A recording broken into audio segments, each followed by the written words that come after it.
1794 Chaos. Han Sen frowned, but he didn't have much of an opinion about Mr. G breaking promises. Mr. G and Isha's purposes were similar, so that did make them competitors. It was to be expected that they would fight and trick each other when cooperating. The reason Han Sen frowned, however, was because of Isha. He thought she had agreed too quickly to the idea of luring the chaos there, and that she herself was planning to betray them. If they left now, they might lose an advantage. While Han Sen was still in thought, a noise came from further into the oasis. From where they were hiding, they could see Isha was running towards them with haste. Isha was incredibly fast, but she didn't look to be too concerned or rushed. Several arrows flew through the air right past her. It was a terrifying scene for Han Sen to watch. Her abilities of movement were not inferior to Han Sen's own Dongxian movements. Not far behind Isha, for Chaos were flapping their wings in pursuit. They had bows, and they were repeatedly firing arrows down at her. Their power and speed were scary, as well. Inside Demon Grave, Han Sen was probably much slower than they were. The Chaos looked just like the artistic renditions he had previously seen. They were clad in silver armor, and they possessed butterfly wings. Their bows were forged from wood or sturdy vines. Isha was able to avoid the four of them as she ran back to the oasis. She hadn't been dealt an injury, which was rather amazing. When Isha ran into the oasis, she followed the current plan and went for the grapevine. There were a lot of vines there, and visibility was severely limited. The Chaos flew down to the ground and began making their way through the vines. The backs of their wings were weird. When they were open wider than a man with his arms stretched out. When they closed, they threaded together to look like a cape. The four Chaos were next to them now. Han Sen looked towards Mr. G, who was looking back at him, shaking his head.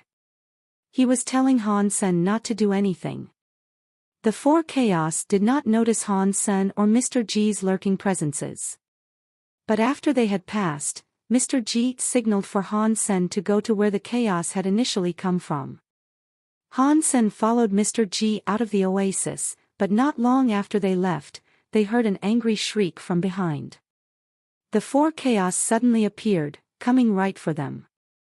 Mr. G and Han Sen's hearts jumped. There had been no fighting in the oasis, and yet, the monsters were now coming right for them. Isha was nowhere to be seen either. That was weird. They did not know how Isha had gotten rid of the Chaos, but the four creatures had obviously reversed direction. They were clearly coming for Han Sen and Mr. G now. The pair couldn't spend much time thinking it over, though, and so they focused on trying to run. While they might not have been able to outrun the creatures, they couldn't just stand around doing nothing. After running a few steps, Han Sen quickly realized that they couldn't escape this predicament. He shouted at Mr. G and said, "Run back to the oasis. We can't proceed like this." "Okay," Mr. G agreed, and he quickly turned around. Han Sen turned around, too. He wanted to return to the oasis. There would be foliage and other things that could be used to block and confuse the creatures. Han Sen ran for a while, but Mr. G did not come back. He kept on running the other way, using Han Sen to get rid of the Chaos. Han Sen stayed silent, though, and he did not turn around. He kept going back towards the oasis. The Chaos were moving incredibly fast, and Han Sen had been running for a while, hoping to breach the oasis from another side. All of a sudden, though, he slid to a stop. Many arrows came flying forward. Han Sen quickly employed Heavenly Go and his Dongxian movements. As he bobbed to evade each arrow, he continued heading for the oasis. The four Chaos had been unable to shoot Han Sen, so they instead drew their swords and swooped closer. They wanted to stop Han Sen from entering. Han Sen didn't use his pirate bone sword, though. A xenogenic weapon like that would be weaker in such a place. Using it here would be a great waste, and if it ended up getting broken, that'd be terrible. Amidst Han Sen's dodging, he decided to try to pick up the wooden arrows that had been fired at him. He threw them back at two of the chaos and rolled. Then, he picked up another two wooden arrows. He threw those at the other two. The chaos chopped the approaching arrows down with their wooden swords and continued after Senator Han Sen grabbed more wooden arrows, using them as melee weapons to deflect incoming sword strikes. Pang! The sword hit his arrows with devastating force, and Han Sen stumbled back with bleeding hands. His chest ached and he coughed up a little blood. Before Han Sen landed, a chaos was running at him again with its sword drawn. It wanted to cut Han Sen in two while he was still in the air. But Han Sen moved like a bird and avoided the strike. He threw a wooden arrow toward the two chaos that were running at him. The two chaos swung their swords to cut the arrow down, but suddenly, the arrow moved low and went past them. Han Sen thought Drillhead could be of benefit since he was using the arrows at such short range. But the speed and skill of the two that came against him now were too much. They dodged the arrow that had come right before their throats. These guys are hard to deal with. Han Sen thought in his heart. He didn't stop moving, though. And while those two dealt with the arrow, he went to face the last chaos ahead. That chaos was a woman. Her wooden sword was not heavy like those of the other three. She swung her sword like it was a banyan branch. A multitude of shadows flashed through the air toward Han Sen, like a net ready to snare him. But Han Sen did not hesitate. If the three chaos caught up, escape would be incredibly difficult. Like a ghost, Han Sen headed towards the net with his horn arrow in hand. Catcha! The Viscount rank horn arrow was struck by the wooden sword and broken. But Han Sen used this chance to escape the sword net, and before he had time to feel sad over his loss, he was headed for the oasis. The four chaos continued shouting angrily, but none were able to stop Han Senator, and in the midst of the oasis, it was easy for him to hide. After a few more dodges, he was able to race into the grapevines. Chapter 1795. The fight on the statue. After entering the area with the grapevines, things became much easier for Han Senator. The fighting skills that the four chaos employed were rather simple and a little clumsy, but they weren't weak. 1 versus 1, Han Sen might win. But against four of them at the same time, there was a high chance he could stumble and fall. Han Sen used all the judgment, prediction, and movement that his skills gave him. He did this so he could fight them more effectively in the grapevine area. Han Sen kept escaping in the direction that Isha had fled. But Isha herself was now headed in the direction Mr. G had gone, so Han Sen was unable to see her. If she had not been killed, she should still be in the grape area. Han Sen was still curious about how she had managed to get rid of the chaos that were chasing her. The four chaos ardently pursued Han Senator. He was able to kite and keep them at bay, though, keeping them from dealing any damage to him. In this manner, they went deep into the grapevines. In the beginning, Han Sen could catch glimpses of Isha's trail. But after going this deep, he had lost sight of it. What did she do? Han Sen frowned. He was fighting four chaos all alone, hoping to find something that could help him out of the bind. The grapevines there were very big. They were as thick as a man's leg, and they tangled together like snakes. They webbed and clogged the skies, making it difficult for sunlight to pierce through and illuminate the undergrowth. The whole place was like one labyrinthine cave system. Han Sen wouldn't have dared go this deep if he didn't know there were no xenogeneics there. Han Sen thought the complicated geography could weaken the resolve of the chaos. But they seemed to be very familiar with the place, and Han Sen still couldn't shake them off his tail. The Dongxian armor absorbed the power and strength of the earth, but it was very limited where they were right now. Perhaps it was because of the atmosphere that had been damaged by the two elites so long ago. And consequently, the Baron Dongxian armor was suppressed. To make matters worse, without the constant replenishment, the energy he was using was starting to make him feel tired. When Hansen wondered whether or not he should risk trying to take a hostage, he suddenly saw something bright. The vines seemed to be opening in front of him, and the sunlight was extra bright there. It was being reflected by something, and Hansen assumed it might be water. Hansen did not know how he had gotten here. He ran forward, and lo and behold, he saw a lake that was skirted by the rest of the oasis vines. A statue stood in the middle of the lake, and surprisingly, Isha was there. Isha was sitting on the shoulder of the statue.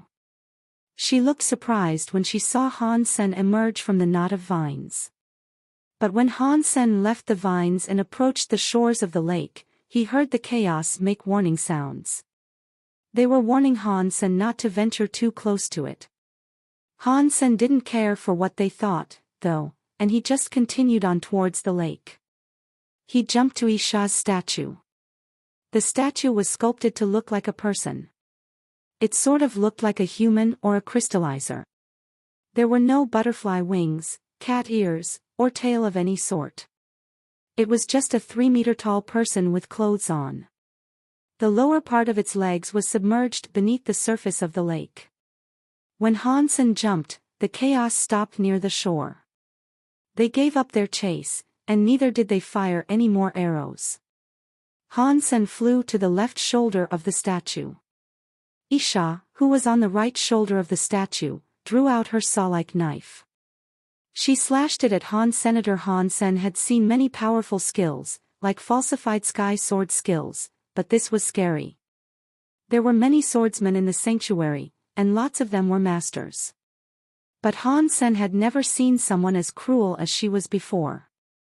Most sword skills he had seen so far were intended for slashing or stabbing. Sometimes they were fast and powerful. But Isha's skills were weird. It looked like she was slashing and stabbing at the same time, like some toxic snake. Or the fangs of a hungry wolf. She was so fast, Hansen could not determine the track of her attack. Hansen didn't spare much time thinking this over, though. He used his powers to take to the air like a bird. He tried to dodge Isha, but he was suppressed and unable to tell where she was attacking from. The suppression slowed him down, and while he did manage to mostly dodge the strike, he was slashed across the arm. Hansen did not know what that savage saw knife was made of, but it cut straight through his armor and sliced him deeply enough to expose his bones. Luckily, Hansen's blood was crystallized. Melting his blood would be difficult under the suppressive atmosphere, so no actual blood seeped through the wound. Having failed to stop Hansen, she lifted her weapon to strike again. She was going faster and faster, with more strength in each subsequent lunge. She was like some toxic beast opening its mouth to bite Hansen. Hansen was in the air, flying like a bird. He tried to gain more distance to dodge Isha's attacks. Isha was still standing on the statue, though. Eventually, she was unable to reach Hansen. She didn't chase him, and it seemed as if she only wanted Hansen off the statue. But it was apparent by the look on her face that Isha was surprised. She was stunned that Hansen had managed to dodge her attack. Hansen was in the air, thinking over what had happened. Isha was far stronger than he had imagined she would be. Her attacks were almost as good as Hansen's. She was definitely a master with the blade. She deliberately let go of Hansen and Mr. G, and it seemed like she had been using them as more than just bait. Perhaps she was staying here, not because of the chaos, but something else. Perhaps she had a plan that involved the lake, the statue, and maybe the entire oasis itself. Hansen felt as if he couldn't use all his strength. If he had enough energy, he could fly freely and not worry about falling. But inside Demon Grave, Hansen really was weak. Flying like he was, he had already lost much of his power. He wouldn't last much longer. Hansen looked at the lake and noticed how clear the water was. He could see the bottom of the small lake. The water reflected light very strongly, though. The reflections would hurt your eye. There were no creatures in the lake, and neither was there anything like seaweed. But even so, with the fact that none of the chaos would approach, Han Sen did not have a good feeling about the place. Han Sen gritted his teeth and circled around in the air before trying to return to the statue. Chapter 1796 Super Gene. Isha saw Han Sen coming back for the statue and swung her sword again. The sword moved like a subtle dragon, and it wasn't as obvious as Han Sen's approach. Her sword mind was not any weaker than Han Sen's. In fact, she was the most difficult enemy Han Sen had faced since entering the Geno universe. He didn't have a weapon, and he didn't dare to use his pirate bone sword to challenge her saw knife. All he could rely on was his movement abilities as he flew around the statue, trying to get on it. But Isha's agility and sword skills were in no way inferior to Han Senator. When she waved her saw knife, she prevented Han Sen from being able to reach the statue. Han Sen flew around the statue 3 times, eventually feeling as if he had exhausted all the power in his body. If he didn't borrow some power from another source soon, he'd likely fall into the water below. Let's try this and see if it works. Han Sen summoned something in his hands. The light became a steel shield. The steel shield was 1 meter high, and it was made of good steel. In the front, there was a carving of a centaur roaring up to the sky. This was the Viscount Beast Soul Steel Centaur. It was a shield beast soul. Han Sen had not tried it out yet, and he didn't know if it would be weakened by Demon Grave. But he had to do something, and using it now seemed like the best idea. Han Sen lifted the steel shield to cover his entire body. He forced himself onto the statue's shoulder. When Isha attacked this time, Han Sen did not retreat. Not that he could, as there was no space to move backward. If he could not maintain a position on the statue, he'd stumble back and fall into the lake. Dong! Isha slashed the shield and heard a metallic noise ring out. Han Sen's body moved back a bit, but he still managed to recompose himself and stay firmly on the statue's shoulder. Isha looked shocked by this. Her eyes looked at Han Sen's shield, unable to believe it had managed to block her saw knife and save Han Sen's life. The serrated knife was like a mouthful of teeth, heading right for Han Senator, but Han Sen had already regained his footing on the statue, and now his stance was firm. He had a shield to block Isha's saw knife. He wasn't afraid anymore. They were both fighting atop the statue, and Isha's sword skills still proved themselves to be tremendously spooky. But Han Sen was hiding behind the shield. She slashed dozens of times, but she failed to break the steel surface of the shield. Han Sen was thrilled. Apparently, Demon Grave suppression had no effect on beast souls. Therefore, beast souls were very handy to have in that place. Han Sen hated himself for not having any other beast souls right now. If he had a bunch, he'd practically be invincible in this place. Isha continued fighting for a while, but eventually stopped. She stood on the right shoulder of the statue, staring at Han Sen who stood atop the left shoulder. She said, "Why aren't you following Luo Ji? Why did you come back this way?" Han Sen shrugged his shoulders.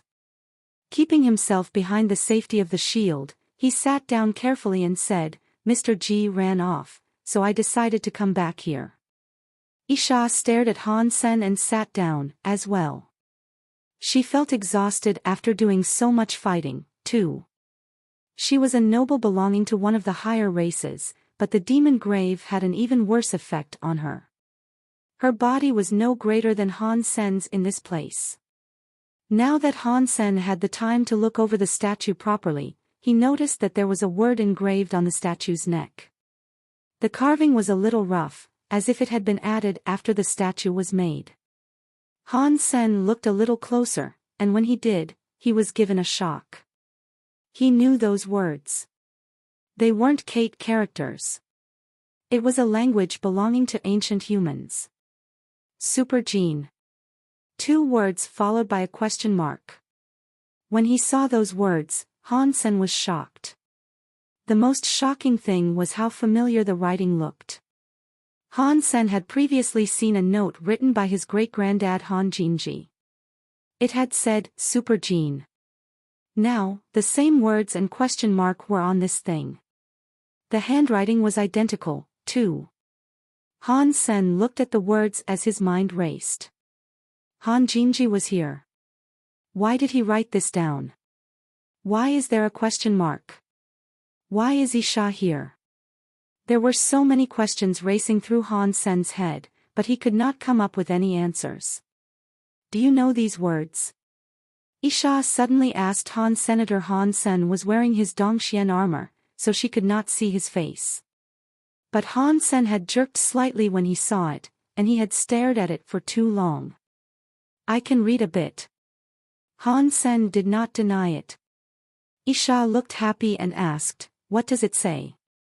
Han Sen looked at Isha and her smile, and said, What's written there is not complicated. Tell me why you are here. Isha immediately frowned and said, I know something is strange about this place. Perhaps there is treasure waiting to be found. Do I look retarded? Han Sen asked, looking at her. No. Isha was shocked. Hen, don't treat me like I am. Han Sen lifted his lips. The scene went quiet. Han Sen began looking over the statue to see if he could find any other writing. If Han Jinji really did write those words, he wouldn't have done so for no reason. Han Sen looked everywhere, but there were no other words. It was quite disappointing. And furthermore, he could no longer see the chaos. He wasn't sure where they had gone off to. Who does this statue represent? Is it be a human or a crystallizer? Han Sen wondered. Suddenly, the sound of bubbles was heard from down below. He looked down to the lake, and it seemed as if the water beneath them was boiling. But Han Sen didn't feel as if the lake was getting any hotter. And there were so many bubbles emerging, you could not even see beyond the surface. Dollar, do you want to live or die? Isha asked suddenly, looking at Han Sen. What do you mean? Han Sen asked, with a frown. If you want to live, listen to me and follow my instructions closely. If you want to die, death can come easily. Just take a look at the wound on your arm for assurance, Isha said coldly. Han Sen was shocked, and he looked at the wound on his arm. The tear on the Dongxian armor was still there. It was difficult to recover in that place, but despite that, his wound had already healed. Han Sen's healing abilities were remarkable. He had a xenogenic body, so he wouldn't bleed. His healing abilities were better than the average Viscount's. After examining his wound, he determined that his arm was in good shape. His wound was going to be fine, and there wouldn't even be a scar. But just as Han Sen started to answer her, he felt pain stem from his wound. Somehow, the mostly healed skin had come undone. In a second, the wound had reopened as if he had just been injured. He almost cried aloud. Isha said quietly, You were hit by my teeth power. If I want to, I can ensure your body never heals, and any recovery you make can be broken. I can do this repeatedly until your entire body breaks. Even if you leave Demon Grave and find a king, class elite for aid, not even they will be able to break my teeth power. Not that you could find someone like that, but it would only take 2 weeks for me to rip up your whole body. Han Sen did not respond, but he could definitely feel that his wound was slowly tearing wider. It was slow, but difficult to control. It felt like there were a number of teeth in the wound, digging into his body. He tried to control it, but he could not stop the skin tearing further and further. The only reason it would take me 2 weeks is because of your ability not to bleed. If you did bleed, you'd be dead within a day. Isha looked at Han Sen's wound. Han Sen's bloodless wound was a strange sight for her. Her teeth power could break through flesh and speed up any bleeding process. Even those who incurred the slightest of wounds would bleed profusely, but Han Sen hadn't bled a drop. Han Sen's face didn't change, and he asked Isha, What do you want me to do? If you want me to die, you don't have to say that, Isha sighed and told him emotionlessly, I need you to do nothing. Han Sen understood what she meant. She wanted him to stay where he was, do nothing, and avoid disturbing her. If you can stand still, you won't disturb my business. We can avoid a feud, and I promise you that when we leave this place, I will remove the teeth powers I have inflicted upon you, Isha said. Han Sen neither agreed nor disagreed, but he did say, as long as you're not putting me in danger, I can abide. Isha frowned. She was not happy with Han Sen's manner of promise. More and more bubbles were appearing in the water, like a large jacuzzi. The bubbles had lovely acoustics, with their constant popping. But amongst the many bubbles, Han Sen saw a black bag. What it was, he did not know. Remember what you have told me. Otherwise, you'll be wishing you were dead, Isha told Han Sen threateningly. She stared at the black thing in the lake, then, ignoring Han Sr., what is that? Han Sen looked at it. Isha ignored him. She continued staring at the lake, as if he did not exist. Han Sen, getting ignored, did not speak. He was thinking if there was some manner of nice treasure down below, he'd like to steal it. He didn't believe the promise Isha had made him. Once they left Demon Grave, it was likely she wouldn't remove the teeth power. It was possible she'd just kill him. Isha took whatever was inside the lake seriously. If he could steal whatever it was, even if he could not use it himself, it might work as leverage over Isha. Whatever the thing in the water was, it was moving faster. And it produced a large number of waves. But then, suddenly, it burst out of the froth of bubbles. When Han Sen was finally able to see the item, he was shocked. Han Sen had expected to see something like a fish or a snake. He wouldn't even have been surprised if it was a dead body, as anything could happen in that place. But when Han Sen saw a scabbard come out of the water, he was shocked.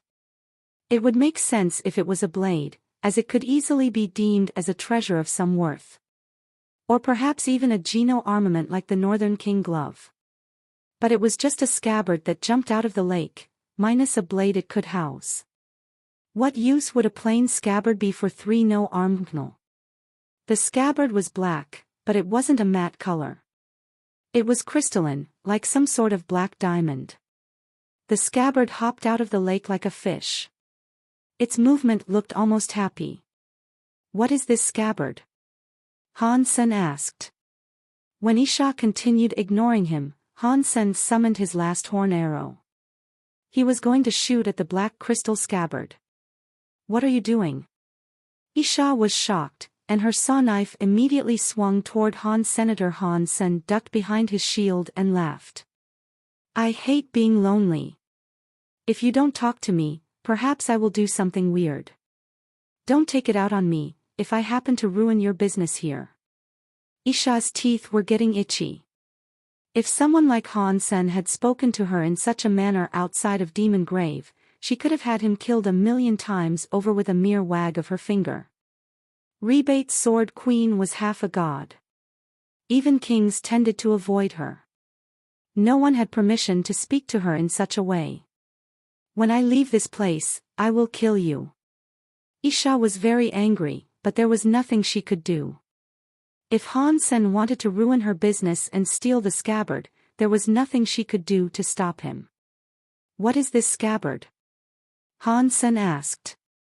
Have you heard about the crystallizers? If you haven't, then you wouldn't understand, Isha said coldly. Of course I have heard about them. Is that scabbard related to the crystallizers? Han Sen's heart jumped, but he held his emotions in check and kept his voice flat. If you know, then why do you ask? Isha replied icily. I have heard about this race, but I do not know much about them. Please explain it to me, but please be aware, if I am bored, I may do something unpredictable. Han Sen smiled as he fondled the horn arrow. Isha hated Han Sen, but she clamped down on her anger and said, the crystallizers were a new race of the Geno universe. They were here for a short amount of time, and their evolution process was fairly average. In fact, it was worse than some of the lesser races. But the crystallizers were wonderful with genotechnology. They created a crystal geno weapon that could enable normal geno fighters to battle against dukes, marquis, and even kings. Something that strong resides here. Han Sen was shocked. He thought the crystallizers had been unable to become strong, and had thus been destroyed. But with her saying this now, he was learning that while their bodies were not strong, their weapons did not seem weak. Isha ignored Han Sen and continued to speak. After the crystallizers created their crystal geno weapons, they grew in strength. They were ambitious, and they even sought to claim a position in the Geno Hall. But their strongest leader was merely a duke. He wasn't even a king-class fighter. No race with such limited power had ever tried to challenge a position in the Geno Hall before. But they failed. It seems like the crystallizers' crystal geno weapons were inferior to those of kings. Han Sen could predict how it all ended. Isha looked at him with disdain, and said, "Shut up if you don't know anything." The crystallizers' crystal geno weapons were as good as the king's. If they challenged ordinary higher races, they might have indeed lit up a lantern. But they were too strong, and they invented a geno weapon that was greater than the gods. And with that geno weapon, they challenged a most mighty higher race. And the god elites of this higher race destroyed them. They disappeared shortly after. Han Sen was shocked. He hadn't known the crystallizers were that great, and so it came as a surprise. Could this scabbard be the crystal geno weapon that is able to slay a god? Han Sen looked at the scabbard in the lake and became very excited. Isha said, "You think it's here? You think such a thing would still reside in a place like this? Who knows? Maybe no one knows." Han Sen smiled. Isha said, "You think too much. Power doesn't just appear as if out of nowhere." And the crystallizers were only able to craft a single one of those crystal geno weapons. And yet they still failed. They weren't able to kill a god, not even a deified elite. The crystal geno weapon was reduced to dust. Many races saw that happen, so a lot of them know. But after a while, the memory of the crystallizers has faded. Many cannot recall anything about them. What is this scabbard, then? Han Sen blinked. It's an ordinary variant of those crystal geno weapons. If it was complete, then it might carry one in a fight versus duke-class foes. Perhaps even king-class. Now all that remains is the scabbard, and so its strength is decreased, Isha said. Han Sen didn't believe her, as he knew very little about her. But with her battle skills, it was clear to see that she was not an ordinary person from a higher race. She could be a duke or king herself. A character like her would not enter a place like this in search of an incomplete crystal geno weapon. Han Sen stared at the scabbard and said, "Two elites once fought here. They fought over a treasure. That is why this xenogeneic space has such strange suppressive properties. Might this be the item they were fighting over?" "Your imagination is quite something," Isha said coldly. Han Sen wanted to squeeze more information out of her, but the lake suddenly moved. The scabbard flew towards them like an arrow. Isha immediately became happy, as no more talking could follow. So, she reached out to grab the scabbard as it flew. She had only been talking to keep Han Sen occupied and calm.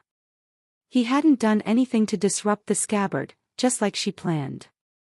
And now that it was flying forward, she could happily ignore Han Senator. As soon as she grabbed the scabbard, her work would be finished, and she could kill Han Senator. He would be her first kill with it. The scabbard flew to the forehead of the statue, fitting itself neatly into a slot that Han Sen had noticed there. Han Sen originally thought that slot was something of a decoration. It might even have represented a third eye. But now he knew it was not anything like that, it was instead a slot for the scabbard. Han Sen had no idea why the scabbard would be drawn to the slot. Han Sen thought about it quickly, and he saw Isha on the adjacent shoulder. She was reaching out to catch the scabbard. Han Sen threw a punch, aiming towards Isha's hands. Isha looked murderous, and she swung her sword. Luckily, Han Sen was able to dodge it. If he hadn't, he'd have lost his hand. Han Sen's other fist came into contact with Isha's other hand, though. There was a pang sound, and both of them flinched backward. Neither of the two caught the scabbard. The scabbard flew past the pair, fitting itself neatly into the slot on the forehead of the statue. There wasn't a single seam, and it fit inside perfectly. "How dare you?" Isha looked extremely glum, and she couldn't stand his presence anymore. "Whoever sees it gets to share. I should have half of it, right?" Han Sen smiled. "Do you think I can't kill you?" Isha lifted her knife and looked at Han Sen. Her body was suddenly blazing with a purple fire. Anger was definitely the fuel. "I thought Demon Graves suppressed powers, and not even kings could overcome that. So, what is this?" Han Sen's face changed. This was bad. Chapter 1799 Archery Queen Isha hated Han Sen. Her power was amassing, building in strength. The purple flame broke through the enforced limit of Demon Grave. The power in her body was increasing. But breaking through the power limit did not mean the suppression of Demon Grave was ineffective. Isha's power was too strong, so she broke past a limit. She was crossing a line that allowed her to use a power that was not supposed to be in play there. Only elites like Isha, who were halfway to becoming a god, had the power to do this. Not even an average king class could accomplish the same thing. Because Isha was only half deified, she could not completely ignore the supposed limitations of Demon Grave. Her dramatic flare of power wasn't actually as big of an improvement as it seemed. Still, she could ignore enough of Demon Grave suppression to raise her power to that of a viscount. Forcing her body to wield power like this was a definite strain. Even if she didn't fight, simply holding the power would damage her. If Han Sen hadn't forced her hand, she would never have done this. But she was a sword queen, and she couldn't idly accept what Han Sen was doing. So, she decided to kill him where he was, regardless of what it cost her. Isha was afraid Han Sen would steal the scabbard. And that was why she had been holding off, but now that it was inside the statue, nothing would happen. If she killed Han Sen, she could take the scabbard whenever she wanted. Now, without hesitation, she was happily unleashing her power. Although she could only raise the power of a viscount, that was enough. Isha was holding her saw knife. She didn't swing it, but a purple flame was crawling atop it. Han Sen was holding his steel centaur shield, ready to withstand whatever attack came next. Suddenly, a sharp pain struck his arm. His flesh was exploding. The wound on his arm was coming undone. Within a second, his entire arm was ripped open, revealing his white bones. The tear was spreading across his entire body. Han Sen was shocked. If this continued, it would only take a few seconds for his entire body to be torn apart. "You thought the teeth's power was that slow?" "That was only because it was suppressed by Demon Grave. That was why it was so weak earlier. How dare you make me mad? Today is the day you die." Isha looked cold, as her purple flames increased. Han Sen's wounds were being ripped up faster as a purple mist moved along his flesh and muscles. It was scary to see. F***ck. That's nasty. Han Sen shouted in his heart. He didn't hesitate, as a red light suddenly appeared. It came right out of his jeans, wrapping up his entire body. Because the Dongxian armor had wrapped up Han Sen's body, you could not tell the differences below its surfaces. But inside his armor, his body was changing.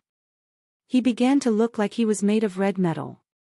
He was becoming transparent, and a powerful presence was growing within him. His super god body was activated. The tears in his arms stopped spreading, and the wounds that were covered by a purple aura were doused in white light. The purple air began to dissipate, and his wounds were starting to heal. Han Sen felt as if his previously suppressed body was no longer limited. Power coursed through his body, rumbling like a river. Isha looked at the white light overwhelming Han Sen's arm and felt the scary presence he exuded. Her face changed and she said, You've touched the deified door. Han Sen did not answer. He pulled out a gold bow and a white bone arrow. The white light entered the arrow, activating a slumbering power.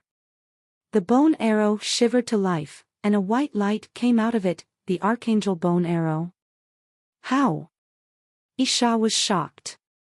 She was not shocked about the presence of the arrow itself, even though it had been made from the bones of a king feather. It had king power. Normally, an enemy of king-class power was no concern for Isha. She wagered she could block it. But inside Demon Grave, she had damaged her own body to achieve the power of a viscount, yet the archangel bone arrow had the same power that it would on the outside. It was not affected, so it was scary. Retrieving the scabbard was no longer Isha's highest priority, so she flew away from the statue and departed the lake. An archangel bone arrow with full power was not something she could trifle with. Buzz! Han Sen moved his finger and fired the bone arrow. It reached Isha's chest the instant it left the string. She couldn't evade that projectile.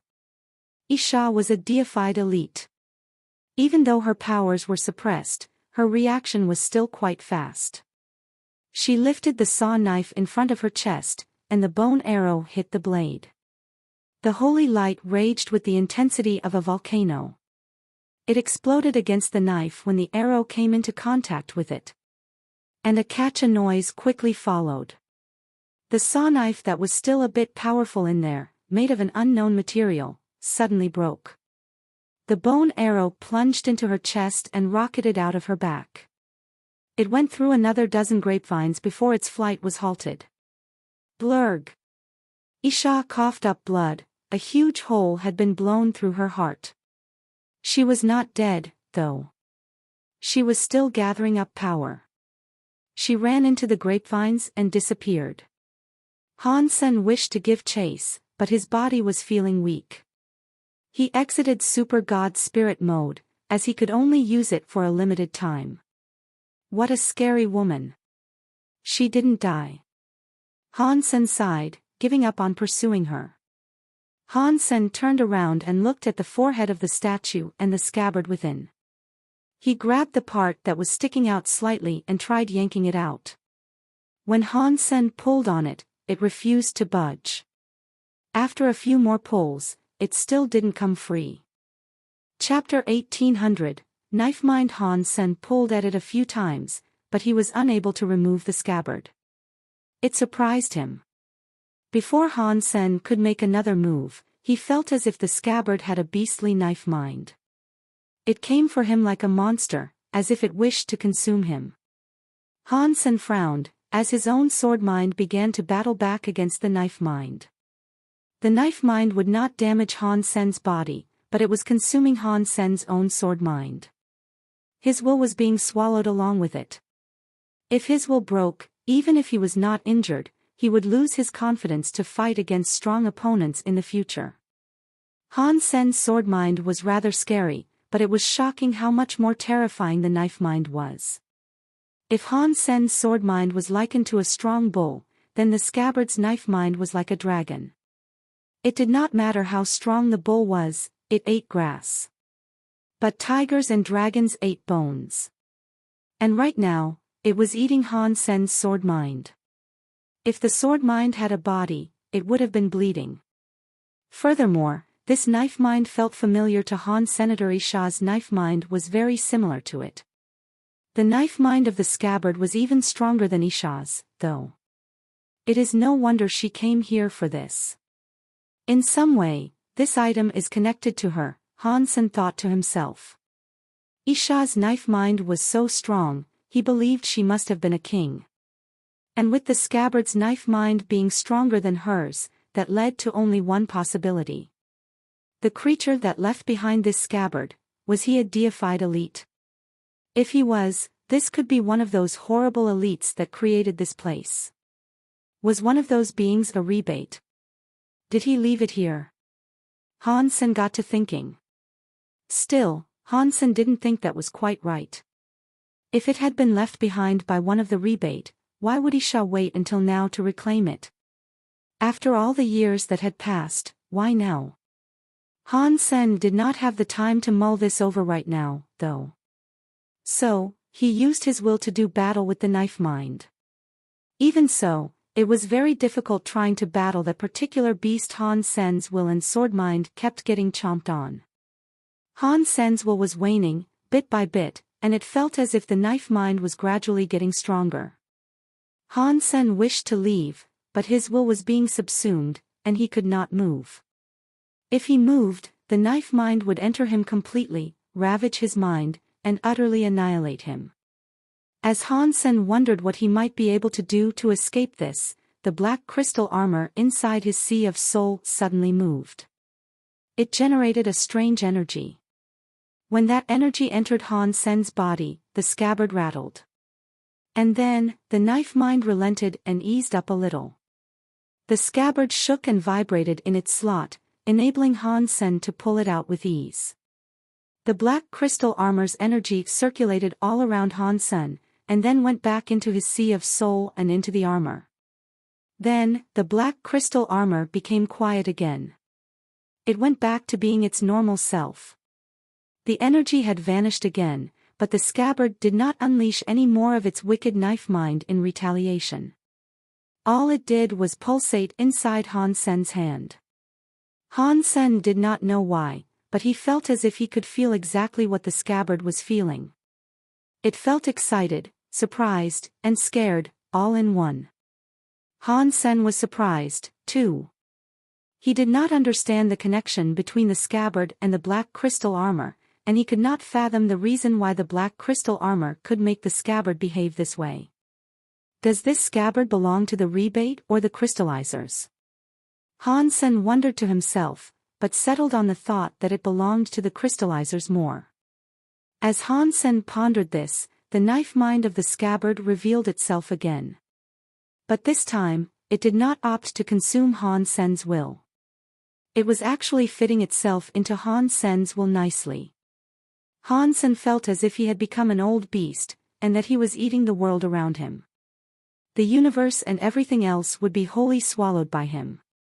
The power to munch on the universe felt pretty good. The beastly power of consumption was inside Han-sen's mind. And a second later, the beast transformed into a knife. It was one that looked familiar. The appearance looked just like Isha's knife. But the energy inside it did, admittedly, feel worse.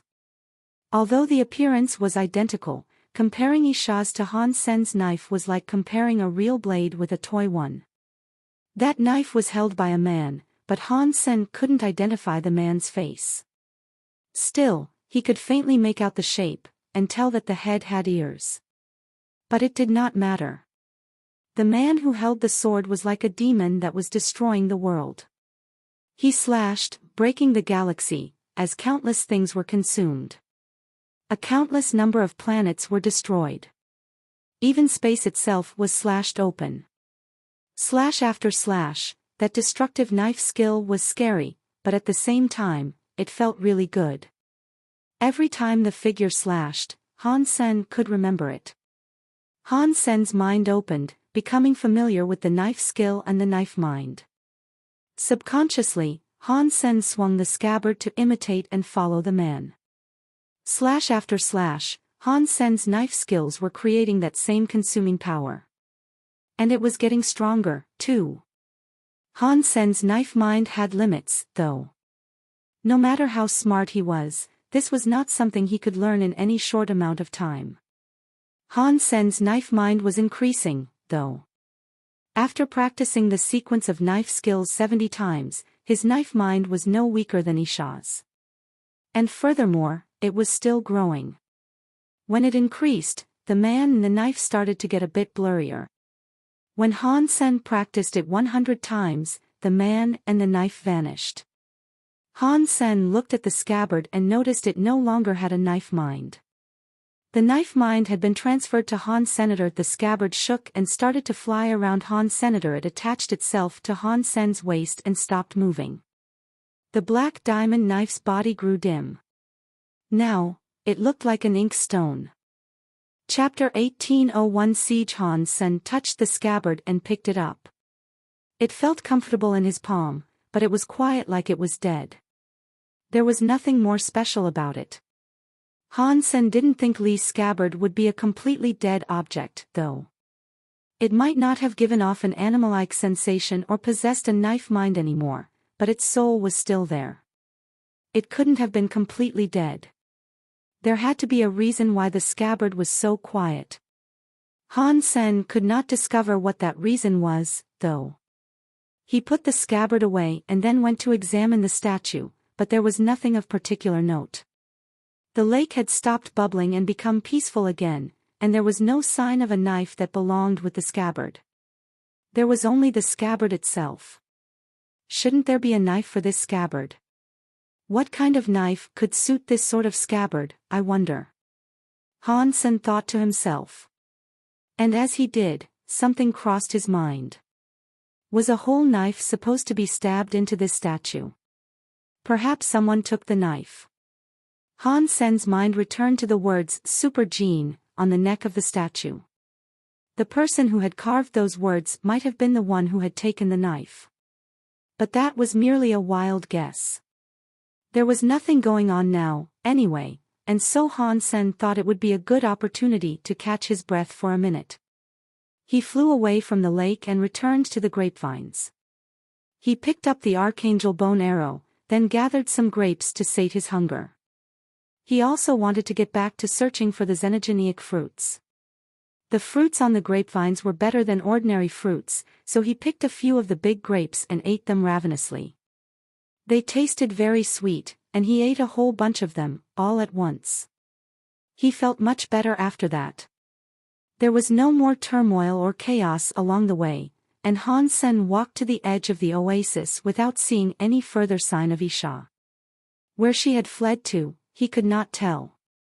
After resting for a bit, Han Sen went back into the oasis to look for the xenogeneic fruit. Han Sen wanted to leave Demon Grave in case he met Isha again. At least while in there, he had an advantage over her. If she followed him out, though, the deified Isha would be able to kill Han Sen with ease. So, he had to get out of there now, with haste.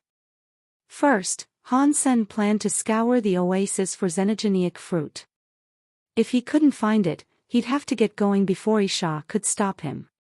But even if he did leave before Isha did, the biggest problem was that he'd be leaving without Mr. G. He didn't think those of Demon would let him walk away so easily.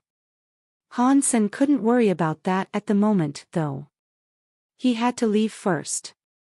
So, Han Sen walked around between the grapevines. Eventually, he found a grape that looked like agate. Han Sen picked it up and pocketed it. Han Sen looked over the whole area of grapes and found some green ones and red ones, and then nothing else. Han Sen didn't stay any longer, though. He walked right out of the grape area, wanting to leave the oasis. Unfortunately, he could see clouds of yellow sand rising up ahead, out in the desert. Many creatures were now approaching the oasis. They were coming from the direction that Han Sen would need to go to exit the place. After having a look, Han Sen noticed there were many races amongst them. There were those of Demon and those of the Rebate. There were some Han Sen could not identify, either. Half of the races were there now. Weird. Mr. G said that only a few members of higher races could enter here based on the agreement. So, why are there so many? Did Isha get these people to come and deal with me, once she escaped? Han Sen frowned, wanting to hide away in the oasis first. Even if they weren't coming after him, their presence would be dangerous for Han Senator. Han Sen started to move, but a member of a higher race amidst that group had exceptional vision. Before Han Sen could retreat into the oasis, the man shouted, "Hey kid, stay where you are. Answer our questions and we won't trouble you." Otherwise, don't blame us for what might happen. Unless you think you can escape us all, of course. What do you want to ask? Han Sen asked coldly, keeping his distance. Were you the person accompanying Luo Ji? Someone from Demon asked Han Sr. Yes. Han Sen nodded. Where is he now? The members of Demon asked, looking happy.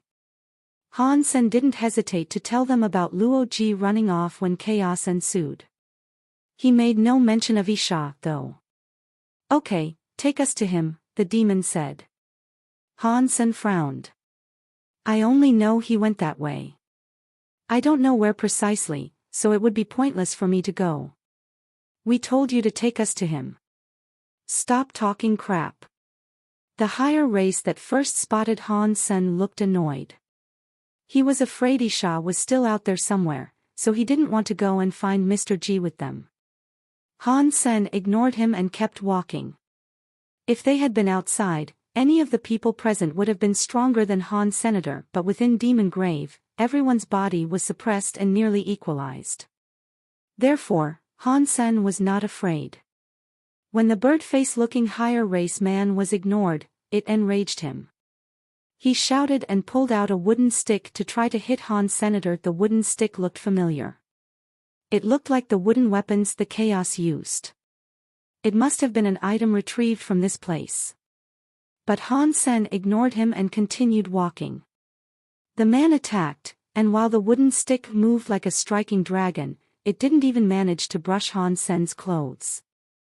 Those of the higher races looked surprised, but they didn't want to let Han Sen go. They all surrounded him and drew their weapons. Han Sen noticed that those weapons had all been carved from wood. They were originally chaos weaponry. Take us to Luo Ji and you'll be rewarded. Otherwise, no one here will let you go, the demon said, trying to bluff. Although Han Sen was curious why they were in such a rush to find him, he was more afraid of Isha getting into position to intercept him at some point down the road. He did not answer, and instead rushed forward. The higher races were angered. They swung their weapons, wanting to drop Han Senator, so Han Sen pulled out the scabbard and held it like a sword. Then he summoned his sword mind. Chapter 1802 Capture. The battle started with an arrow falling from the sky. It landed the midst of everyone, and they all stared at it in shock. They raised their heads, and they saw chaos descending from the sky. The chaos quickly surrounded everyone, and their numbers were several hundred strong. A line of arrows were targeting them, and everyone was shocked. That included Han Senator. He had already tried escaping from 4 chaos, and that was extremely trying. But now their numbers were vast, and he quickly realized that escaping might be impossible here. Unless he used his super god body, of course. In his current state, though, he couldn't flee. It was a shame. He still needed to recover.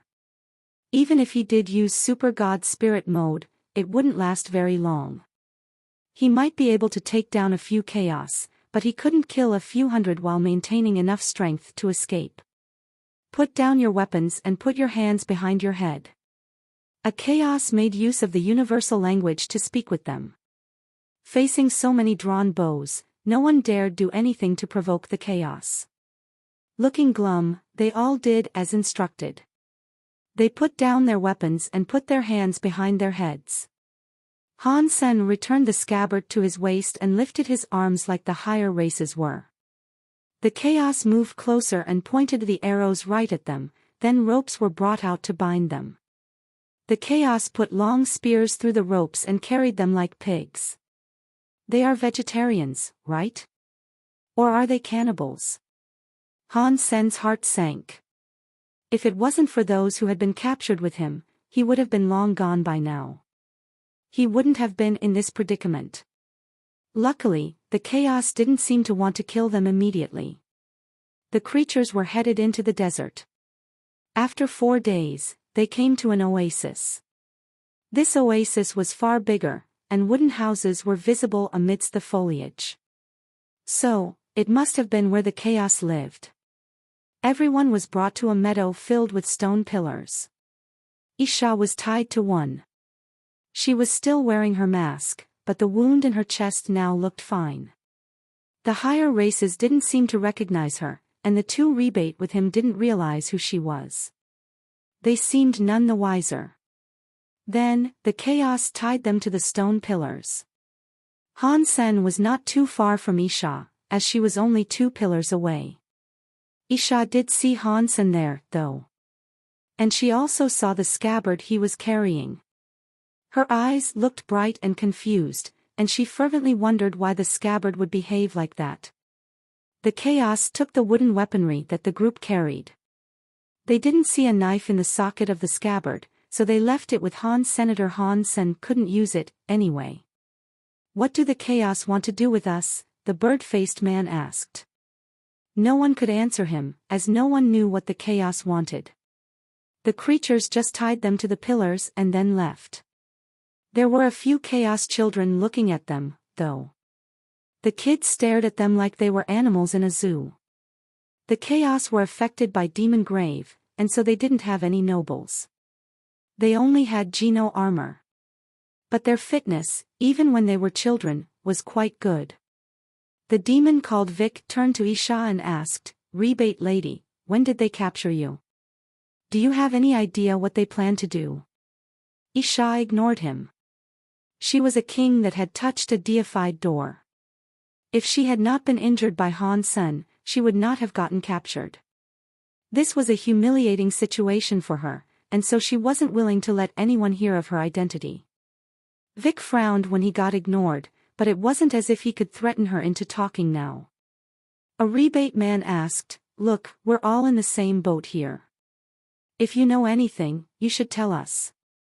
Maybe then we can escape together." The other high race people agreed, in the hope that she could tell them something they could use to escape. Isha pretended she did not hear any of them. She simply closed her eyes and rested. The rebate man was made angry by this, and he shouted, "Did you not hear me? I am Rock's Fall Duke, and I command you to answer me." Isha still kept her eyes closed, and she pretended as if she did not hear him. Han Sen just looked at the woman curiously. It was strange that they did not know Isha. Han Sen thought she would be a person of enormous importance, the type of person that a mere duke wouldn't dare to compare themselves to. So, how could Rock Fall's Duke not recognize who she was? The sky went dark, and eventually, the Chaos Kids looked tired. They returned to the houses, leaving only those who were tied up outside. The Chaos were sleeping now, and no one was watching them.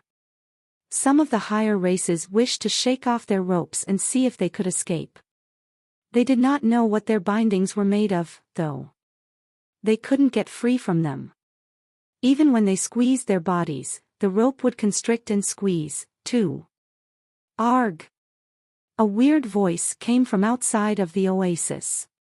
Everyone was shocked, and they thought the chaos had noticed their attempts to escape. They looked around and noticed that the wooden doors of the houses were all closed. No chaos seemed to be coming out. And then, they heard that noise again. It sounded as if it was coming from every angle. Eventually, the noise drew nearer and nearer. And not long after, some green eyes were seen peering at them. They were everywhere in the dark. There were oh so many of them. "What is this? I thought that, aside from the chaos, there wouldn't be any other creatures here," the bird-looking higher race man said. The others of the higher races looked terrible, and it soon looked as if the eyes were coming towards them. It didn't seem as if they were only there to admire the captives. Chapter 1803. Chosen by the monster. Han Sen looked at the green eyes, shining in the dark. Quickly, he recognized what they looked like. They belonged to creatures that looked like lizards. But their heads were much bigger, like a bull's. Their skin was gray like rocks, enabling them to blend into the darkness. It was difficult to make out the shape of their bodies. The creatures were close to the stone pillars now. They opened their mouths and revealed fangs and snake-like tongues. A strange sort of saliva bubbled around their tongues, as well. "What are they?" Are the chaos feeding us to them? One of the higher race people asked in fear. Monsters were approaching from each and every angle. They surrounded the meadow of the stone pillars. There were dozens of them, and if they wanted to eat the people tied to the pillars, there still wouldn't be enough to satisfy them all. The monsters surrounded them, looking at them from outside the circle of the pillars. None stepped into the perimeter, though. As everyone looked on in shock, they heard a long howl. The monsters cleared a path, as if clearing the way for a general to come through. Another lizard-like monster emerged, but this one was smaller. It was only the size of a dog. The monster raised its head, making itself look very noble. Its body was smaller than the other monsters, but it looked more alive. Instead of being gray, it was dark red, the color of chicken blood. The monsters watched the smaller monster approach, and then they lowered their heads as if they were bowing before a king. The small monster came to the pillar area and did not stop. It walked inside and began checking everyone out. The little monster was looking at all of them like an experienced farmer that was choosing livestock. Han Sen found the sight somewhat disturbing, and he had no clue what the monster's intentions were. The higher races were all stunned, too. They were afraid the little monster would chomp their heads off, and they had no hope of fighting back. Isha was still resting with her eyes closed, and she didn't look scared in the least. Han Sen was thinking to himself, I wonder when she got herself caught. It's weird how she doesn't seem worried about the monster potentially eating her. She must know something about what's going on. Han Sen knew Isha must hate him now, though. She'd probably murder him this instant if she could. There was no way she would share information with him, so he didn't ask. The little monster walked around the captured people, and eventually took a step back. It reached out its claws and touched one of the higher races. It seemed as if it had made a selection. The higher race that was touched went pale. He was afraid that he was about to become a meal for the creatures. The monster walked around until the claws stopped at Han Senator. They remained pointed at him. Han Sen's heart jolted, and he thought to himself, I can't be this unlucky, can I? He probably thinks my meat is soft, and so that is why he wants to start eating me first. The little monster made a loud bearing noise when it pointed at Han Senator. Another monster then came from beyond the perimeter, racing towards Han Sen with the ferocity of a tiger. Those of the higher races felt relieved. It seemed as if the monster was picky, and it wasn't willing to select them for food. But they were wrong. The monster then pointed at a few more of the higher races. Some other monsters came from the outside and approached them. Those who were chosen, aside from Han Sen, were Isha, Vic, Rockfall's Duke, and the bird-faced higher race man. After that, the little monster lowered its paw. It had finished choosing. The other higher race people felt relieved. When Han Sen saw the monsters come, his mind raced for a way in which he might escape the predicament. He couldn't fight them, and nor could he simply run away. Han Sen thought fleeing to the sanctuary might be the only way he could successfully hide. Han Sen looked at the monster in front of him, and suddenly, he realized that he might have misunderstood the creature's intentions. So, before he committed to teleporting away, he decided to wait. The monster came in front of Han Sen and its teeth flashed toward him. The monster didn't hurt his flesh, though. Instead, the creature just used its teeth to break the rope that bound him. After a few hearty bites, the rope was broken. Han Sen was free. He moved his hands and wrists, then looked at the monster with surprise. This same thing happened with the others, as they were each approached by a monster which then freed them. The former captives were all given quite the shock. After the ropes were cut, the lizards turned around like camels. They allowed themselves to be ridden. Han Sen and the others still weren't sure what was going on. When Han Sen and the others didn't immediately get on the monsters, though, the little monster snarled. It seemed to be telling them that they should hurry and hop on. The freed people looked at each other, gauging the mood, but no one dared hop on. Isha, however, jumped onto the monster's back without hesitation. After she settled down on the creature's back, it immediately trotted away. Han Sen mounted the monster in front of him, too. It was headed in the same direction. Vic and Rox Falduke gritted their teeth before climbing onto their own lizards. The monsters took them all away, beyond the oasis. When the little monster saw Han Sen and the others riding off, it barked a command for the rest of the monsters to disperse.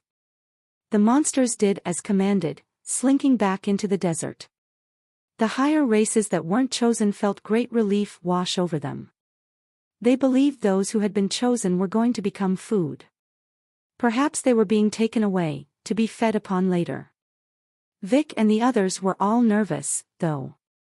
They weren't sure if the trip they were on was a good one. But they had little choice in the matter, and there was no turning back for them now. The monsters ran through the desert, and it was surprisingly cold there at night. Even so, the sky was mesmerizingly clear. The stars were shining so brightly that it looked as if you could reach out your hand and pick them up. After walking for half the night, Han Sen saw a glow in front of him like a spinning galaxy. There were countless snakes ahead, lit up like a tangle of glow sticks. Chapter 1804 Unbelievable Mountain. The monsters went up toward the rivers of light, and when they drew close, it turned out that the snake-looking things weren't actually snakes. It looked like a beard coming out from the sand. It was waving, and the motion had looked serpentine from afar. The monsters came towards the snake-looking beard, but the beard seemed frightened by their approach. It buried itself underground. There were more of them, and each one the monsters drew near to would end up drilling back into the ground. Those beards were like dragonflies in the desert. It was like they were forming a path that led the monsters forward. When the sun rose, the beards disappeared. But Han Sen saw a large, strange mountain ahead. The reason it was strange was because it looked like a giant egg atop the desert sands. And aside from that mountain, the rest of the geography was plain desert dunes.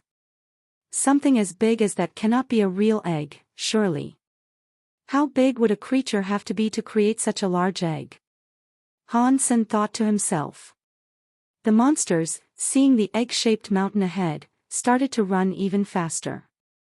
The small monsters stood atop the bigger mountains, crying and calling out at the mountain. As they drew closer and closer to the place, they saw the egg mountain more clearly.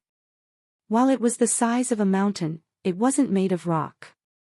It was dark, but wrapped in silk. It looked like a giant cocoon. The silk bands were as thick as an arm, and they glowed gently. The monsters ran in front of the cocoon and stopped. They lowered their heads to let Han Sen and the others down. "What's this?" the bird-faced man asked, as he looked up at the cocoon. Vic, Rox Falduke, and Isha did not speak. They merely looked at the cocoon and kept their thoughts to themselves. Han Sen could tell Rox Falduke was excited about something. His minor display of emotion this was only shown for a split second, but it couldn't escape Han Sen's notice. These three people know what this cocoon is. Aside from Isha, though, Vic and Rox Falduke are here by accident. Still, they know what this is. They knew what this was before they came here. Han Sen kept thinking. They all looked at the giant cocoon, as the monsters laid themselves down on the ground, as if in servitude and prayer to their god. Only the little red monster was willing to go up close to it, though. It walked around the cocoon as if it was looking for something. "Should we escape now?" the bird-faced man asked as he looked down at the monsters who were all bowing with their heads lowered. "Do you think they are stupid? Just because they haven't injured us doesn't mean they'd let us run off. Don't you see that they still surround us?" Rox Falduke lifted his lips. The bird-faced man started to respond, but he suddenly felt the sand around his feet start to shift as it would with the onset of an earthquake. Han Sen felt it, too. And it wasn't just the sand that was moving. Even the mountain-looking cocoon was moving. Where the earth and the cocoon touched each other, the sand was beginning to run. It was like a hole had formed somewhere below ground, and the sand was swirling into it like a vortex. They wanted to retreat, but the monsters were still down on the ground. They couldn't fall back without stepping onto the monsters behind them. "That thing is rising," the bird-faced man shouted. Han Sen noticed the cocoon was indeed rising. It wasn't the sand that was moving, it was the rising of the cocoon that was affecting the sand. The movement was coming from that. Now, Han Sen was no longer looking at the cocoon. Instead, he was looking at Vic, Rock's Fall Duke, and Isha. He could not see Isha's face, for she wore a mask. Rock's Fall Duke's face looked excited, though. And Vic's eyes were now gleaming brightly. These guys must surely know something. Han Sen tried to think of ways in which he could gain information from them. As Han Sen continued his thoughts, the cocoon completely departed its bed of sand. It was floating in the air, and it looked stunning. It was like the Himalayas, but they were in the sky. Humans were smaller than ants standing next to it, and if it fell, they would be crushed. The giant cocoon was hovering 6 meters above the ground. It froze in the air and stopped moving. Han Sen wondered what manner of power could make something so big float like that. The little monster went back to its group, and it growled at them. They surrounded Han Sen, ushering him and the others below the cocoon. Han Sen saw that the lizards weren't looking nervous, and so he didn't try to run. He wanted to know what they wished to do there. The monsters pushed them to the bottom of the pit, and in the center of the cocoon above them, Han Sen could see there was a circular hole. It was around 2 meters wide, and compared to the cocoon, it looked as small as the point of a needle. Han Sen looked up through the hole, and all he could see was silk. The strands were as thick as an arm, just like they were outside. The little monsters pointed at the hole and made snarling noises at Rock's Fall Duke and the others. It looked as if they wanted the captives to enter. "Should we go in?" The bird-faced man's face kept changing. He had no clue what was going on, so he looked at Rock's Fall Duke and Vic for an answer. "Do we have any other choice?" Rock's Fall Duke said, before approaching the hole. He tried to keep his excitement suppressed, and he did so by walking slowly. But Han Sen knew that Rock's Fall Duke was eager to go inside. "Yes. Since we are here, we might as well go in," Vic said, before following after Rock's Fall Duke. He sounded relaxed, but he was afraid of Rock's Fall Duke stealing something. The bird-faced man followed. He climbed into the hole with them, and only Han Sen and Isha remained outside it. Chapter 1805, Heartbeat Super Gene. The little monster grunted at Han Sen and Isha, wanting them to go inside quickly. Isha did not enter yet, though. Instead, she walked up to Han Sen and quietly told him, "I don't know exactly what to expect once we enter that hole. How about we put our grudge aside and cooperate to get through this?" Han Sen was shocked. He did not expect Isha to make an offer of cooperation. He looked at her and said, "That's what I was thinking about asking, too. But, if we are to cooperate, shouldn't we be honest with each other?" "What do you mean?" Isha asked emotionlessly. Han Sen pointed at the cocoon's hole and said, "Don't tell me you do not know what this is." The little monster grunted at Isha again, sounding annoyed. The other monsters started to behave the same way. It looked as if they were willing to eat their captives if Han Sen and Isha continued to delay. "We shouldn't talk out here. Let's go inside first," Isha said. Then, she jumped towards some strands of silk conning out of the hole and climbed inside. When Han Sen started to jump in after her, something pulled him from behind and stopped him. Han Sen glanced over his shoulder and saw that the little monster was biting his gauntlet, holding him in place. Han Sen turned around, and then the monster put its head below Han Sen's hand. It opened its mouth and dropped something. And then, the little monster roared. The other monsters followed, telling him now he could go. Han Sen was surprised. He looked at the item he had been given and noticed that it was some sort of orb. It was around the size of a ping-pong ball. It was soft and spongy, and also transparent. What it was, he could not quite tell. Han Sen looked at the little monster one last time, accepted the ball, and then jumped up towards the hole in the silk.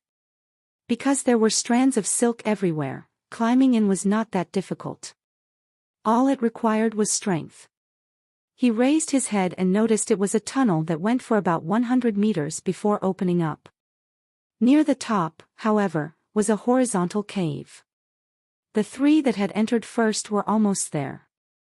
Han Sen climbed up casually, and when he reached the entrance, Rock's Fall Duke and the others were not standing too far from there. They weren't willing to walk in just yet. Boom! Just as Han Sen was going to enter, there was a loud noise. The whole cocoon shook. When Han Sen looked down, he saw that the exit had vanished. It seemed as if the cocoon had dropped back down onto its bed of sand. Now we are all in the same boat. So, we must take action together. There might be danger up ahead, after all. Rock's Fall Duke looked at the others and spoke slowly. Vic nodded and said, "He is right. We do face danger. We'll only survive if we cooperate together." "Mr. Vic is a smart guy," Rock's Fall Duke complimented. He looked at Han Sen, Isha, and the bird-faced man. He then asked, "What do you think?" "I'm okay with it," the bird-faced man said. "I'm okay with it, too." Surprisingly, Isha actually deigned to answer someone. But she quickly went on to say, "But if we cooperate, that also means we have to move together. Otherwise, cooperation is pointless." Rock's Fall Duke heard what she said, and before Isha could continue speaking, he immediately said, "Yes. We need to move together. I am a Duke of the Rebate. I have experience leading millions. And since I have experience in this field, how about I lead?" Rock's Fall Duke, "That is not right. Anyone who has gotten this far is good, and they have experience." "I don't think I'm inferior to anyone here," Vic said coldly. "Mr. Vic's knowledge is indubitable. Everyone here is probably known, so you all won't be any worse than me." Rock's Fall Duke then paused, looked at Isha, and said, "But we have 2 rebate. It would be easier if I lead." Rock's Fall Duke wanted to take advantage of the fact there were more of his race in order to control the expedition. So, he had the right to speak. Before Vic could say anything, though, Isha said, "I think whoever commands us should be talented. They should have experience. They should be strong. And out of the 5 of us, I think he is most suited for the task. I would cast my vote on him." After that, Isha pointed at Han. Senator Hansen frowned. Vic and Rock's Fall Duke hadn't cared about him at all before this, but now that she had spoken, they looked at him with grave hostility. "Yeah, someone from a small race no one has heard of before. Come on, how can you expect him to command those of a recognized higher race?" The bird-faced man looked at Han Sen with disdain. He had fought Han Sen before, and Han Sen had effectively dodged each strike. He wasn't happy about this suggestion by Isha. "I think he is suitable. If one of us is leading, someone will not be happy about it, and if we can't pick the strongest, it is only fair that we pick the weakest." Vic spoke this, but he kept his real thoughts hidden behind a wicked smile. "No. This is not a game. How can we select the weakest to lead? Do you want us all to die?" Rock's Fall Duke's face changed, and he shook his head. "If you think he isn't capable, then I will have to lead." Vic smiled. Rock's Fall Duke's face darkened, and he said, "I don't think people will be happy about you leading." "Are you saying people will only be happy about you leading?" Vic laughed coldly. "Stop fighting. Unless he leads, I won't agree to follow anyone else. If you don't want him to lead us all, then we can each go our separate ways," Isha said calmly. Rock's Fall Duke and Vic frowned upon hearing this. especially Rock's Fall Duke. He was extremely angry about the fact that his fellow rebate wasn't willing to support him. If the others weren't there, he'd have tried to teach her a lesson. Everyone went quiet then, and no one spoke. Thump. Thump. Thump. Suddenly, a strange noise came from deeper within the cavern. It was like a heartbeat, and it had a steady rhythm. Chapter 1806, Mystic Lie Super Gene. Han Sen looked around carefully. Aside from the glowing silk, there was nothing else he could see. The sound of a heartbeat lasted for about a minute before it came to a stop. There must be something bad about this place, for the monsters to bring us here. Perhaps they are using us as a sacrifice to some creatures that reside here. We shouldn't walk in too deep, and we should head back the way we came, the bird-faced man said to Rock's Fall Duke and Vic. Hawk Wing, you think too much. The cocoon has been put back down, and an exit is no longer possible. Even if we were able to escape this place, the monsters outside would surely not let us go free, Rock's Fall Duke said. Then, he turned to Han Sen and Isha, and said, arguing like this is wasting time and getting us nowhere. So, why don't we compete to see who will become the leader? You want us to kill each other in order to cooperate? Isha laughed. Rock's Fall Duke smiled and said, my contest does not consist of fighting. I have a hard metal, so let's see who can inflict the deepest mark upon it. Whoever does can be our leader. That sounds fine to me, Vic said. Hawk Wing had no opinion, and Isha just nodded. Han Sen didn't say anything, so everyone pretty much agreed. Who wants to go first? Rock's Fall Duke pulled out a sheet of metal that was about as big as his hand. Everyone knew that their powers were being suppressed by Demon Grave, so the difference in class did not matter much.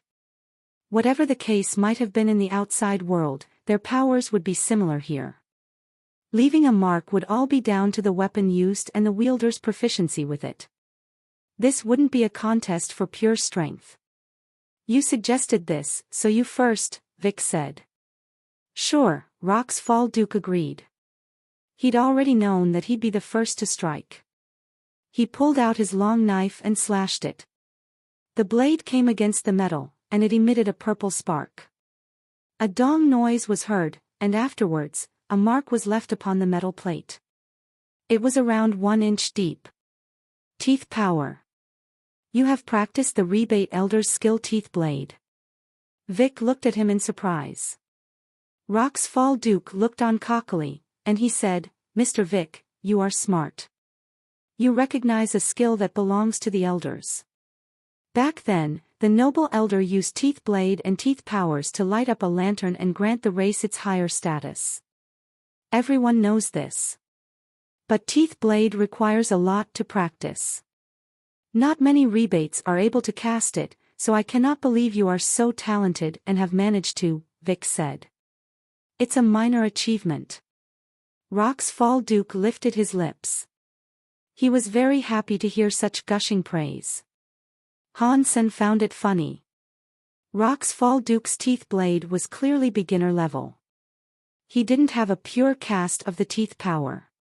How Han Sen had learned enough of teeth blade to know that, though, he was not sure. Han Sen's teeth blade was just beginner, as well. But his teeth power was definitely stronger than what Rock's Fall Duke could do. Rock's Fall Duke wanted to use this power to achieve leadership over the others. It was a great idea, but the reality was far crueler than he expected. Han Sen had seen Isha, who he guessed was a real heir to the grand power of Teeth Blade. As such, she did not have any thoughts to share over the demonstration. Who is next? Rock's Fall Duke looked at them all. Hawk Wing waved his hand and said, "Do not mind me. I don't mind having you or Mr. Vic as our leader." "I'm not interested either, let him try," Isha said, nodding at Han Senator. Why Isha kept rooting for Han Sen was perplexing. Han Sen was not moving yet, though. And Vic smiled and said, "Let me do it, then." Rock's Fall Duke gave Vic the sheet of metal. Vic held the metal and smiled. I can use whatever power I possess to leave a mark on it. Yes. If you can leave a darker mark than me, then you will be our commander. Rock's Fall Duke still sounded confident about himself. The destructive ability of teeth power was the best in the entire universe.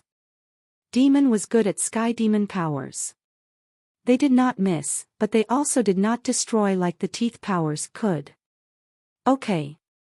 Vic smiled and unsheathed a dagger. Then he swung it at the metal. There was a catch, a noise, and the metal broke. Rock's Fall Duke was in shock. Even Isha looked surprised. All the power from the outside had been suppressed there, and even the king-class treasures would suffer suppression. For Vic's dagger to be able to cut through the metal, it meant that he could easily kill them all if he so wanted. With the sky demon power, Vic seemed to be the strongest there. Now I am the commander. Does anyone have an opinion about that? Vic said coldly. The others did not speak. Rock's Fall Duke's face had turned all red, and he couldn't bring himself to say a word. What dagger is that? And why does it have that raw power in Demon Grave? It is stronger than the wooden weapons built from the plants that reside here, Hawkwing asked as he looked at Vic's dagger. Vic put the dagger away, smiled, and said, I found this weird dagger by chance. It's only a Viscount weapon outside of here, so even I was surprised to find out that it was not suppressed upon being brought inside. Nobody else believed him. He had brought the dagger here intentionally, that much was certain. Do you want to try leaving a mark? Vic asked Hans Sr. No thanks. Han Sen shook his head. He knew nothing about this place, so commanding would not do him any favors. If Isha did not want this position, then there was no point in him taking it either. In that case, I will lead. Vic smiled. He issued a formation for their travel, and then they set out. Han Sen and Rock's Fall Duke were up front. Vic and Hawkwing were in the back. He allowed Isha to simply walk in the middle. They walked for a long time, but they never did feel right. Nothing appeared, but as they went, they could tell there was something residing inside the silk. It was like lightning. As they went forward, the lightning became more active. Eventually, it leaped out of the silk and landed on Han's senator. He felt very numb. Chapter 1807 Cooperation. The light was so small and so fast, and it came at the speed of light. Hansen couldn't dodge it, and when the light pelted them, they all felt numbed. They were not injured though. Their armor could not resist the shock of the light either.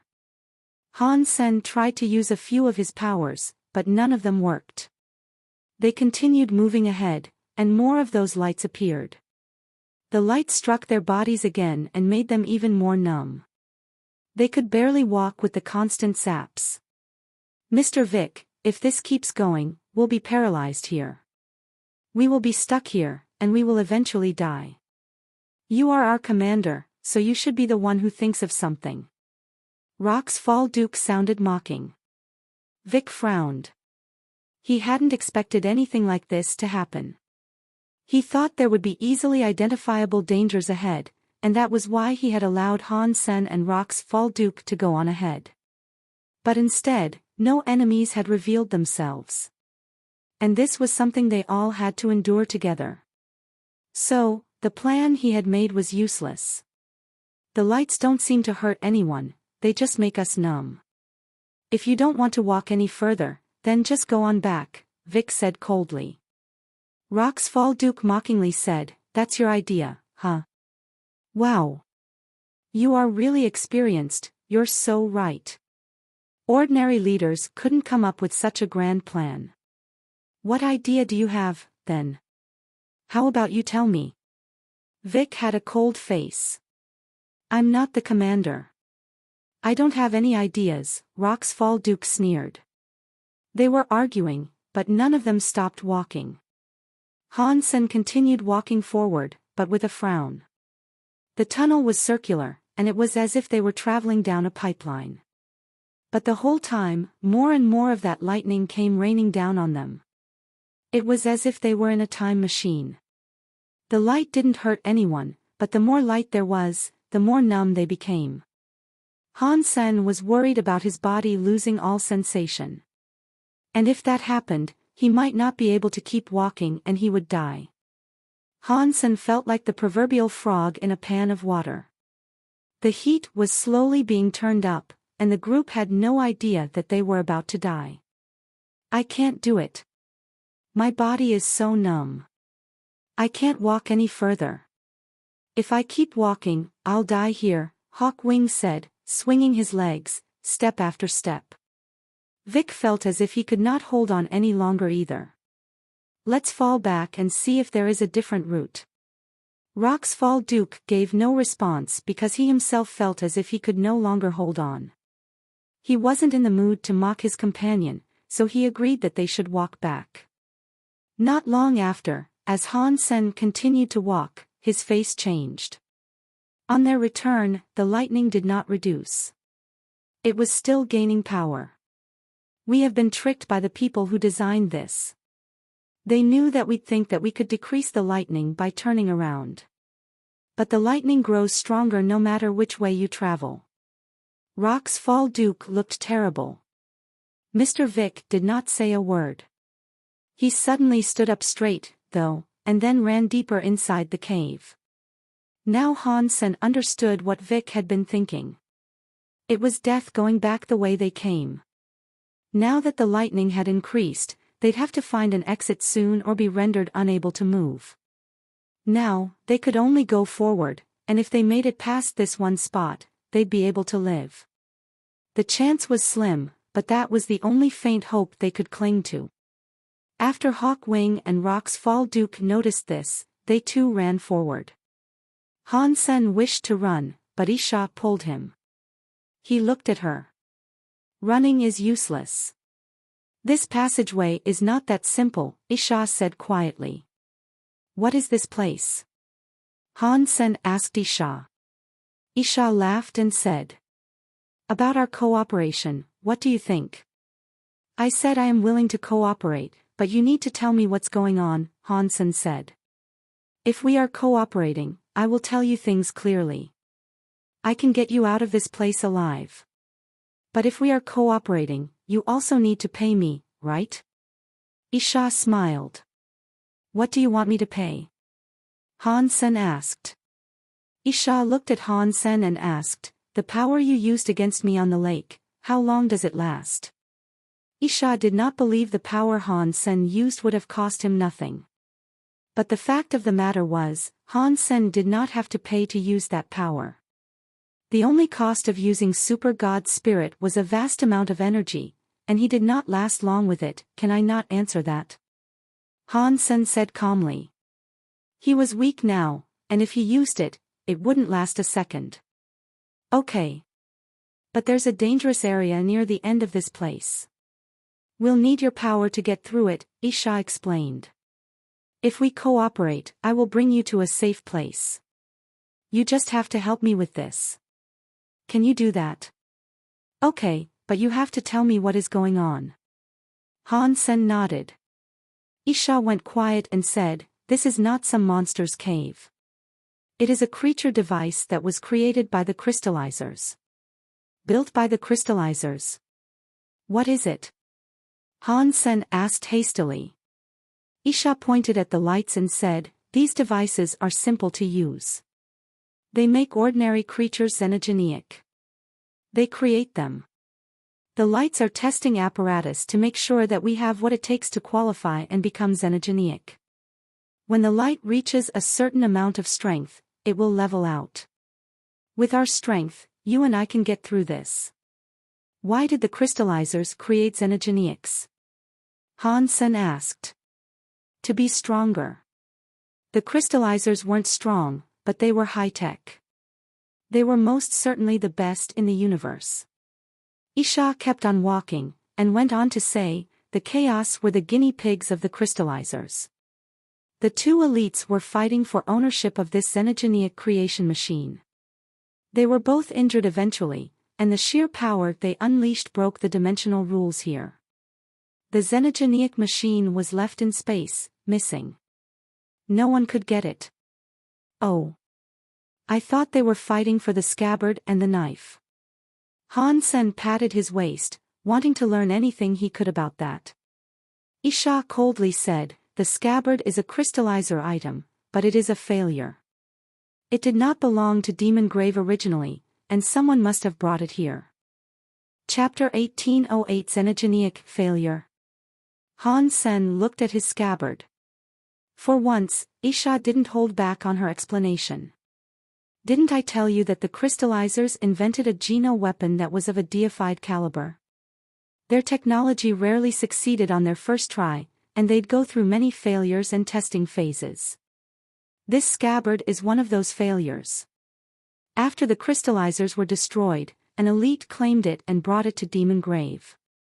He left it here after that fight. The elite you mentioned cannot be the rebate elder, could it?" Han Sen asked Isha. Isha nodded and said, "Yeah, it was our elder. Our elder always used that scabbard, and he never left it behind." Isha looked at Han Sen and said, "I have told you what you wish to know. I hope you will uphold your end of the bargain. Don't worry. Humans are a reliable race." Han Sen blinked, and then asked, "You want to take this xenogenic creation tool? It is fairly big, and I'm not sure it's something you can walk away with. The dimensions of this place have been twisted too much. If it wasn't for those monsters bringing us here, we wouldn't have been able to find it, but you're right, we cannot take it away, either. All I want is the xenogenic gene fluid inside here. If you want, I can give you some. I wouldn't be able to take it all, anyway." Isha was treating Han Sen like an equal. Isha hadn't initially expected him to possess a sword mind and talent like what he had showcased. The power was exceptional, considering that he was only a baron. As Isha said, when the zapping lights reached a certain volume, the pressure leveled out and stopped increasing. Han Sen had enough of a fitness level to push through it and avoid getting trapped there. In fact, the monsters had selected those 5 purely in the belief that they could be modified. It would not be a surprise to the monsters that they were able to get through the tunnel of light. But Han Sen did not think Isha only wanted this Geno fluid. He believed she was after something else as well. Inside the xenogenic creation tool, what else could she possibly get? Han Sen thought to himself. Rock's Fall Duke and the other 2 were gone. Han Sen and Isha walked for an hour, and eventually, they left the tunnel and found themselves in a circular space. That place was half filled with a milk-like liquid. It was bubbling, but Han Sen did not feel any heat coming off of it. "There isn't an exit." Han Sen looked around, and he could not see any way out. "The exit is down there. We need to go through this liquid to proceed." "This is a part of the creation tool," Isha said, right before jumping into the milk-like liquid and disappearing. Han Sen went quiet and jumped down after her. When his body touched the liquid, it felt like his armor was descending into a sponge. It was like his whole body was inside a hot spring. His Geno armament and body, and all of his cells, were conning alive. As this happened, Han Sen felt some movement. When he touched it, he noticed it was the soft ball the little monster had given him. Han Sen knew that the monster had meant for no harm to fall upon him. The monster had treated him specially, and that was probably because Han Sen possessed crystallizer blood to some degree. Those monsters were created to guard the xenogenic creation tool, and they were probably designed to gravitate toward crystallizers. The soft ball was similar to Han Sen's body, and it was absorbing some of the substance. It did so faster than Han Sen, however. Han Sen's heart jumped. "This liquid can be absorbed. Maybe I can absorb more." Han Sen's body kept sinking. He ran his Dongxian Sutra and Blood Pulse Sutra, but they did not work. They could not absorb the juice, not like the soft orb was able to. Splash! Han Sen felt empty, and he fell from the liquid. Han Sen took a deep breath and allowed himself to float like a leaf. Han Sen looked around and noticed he was on a semicircular platform. Isha, Vic, Rock's Fall Duke, and Hawk Wing were there. Good movement, Vic commented, as he watched Han Sen descend like a leaf. Han Sen looked around and noticed he was in a massive place now. The semicircular platform connected to a bridge. There was a large, crystal-looking sphere across the bridge. It was glowing. Beneath the bridge, you could see a lake of milk. For some reason, there were geysers firing the liquid. They would blow up pillars of the stuff, spraying it everywhere. Some pillars of the juice came close to the bridge, spraying the walkway before descending. Everyone is here, so let's get on with the plan, Vic said.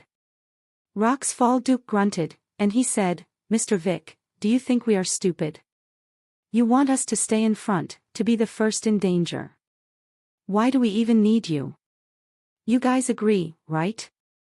Rock's Fall Duke stepped toward Han Sen and Isha. He had no faith in Vic, so he wanted Han Sen to lead them now. Instead of Vic, Rock's Fall Duke, it looks like you're the first to cross the bridge.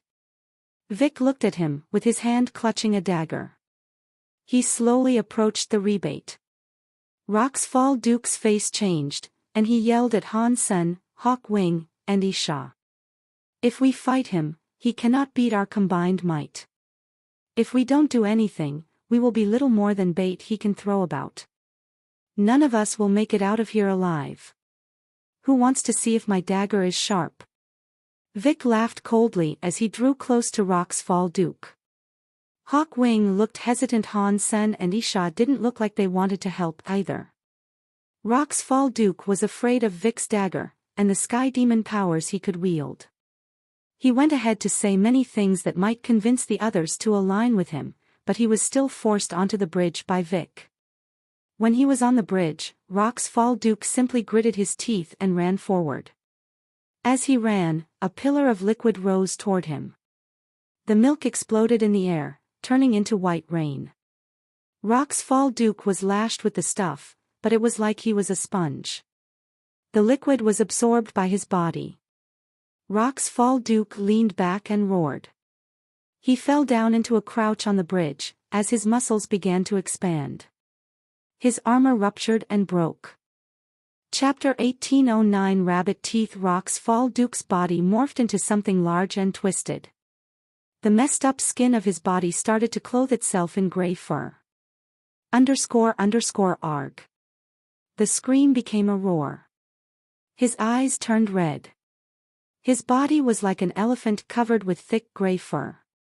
Rock's Fall Duke had looked like a human once, but now he had become a big gray rabbit. The rabbit's teeth were as sharp as scythes. It was frightening. Oh no! Rock's Fall Duke is now a xenogeniac, Hawk Wing screamed as he tried to escape. But the path they had come along was barred with silk, and there wasn't the smallest of crevice or seam. Rock's Fall Duke lost his mind when he became the giant gray rabbit. The red eyes turned to look upon his former party, and then the creature pounced towards them with a spring from his back feet. He was much faster as a xenogeniac than he had been before. Not even the chaos were as fast and strong as that creature. Han Sen fell back, but there wasn't really anywhere to go.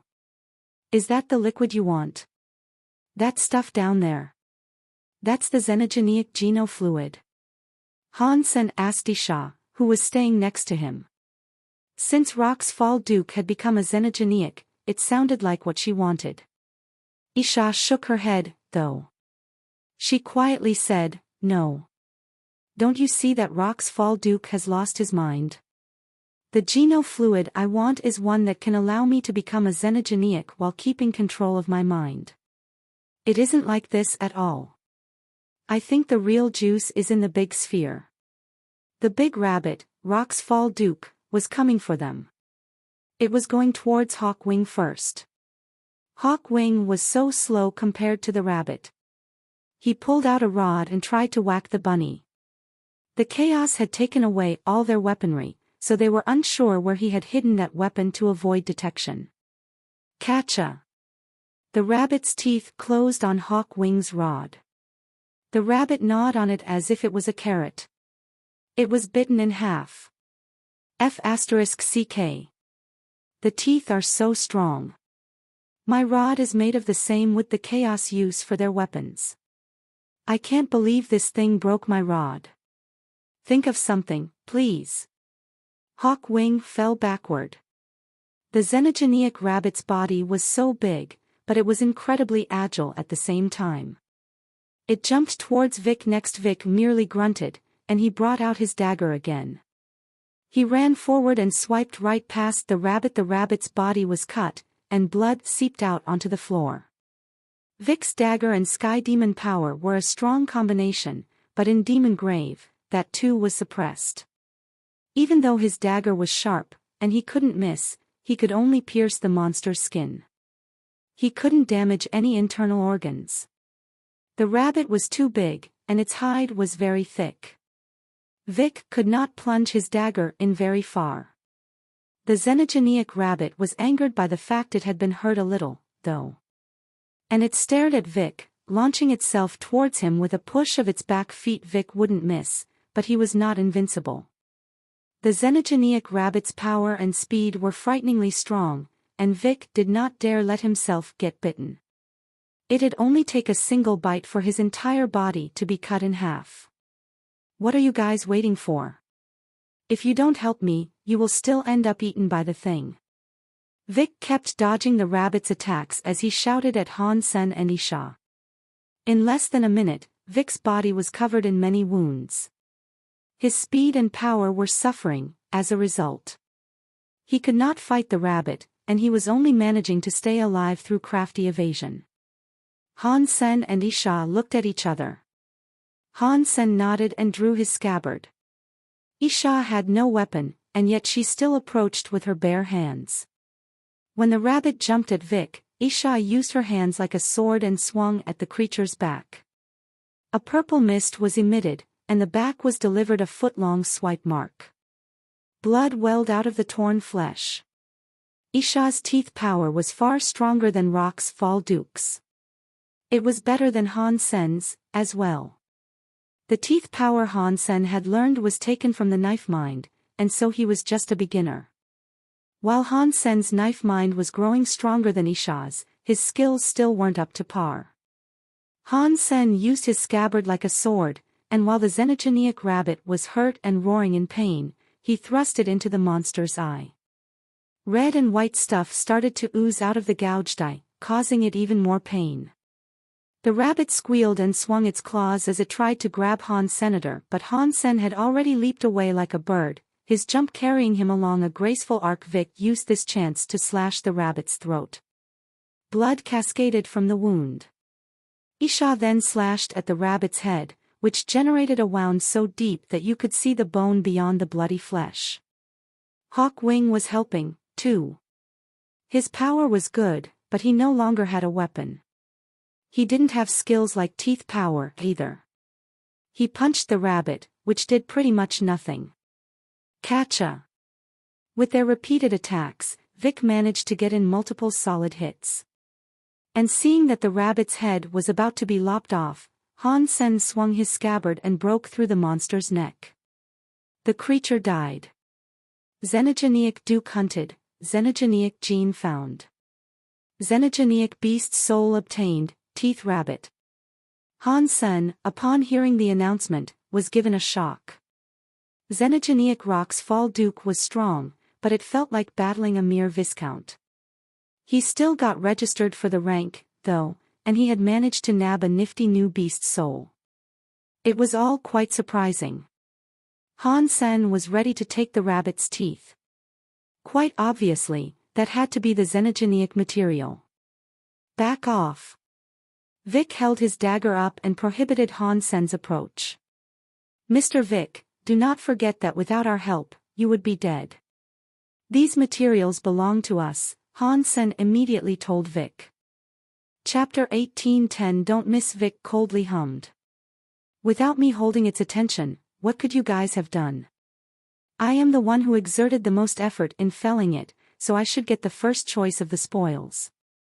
I want the rabbit teeth. You can have the rest. Mr. Vic, do not be ridiculous. Han Sen responded to Vic, his voice hard. Ridiculous? In what way am I being ridiculous? Would you like to direct that question to my dagger, and see if it tells you how I'm being ridiculous? Vic held up his dagger, its tip pointed at Han. Senator Han Sen frowned. Vic thought the reason his dagger could not kill the rabbit was because the rabbit was too powerful. He did not have to worry about killing Han Sen, due to the equalized powers. An absolute hit on Han Sen, with the dagger, could easily kill Han Sr. You. Get on the bridge. Vic was still pointing the dagger at Han Sen as he shouted. He didn't just want the xenogenic material, he now wanted Han Sen to be bait. Han Sen remained still, though. He stood, looking at Vic emotionlessly. Didn't you hear me tell you to get on the bridge? Vic looked at him darkly. He was not at all happy with Han Sen's behavior, and so he approached him. Han Sen did not speak, and neither did he move. He silently watched Vic approach. It looks like you aren't afraid of death. Vic was so angry, he swung his dagger at Han. Senator Han Sen had ignored his authority, and so he really wanted to teach the man a lesson. He wanted to injure Han Sen, and then toss him on the bridge. The strike was disturbingly invisible. The sky demon powers were so very unpredictable, and Vic used them well. But in Han Sen's eyes, it was nothing special. He wagered Zero and Han Yen were better with the falsified Sky Sutra than Vic was with the Sky Demon Sutra. Vic put a fair amount of raw power behind the skill, but he had little talent with it. Isha looked at Han Sen with interest. She was keen to see how Han Sen might handle a confrontation such as this. Sky demon powers were unpredictable, and not even she would dare challenge Vic. His attack should be impossible to evade. Isha kept thinking that if she was Han Sen, the best thing she could take advantage of would be range. Vic's power could not be released inside that place, so if he couldn't use his sword to unleash the ability, then the skill ought to be useless. But Han Sen was not planning on falling back or anything of the sort. Despite seeing Vic's dagger approaching his neck, he continued to stand where he was. Is he not going to move? How is he going to deal with the sky demon power? It is impossible to block or even dodge. Isha was really surprised. Vic felt like something was wrong as he attacked, though.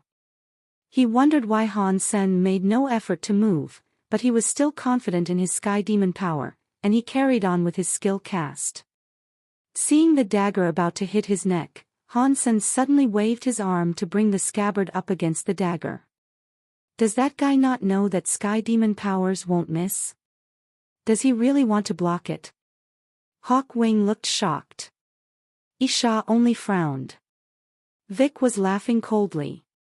He put even more strength behind the swing. Dong! Vic's confident strike was blocked a mere 3 inches away from Han Sen's neck. Han Sen didn't even look at the dagger. He was staring at Vic the whole time, and yet, he managed to block the blade. How is that possible? These words ran through the minds of Vic, Isha, and Hawk Wing all at the same time. Even when both parties had similar strength, it should have been impossible for sky demon power to be blocked.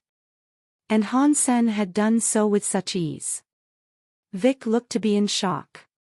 He struggled to believe what had happened. He didn't want to believe what he had just seen. Vic clenched his teeth and started raging with his dagger. Like a hailstorm, he thrashed at Han. Senator Han Sen just stood there the whole time, though, inside the violence. He waved his scabbard, the whole time looking at Vic and not his dagger. His scabbard was able to block each and every strike. All those strikes had not been enough to even make Han Sen move his feet. What's happening? Has sky demon power lost its effectiveness here? How can it be blocked? Who is this guy? Hawk Wing screamed after breaking out of his reverie. Isha looked at the scene with a confused expression, thinking, human. Dollar. What kind of race is this? How can I not have heard of people like this before? Vic was extremely shocked. He never thought his sky demon power could be blocked by someone on the same level as him. Are you done? Han Sen asked quietly. He took a step forward and waved his scabbard at Vic. The sword mine started up. Vic fell back, but it was too late. He tried to use his dagger to block, but he failed. Blurg. Vic felt as if his belly had just been hammered. Blood spilled over his lips, and his body fell backwards onto the bridge. Vic landed on the bridge, just as it started to shake. The geyser of milk fired from below. Vic ignored his pain and rolled forward to evade the white juice.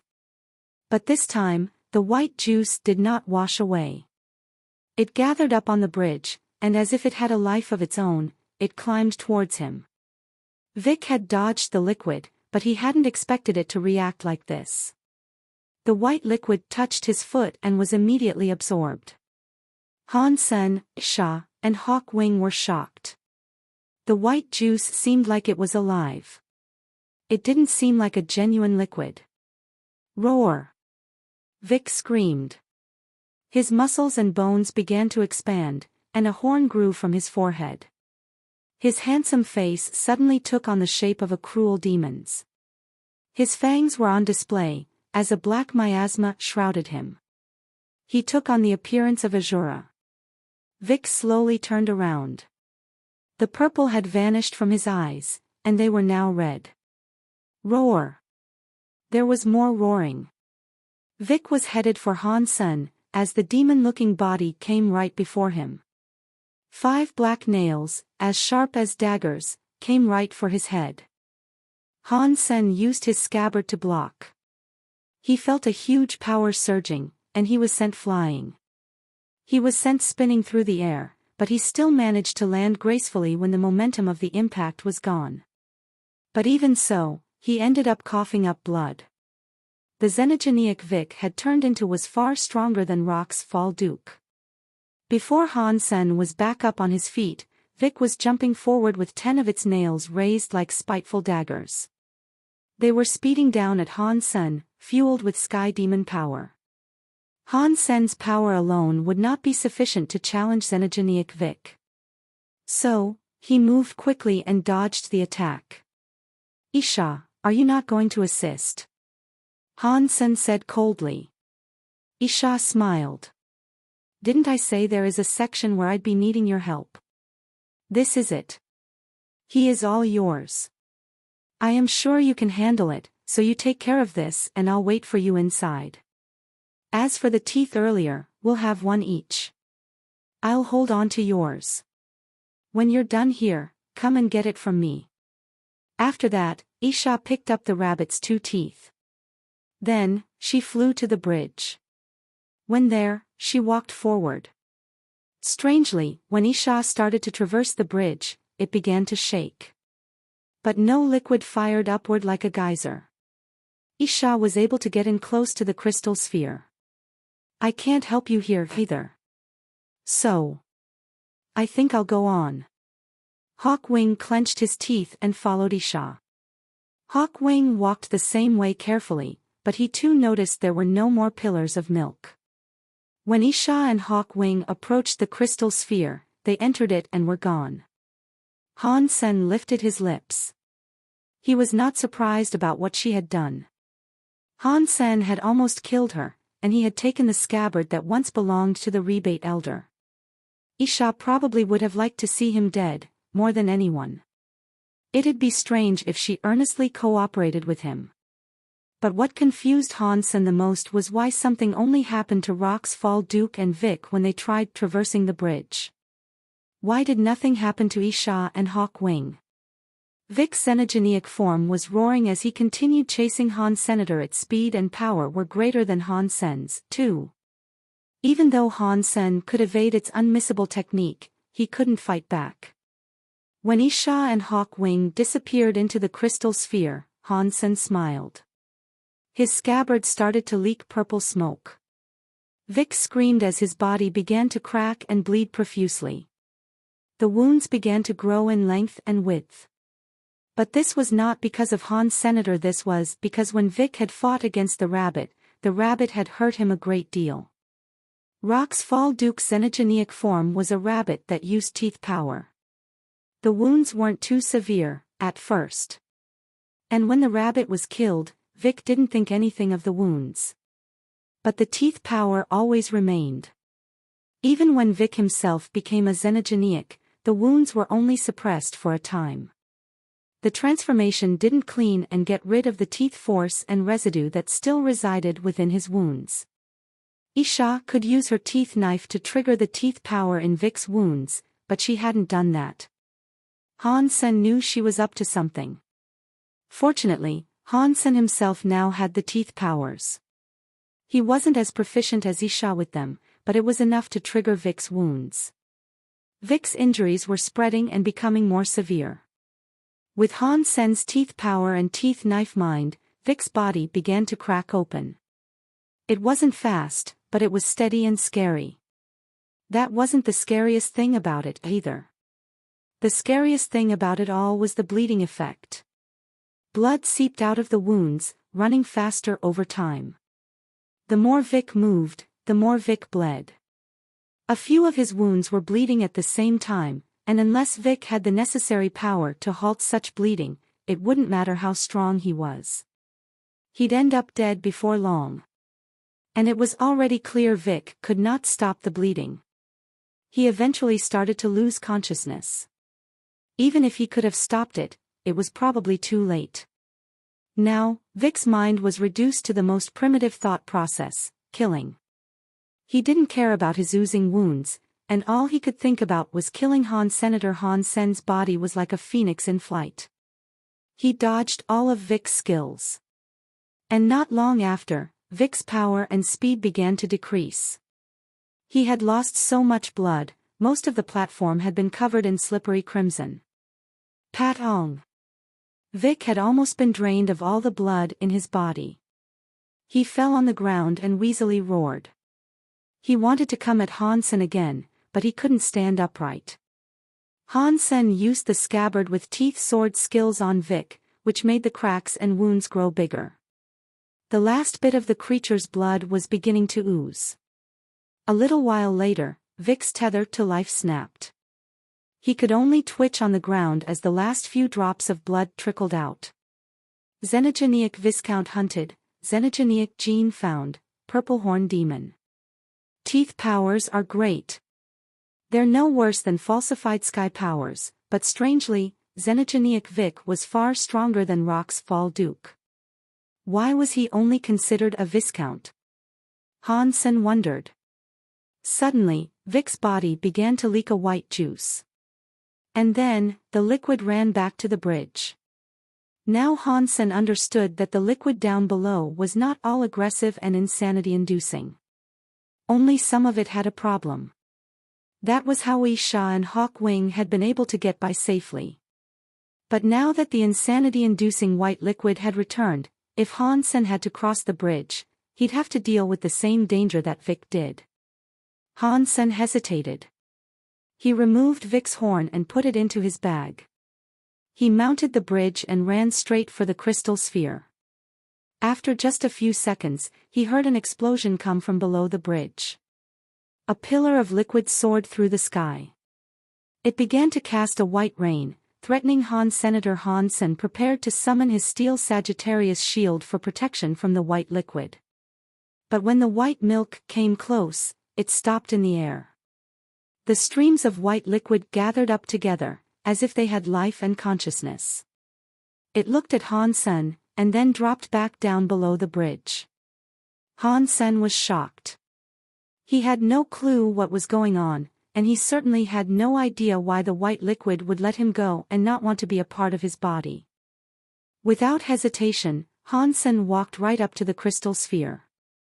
The bridge led to the very top of the crystal sphere, and when Han Sen reached the end, he noticed there was an entrance at its top. The orb's interior was hollow. It was like a football stadium.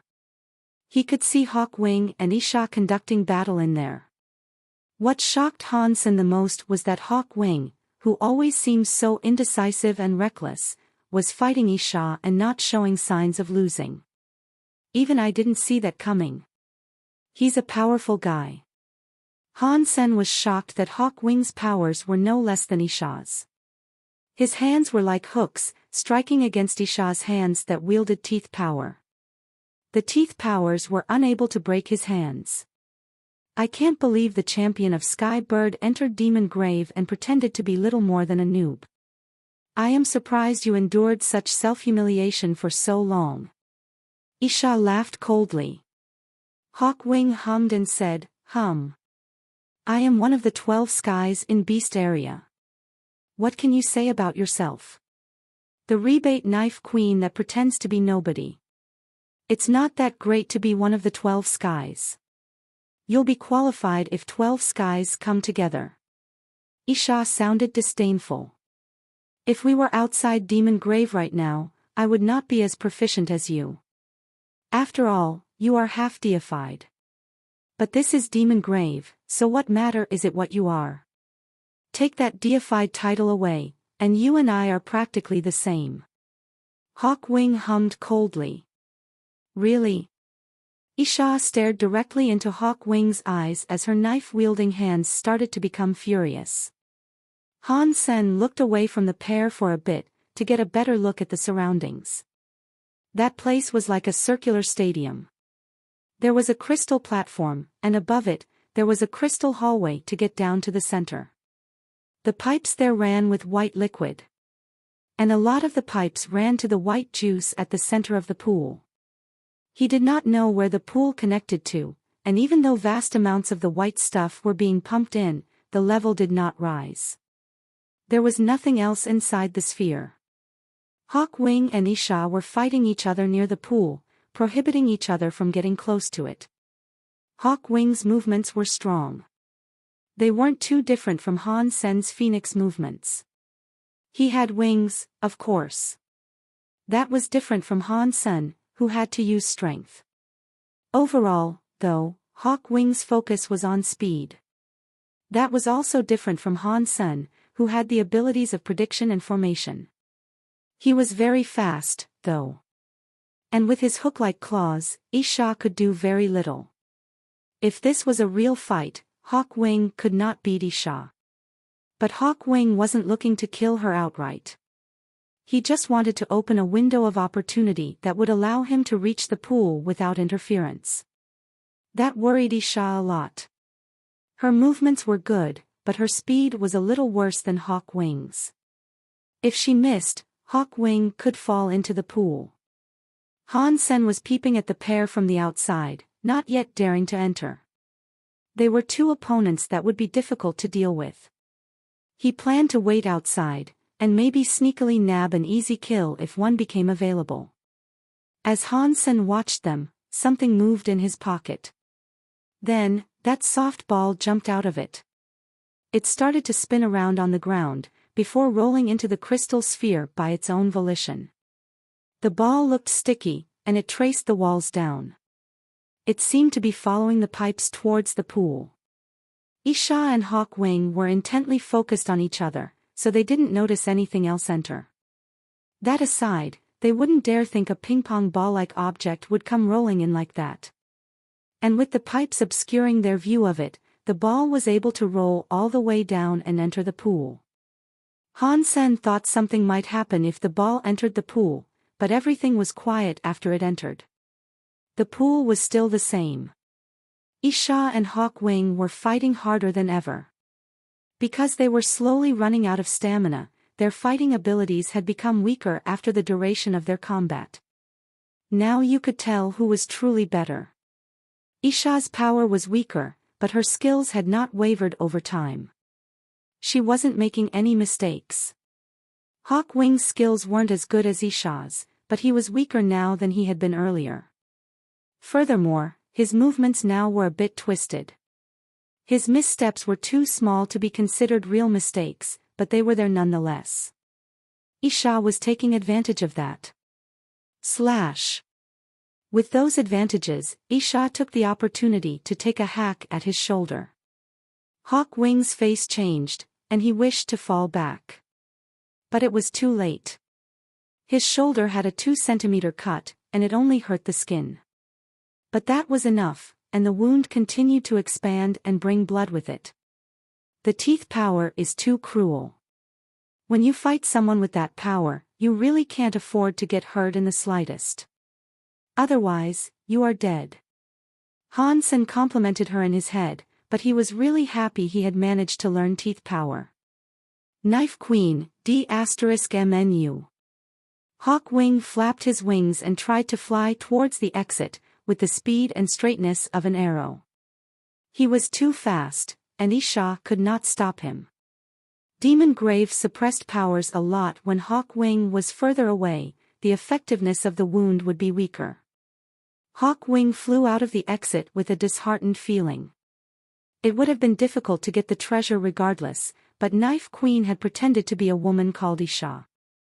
It was all his bad luck. As he thought of this, he felt a pain in his head. He felt as if he had been struck by a rod. He saw stars as he fell to the ground. Han Sen grabbed his body and kept him from falling. He couldn't make any noise. Isha's attention was now focused on the pool. When she walked in front of it, she looked excited. Han Sen did not hesitate, and he too now snuck into the sphere. He was headed for Isha, and as he came up behind her, he had his scabbard ready to give her a whack. Assaulting a half-deified elite on the outside would have been impossible. But here, her senses were weaker. This would not be a difficult attack to pull off. The champion Hawk Wing had been knocked out by Han Sen, and that had been quite easy. Chapter 1813 The Origins of Xenogeneics. Han Sen moved behind Isha silently, and just as he was about to hit her over the head, his heart sank. Isha had been standing near the pool, looking into it, but when Han Sen silently slipped up to the side of the pool, he saw his shadow on Isha's. She was looking at him with shock. Han Sen gritted his teeth and still committed to his attack. Isha was able to dodge, though. She frowned and said, "How did you get here? Even if you did kill Vic, how did you manage to cross the bridge?" Han Sen did not stop swinging his scabbard at her. He was using it like a sword, trying to strike her. It would be best to kill her now, while she was a little worn out. I walked here. It wasn't all that difficult. Han Sen attacked her, while also saying things to attack her mind. Isha wouldn't be affected by such weak mental attacks, though. Her movements were still strong and calculated, and mistakes weren't going to come easy. But she had just fought Hawk Wing, and that made her a little frustrated. She was at a disadvantage now. Fighting Han Senator Isha was so angry, and she wondered what bad luck she had mustered that was now forcing her to compete against Han Sen again. Every time she was about to get something, Han Sen was there to ruin things for her. Her wounds still hadn't healed from their first encounter, and she was deprived of quite a bit of her power. She wouldn't be able to break through the limitations of Demon Grave, and so, seeing Han Sen strike harder and harder, she knew she was getting suppressed. She wasn't being given a moment to do anything about it. She did not know why, but Isha felt as if Han Sen's sword skills had improved. He was stronger than he had been in their last fight. It made the current fight much harder. It wasn't because Han Sen's sword skills had improved, though. It was because Han Sen had learned some of the teeth knife techniques from the knife mind. And Han Sen was a beginner in teeth powers now. So, Han Sen now understood how teeth knife worked. He wouldn't be any worse than Isha right now. Han Sen was suppressing Isha quite easily. If Isha had abandoned teeth knife and used other skills, even less powerful skills, Han Sen wouldn't have managed to suppress her so fully. Seeing that Isha was going to get hit with the scabbard, a splash came from the pool of liquid. In that circular pool, the milky liquid blew up like an erupting volcano. The white juice lashed across the area in waves. Han Sen and Isha were both given a shock. They both retreated, wanting to dodge the white liquid.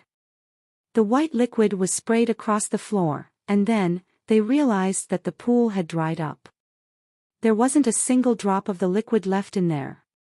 The pipes that sent the white liquid to the pool were now dry. There was no more of the white liquid flowing through. The pool was empty. Why is there nothing? Where are the origins of the xenogeneics researched by the crystallizers? Isha's face changed. It looked as if she could not accept what she was seeing.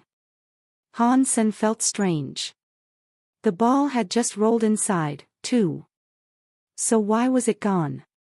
Han-sen did not have the time to think this over, though. He swung the scabbard and tried to finish off Isha. As Han-sen moved, he noticed Isha's face looked glum. The white liquid was approaching them as if it were alive. It was a sight that was very familiar to the two of them. Things like that had turned Rox, Fall Duke and Vic into xenogeneics. It had only taken one of the dangerous white columns to transform Rox, Fall Duke and Vic, but here, there were many. There had to be 1,000 of the wriggling white things. They were like a horde of monsters, surrounding Han-sen and Isha. I will remember you. Do not let me see you outside of Demon Grave. I wouldn't be the knife queen if I couldn't kill you quickly in the normal world, Isha said, before trying to escape. Don't leave yet. If you like me so much, why don't you just stay? Han-sen laughed and slashed forward to block her way. Han-sen kept attacking her non-stop. Isha had used up too much energy, so she couldn't fight Han-Senator, plus, she didn't want to fight. The white liquid was getting so close, and touching a single drop would be enough to end you. Xenogeneics themselves weren't scary. What was scary was becoming one yourself, especially if you became a mindless killing machine in the process. Why are you still coming after me? If we don't leave, we will both become one of those mindless xenogeneics. Do you want to die with me that much? Isha pleaded as much as she was able to as she continued to dodge. Isn't it quite romantic, to live and die together? Han-sen's sword skills came at her even faster. He had decided to kill Isha here. Since she was half deified, she could kill Han-sen with the greatest of ease if she managed to get out he was just a baron, after all. So, obviously, he did not want any of that to happen. He had to make sure Isha did not escape Demon Grave. Han-sen was not worried about the white liquid either. The liquid itself did not seem interested in Han-Senator, so he was not worried. Glancing over their shoulders, Han-sen and Isha noticed the wriggling white things racing for them. There was a slight difference this time, though. Han-sen could tell they were going for Isha, and so he stood near her to make it look like the white things were coming after him too. Isha did not yet know Han-sen had no reason to be afraid. And with Han-sen disrupting her, she felt angry and afraid herself. The white juice was coming. I am going to kill you. Isha could not escape from Han-sen, so now she was furious. Her white bunny ears stood up tall and straight, and her long hair waved. Her entire body wrapped itself up in a purple flame. She broke the rules again, as her power increased by several multiples. She tried to strike Han-sen with her hands, as purple sword flames blazed. Han-sen kept moving, trying to dodge that flame. The purple flame wrapped Isha up, though, and she managed to disappear and reappear in front of the sphere's entrance. That made Han-sen depressed. He hadn't realized that he'd made Isha angry enough to cast the skill. This time, it was too much for her, though. Her body was damaged. Even if she left Demon Grave, her body would be weak for a very long time to come. Han-sen wanted to give chase, but he suddenly felt as if someone had patted his shoulder. Goosebumps flared across his skin. Chapter 18:14. Take as much as you want. Han-sen ran forward and looked back. There was nothing behind him. When he looked at his shoulder, he saw nothing there. He felt as if something was sitting there, but he just couldn't see it. Suddenly, the colors on Han-sen's shoulder became blurry. He saw that a creature, like a chameleon, had just appeared. And then, the colors began to shift again. The creature was blending back into its environment. Even at such a close distance, Han-sen couldn't see it anymore. Surely it can't have come out of that weird ball, Han-sen thought. Although the little creature had only just appeared, it looked like a straight-up monster. It was simply small, that was all. It was around the size of a man's hand. And now, Han-sen had an answer for why the ball was no longer in the pool. The creature could change color to avoid being seen. The little thing's color changed again. It went to his right shoulder, changed color, and disappeared again. That is so powerful. It is practically invisible, Han-sen thought, as he watched the little thing change its colors. It was so close to him, and yet, Han-sen could not see it at all. Did you come out of the ball? Han-sen asked. He wasn't sure if the creature could hear him. But it seemed as if it did. It revealed itself, nodded, and then disappeared again. Han-sen was no longer worried. It was certainly not a hostile creature. So, he went ahead and exited the circular chamber. Oh no! Han-sen noticed that both Isha and Hawk Wing, whom he had knocked out, were gone. The cocoon had apparently risen into the air again, and there were many paths to the outside available. The whole cocoon was glowing. Han-sen would have liked to leave the same way he had entered, but the white liquid under the bridge had started to rage. It was like a fountain, hosing the entirety of the cocoon. A hole appeared in the top of the cocoon, and a white pillar suddenly descended through it. It caught Han-sen's body and pushed him back through the air, heading downwards out of the cocoon.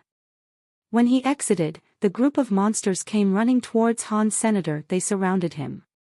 The little monster walked directly before Han-sen and looked at him.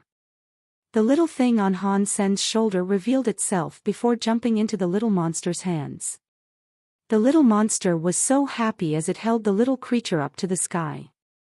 It roared. The group of monsters also roared alongside him.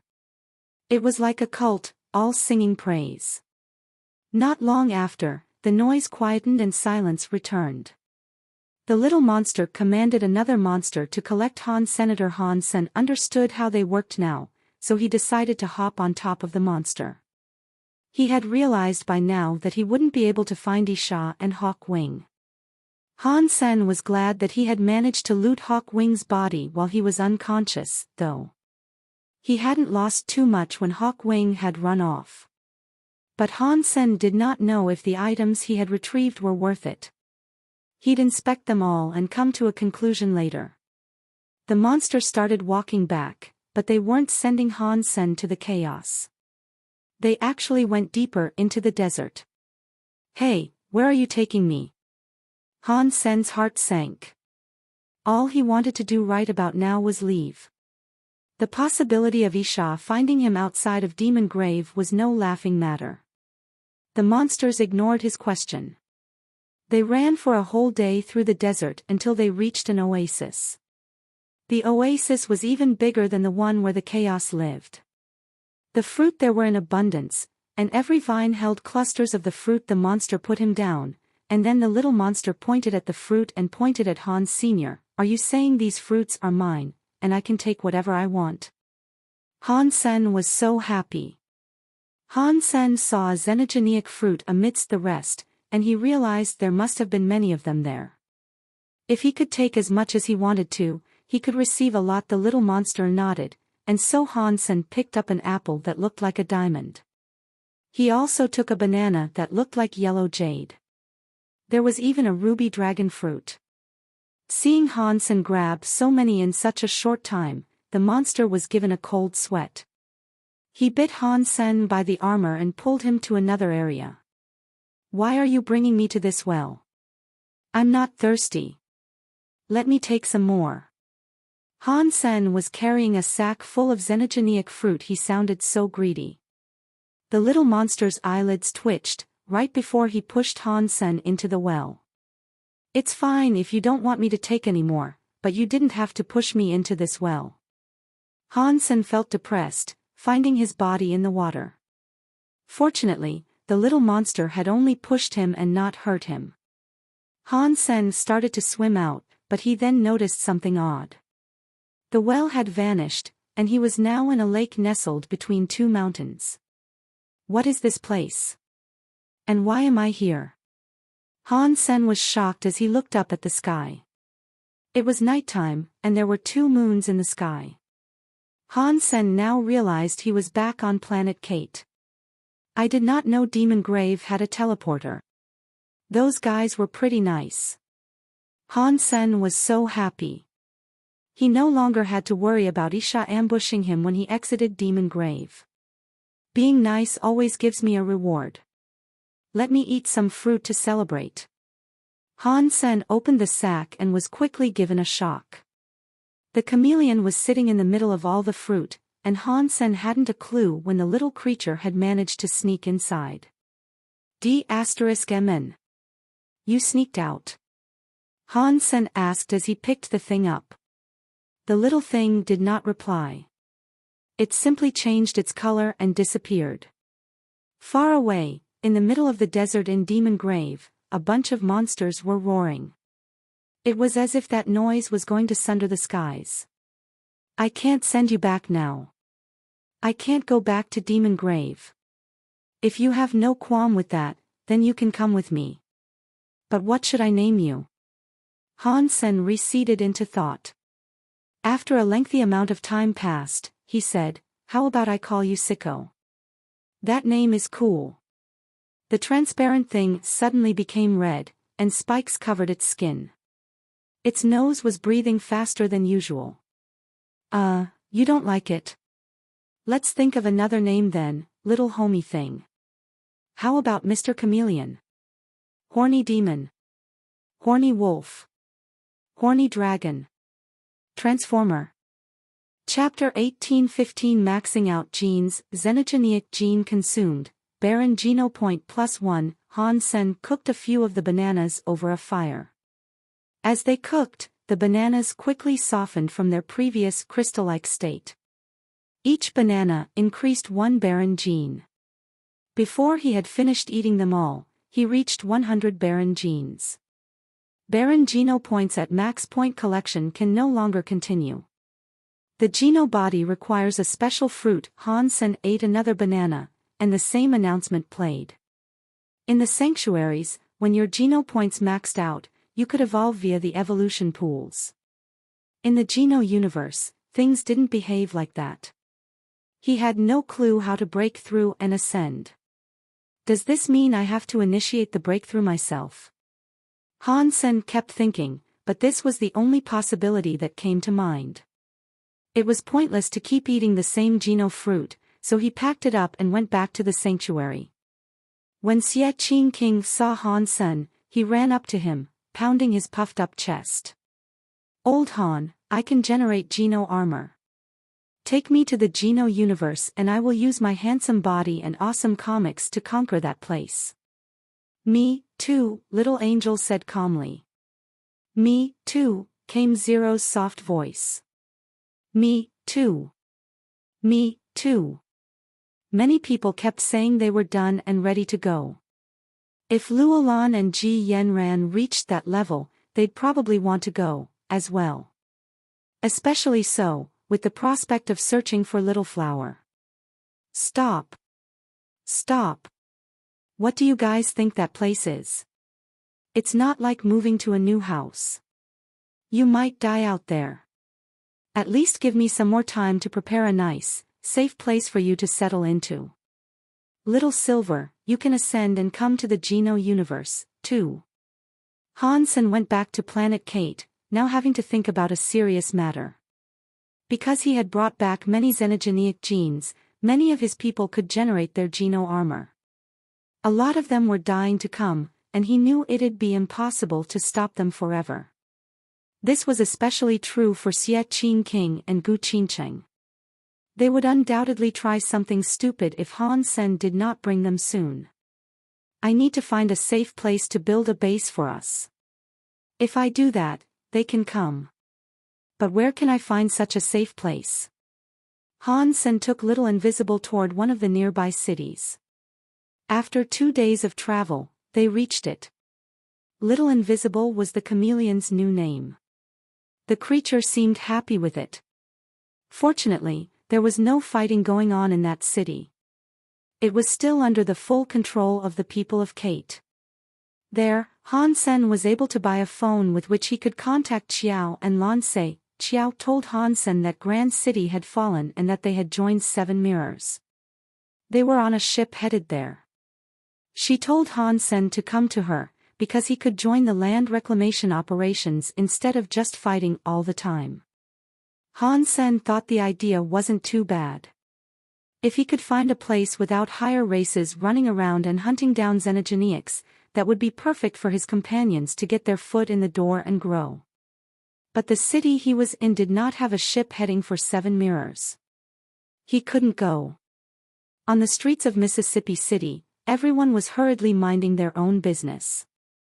No one really concerned themselves with others. The place hadn't been invaded by the Taurus yet, but the people knew that it was only a matter of time before it happened.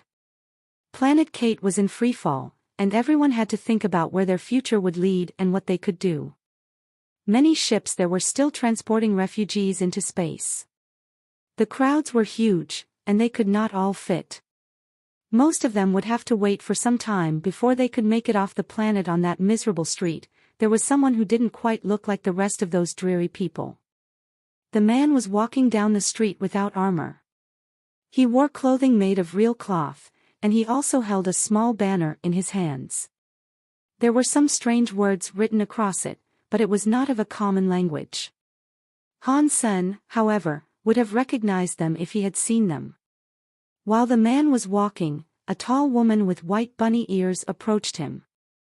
She was wearing a mask. She pulled out a knife and placed the blade against the man's neck. People continued walking by, and the man and woman were suddenly covered by a strange power. It isolated them on the busy street, making it seem like they weren't there at all.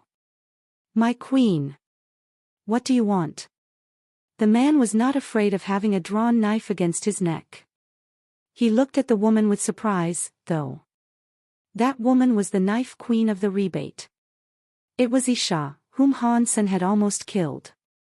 Isha looked at the man with cold eyes and said, "Do you want to live? Or do you want to die?" "I haven't lived enough, so yeah. I want to live." The man laughed. "If you want to live, give me a reading," Isha said coldly. The man looked at Isha, smiled, and said, "My queen, might I ask if my previous prediction was accurate?" "Huh." Isha hummed and did not answer the man. She went on to say, "Predict my future and that of the man named Dollar. He who is a human." Isha had been waiting outside Demon Grave for a very long time. Even after a storm started on the inside, Dollar still hadn't come to the exit point. She did not believe Dollar would find himself trapped in Demon Grave for any long stretch of time, but she had tried everything in search of him. She just couldn't locate the man. So, she had come here to ask the man for help in finding the elusive Dollar. "You will meet him when fate decides your paths will intertwine. For now, you should let it go." The man smiled. "I don't believe that.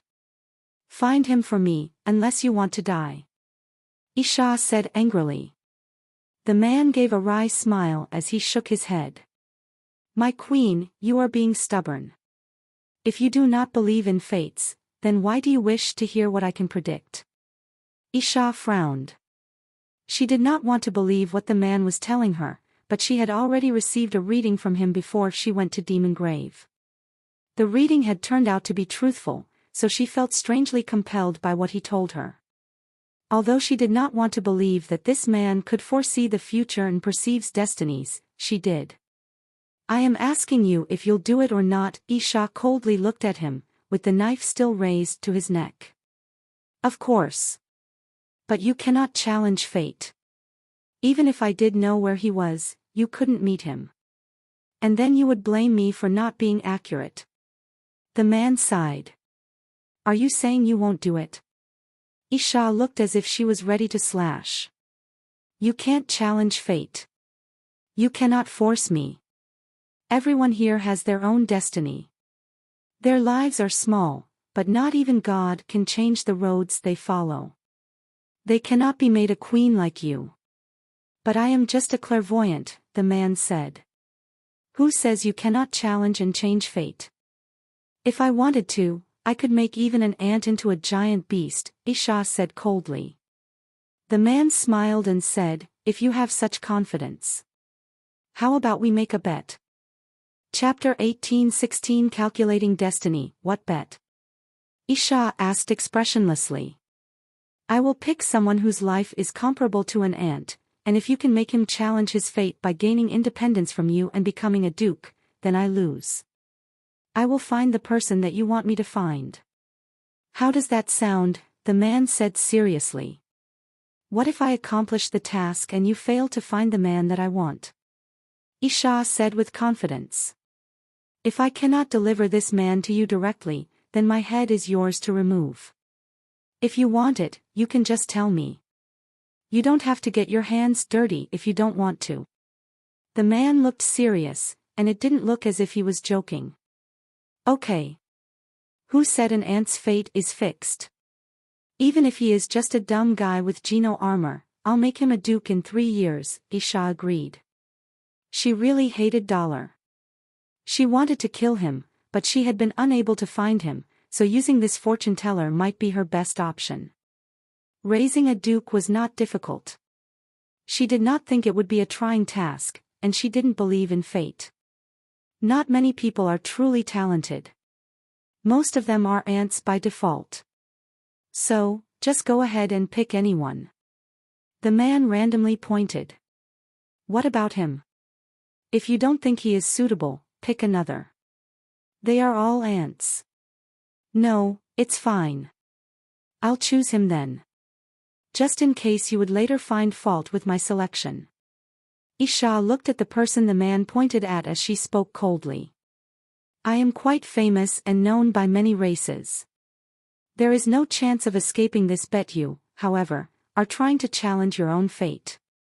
I must warn you to be careful. The man smiled. In 3 years, I will come looking for you. If you are unable to find him, don't blame me for what happens. Isha walked up to the person that had been pointed out to her. The person on the street had no clue what was going on. But he was suddenly pulled in by a weird power, and then he disappeared completely. Isha took the man and left. Her power vanished with her, and when the fortune teller appeared again, the Kate behind him almost walked into him. When he saw Isha disappear, he smiled strangely. He continued walking, carrying his small banner. If Han Sen had seen the banner, he would have understood the words. They read, Calculating Destiny in the human language. The man disappeared into the crowds. He did not look strange. He was a drop of water in the midst of the throng of people. Han Sen walked down a street filled with people, thinking about how he might get to 7 mirrors. Planet Kate had almost fallen completely, and when it did, the Taurus would rule it. Han Sen couldn't live there much longer, and he knew he would have to leave soon. But he couldn't get on the ship as there were already too many people trying to get off the planet. If he showed he was a noble, he could probably board a ship immediately, without the need to queue. But Han Sen wouldn't do that. If he did, Isha might find him. And if she did, that would be bad. After leaving Demon Grave, Han Sen knew he didn't stand a chance against a deified elite. They could kill him with the greatest of ease. Walking down the street, Han Sen was thinking about how he might get to 7 mirrors so he could find Xiao and Lan Se. As he walked, he suddenly felt cold, like a shadow had fallen over him. He was wrapped up by a strange power and lifted off the ground. Han Sen was shocked and unsure of what was going on. He had no clue why he had been suddenly trapped. Han Sen was trying to think about who he might have made angry this time. Isha. Hawk Wing. Mr. G. The Taurus. Some surviving feathers. Han Sen had offended a lot of people by this point, but none of them should have known he was dollar. Did someone find out I am dollar? I cannot be that unlucky.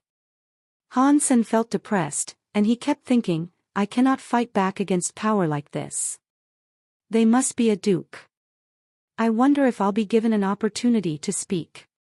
If I am killed before I can speak, that would suck.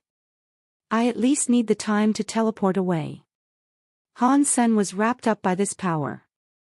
He was snared and unable to move. He couldn't even use his skills, so he was just hoping the person who had done this did not hate him too much. He hoped he still had a chance of surviving. Han Sen might end up getting beaten and tortured before they locked him up. But if that happened, at least he'd be able to return to the sanctuary. As Han Sen was worrying about this, he saw some light. He fell to the ground, which sent pain shooting up through his butt. That was the least of his concerns right now, though.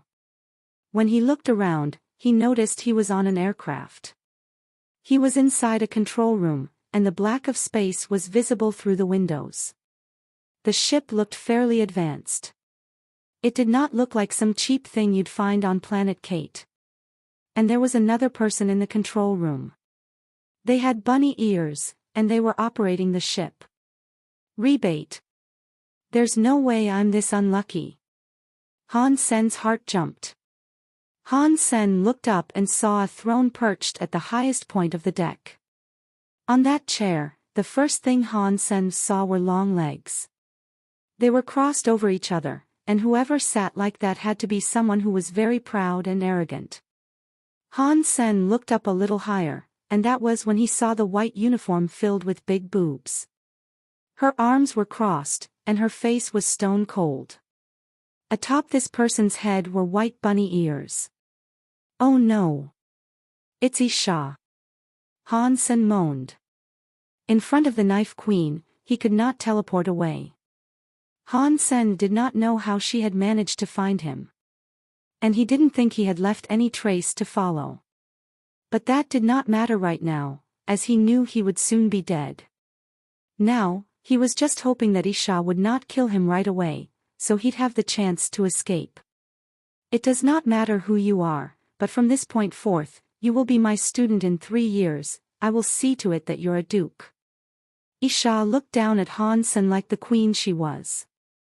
Han Sen looked at her and opened his mouth. He believed himself to be dreaming. Queen's student Han Sen did not know if Isha had gone crazy, or if he himself had snapped. She wants to take me as a student. What? I thought she hated my guts. I thought she'd prefer to skin me alive. Why would she take me as a student, pledging to make me a duke in 3 years? Did her mind implode in rage, and this is some strange form of insanity?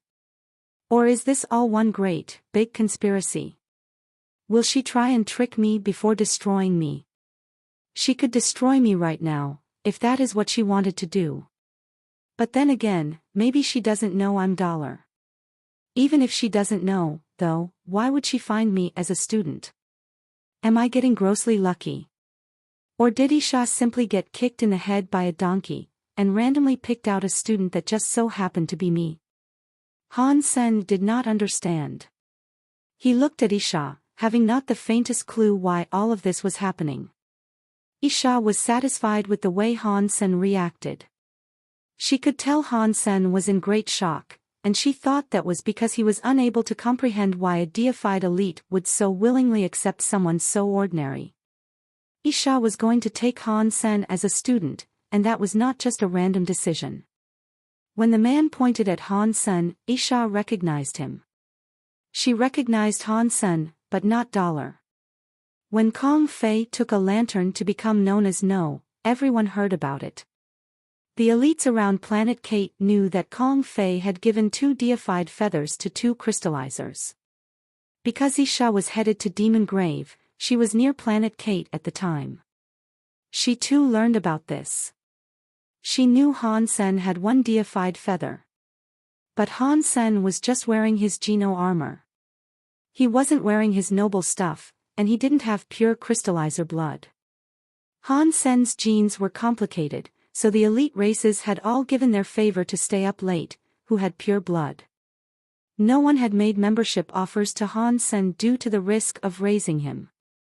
When the man pointed out Han Sen, she didn't think it was purely coincidental. She thought the man was trying to trouble her and make things harder. Developing Han Sen to the ranks of a top champion and refining the deified feather to become semi-deified. That would have been too much to bet. She didn't know if that would even have been possible. But the fortune-teller's request had been a strange one. Dukes were not particularly high-level or low-level. The challenge was definitely possible, so she agreed.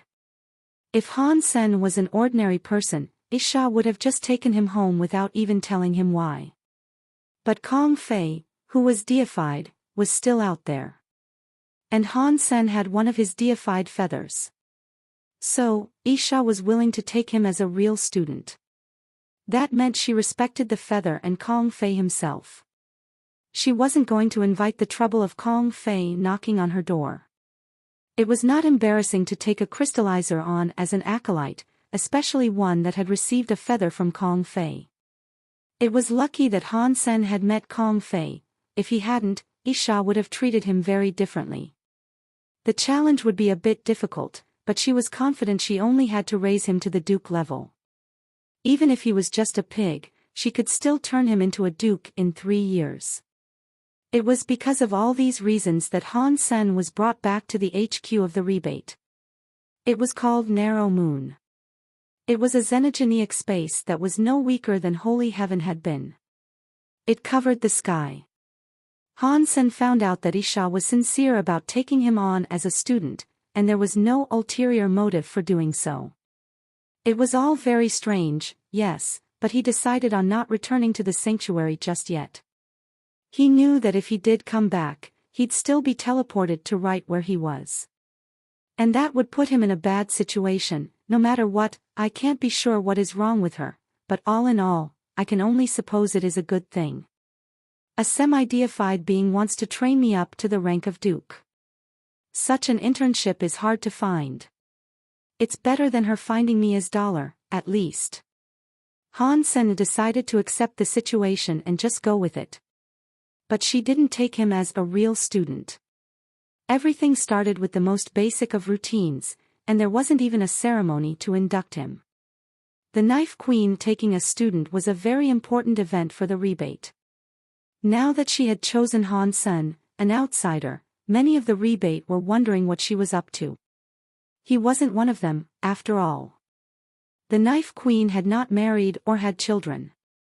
She had never taken a student before either. So, the presence of this student meant a lot to the rebate. Everyone thought that she would soon become deified. It did not matter that she had no children as of yet, as her lifespan still had many years in it. But the Knife Queen had suddenly taken a student. It made people start to wonder. Many of the rebate nobles and officers wanted to find out why she had accepted this student. They also wished to learn more about who Han Sen was. They eventually found out that Han Sen was an owner of one of the deified feathers.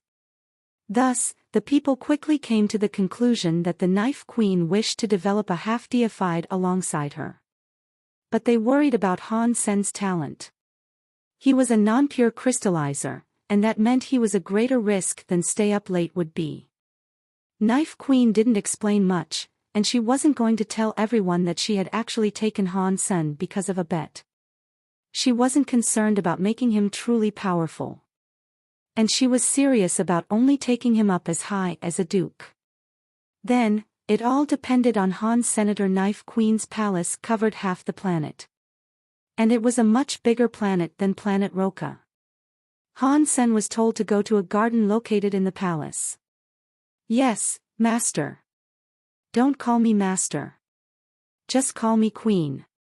Isha looked at Han Senator. She didn't like the first title he had used, as that made her sound old. Okay, my queen. Han Sen nodded.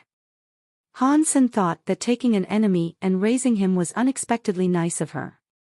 It was a respectable deed. Drink this. Isha gave Han Sen a bottle. What is this, my queen? Han Sen asked. It is the Geno fluid from a magnet fruit. It can make your Geno armor evolve. You are currently way too weak.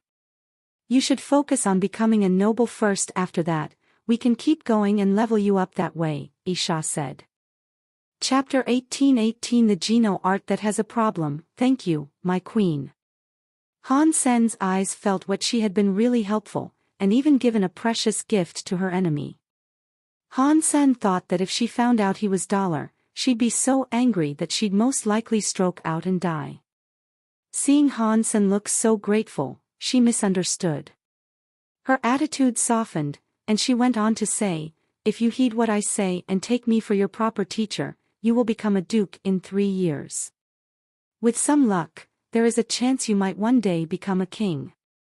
But as for Han Sen's current condition, Queen didn't say much. And the only reason she said 3 years was due to the instability of Han Sen's body. Otherwise, it would not have taken that long. Anyway, drink this Geno fluid that once belonged to a magnet fruit. And then, practice your Geno arts. Focus on evolving for a second time first. It does not matter whether you become a noble or a xenogeniac, I will take care of you. You will not become a mindless monster. Isha sounded confident. Yes, my queen. Han Sen did not say anything more. He just opened the bottle and drank its contents. He was familiar with the smell, and he had many magnet fruits at home. He was planning to eat one and see if he could evolve. He didn't expect Isha would go to such lengths and provide him with the juice. So, he spared no time in necking it down. When Isha saw Han Sen do it so quickly, she smiled even more. Han Sen chugged the Geno fluid that contained magnet fruit, and then, he felt a weird power soar into his limbs, rejuvenating his cells. Han Sen cast the story of genes, and then his spell armor appeared. The Geno fluid had become a raw power that was absorbed by the armor. Isha sat where she was and waited for the result of Han Sen's evolution. If Han Sen became a xenogeniac, and his will was lost to the lust for killing, she could recover his will and sense. After a while, Han Sen's energy started to roll downhill. But still, she hadn't seen Han Sen evolve a second time. How can that happen? Did I bring him the wrong ingredient? Maybe that wasn't the Geno fluid. Isha frowned and sniffed the bottle, and then she went on to think, this is the magnet fruit. Why did he not evolve a second time? Isha saw Han Sen's energy had weakened and become normal again. Han Sen felt depressed about it, too. This was his second time trying to evolve using the story of genes, and he had failed this time, as well. I am sorry, my queen. I have failed. Han Sen opened his eyes and looked at her apologetically. It's fine. You failed only once. Isha called for a guard to bring her another bottle. Then, she continued by saying, try again. After the first failure, this is sure to succeed. Yes, my queen. I will succeed. Han Sen accepted the second bottle and spared no time in drinking it all. Isha looked fairly unconcerned, but on the inside, it was a different story. She felt awful. Magnet fruit was not something you could buy at a streetside market. They were very expensive, and they were items coveted by many. And it wasn't just commoners either. Even many of the high races, who were unlucky enough to have babies that weren't born nobles, wanted it. So, treasures like magnet fruit could be very expensive to obtain. And there were times when they were completely unavailable for purchase. Even someone like Isha did not have many to her name, and she would have much preferred to save them. Ordinarily, one bottle of such Geno fluid was all that would be needed for success. Failure was abnormally rare. Han Sen downed the second one, and that weird power manifested once more. The power surge was stronger than what he experienced the last time. Such powerful energy. This is far greater than a baron. He must certainly succeed this time. Isha started to feel relieved. After a while, Han Sen's Geno armor showed no sign of responding. It didn't look as if it was going to melt at all. After a while, Han Sen's energy started to dip. And that meant another failure. My queen, I am so sorry. Han Sen felt embarrassed. He didn't know why his spell armor kept on failing. Isha's eyes were twitching. And as she looked at Han Sen, she asked, "What Geno arts have you practiced?" "Let me see." The fact that he had drunk 2 Geno fluids without success led Isha to believe there was a serious problem with him. Han Sen made no effort to hide anything, and he just told her, "I did not write my Geno arts down, but I can show it to you." Isha nodded, and Han Sen read it out slowly. He himself believed there was a problem somewhere, as failure was not something he often experienced. Han Sen could not tell what the problem was, though. Isha, being a semi-deified being, might be the one to help him through the slump. Han Sen only read out a little when Isha's face looked glum. She asked coldly, "Who taught you this?" "No one. I bought it out in the markets. It seemed fairly powerful, so I decided to study it." Han Sen was shocked by the sudden question. She looked as if she knew something about it. In disbelief, Isha said, "You just practiced this random skill on a whim. And you created a Geno armor with it. I am not sure if you are lucky or unlucky, truth be told. Is there a problem with this Geno art?" Han Sen was shocked. Isha said slowly, "It isn't just a problem. But don't you think this skill requires, well, too much skill? If you had a body like this, you'd already be a god. You wouldn't have to practice. Whoever wrote this was conducting a prank with the intent of harming others. And mistakenly, you generated your Geno armor with it. It is impossible to evolve a second time. What do I do, then?" Han Sen wondered if this really was a problem associated with the story of genes. When he studied the story of genes, he had acknowledged the problem. He already knew the requirements were absurdly high and demanding. No one could even start off with the basic requirements, and he had to use the black crystal armor to help him get his foot in the door with its practice. Chapter 18-19 Not even a god can block. Aisha frowned. It was obvious that the man had given her a challenge that was harder than she initially thought. Han Sen had already generated his Geno armor, so it was too late for him to change technique now. Aside from humans, not many creatures could practice 2 Geno arts in order to create 2 types of Geno armor. That was because the genes of others were stable, and accomplishing this was outside the realm of possibility. The genes of humans were unstable enough to allow this, but it was still closer to the side that did not allow the fabrication of a second Geno armor. So, Isha did not consider trying to get Han Sen to practice another Geno art and start from scratch. She didn't think it would be possible. Breaking his Geno armor and getting him to rebuild it would be a fruitless endeavor as well. It would permanently damage his body. She could take that risk if he was just an ordinary nobody, but Han Sen had a deified feather.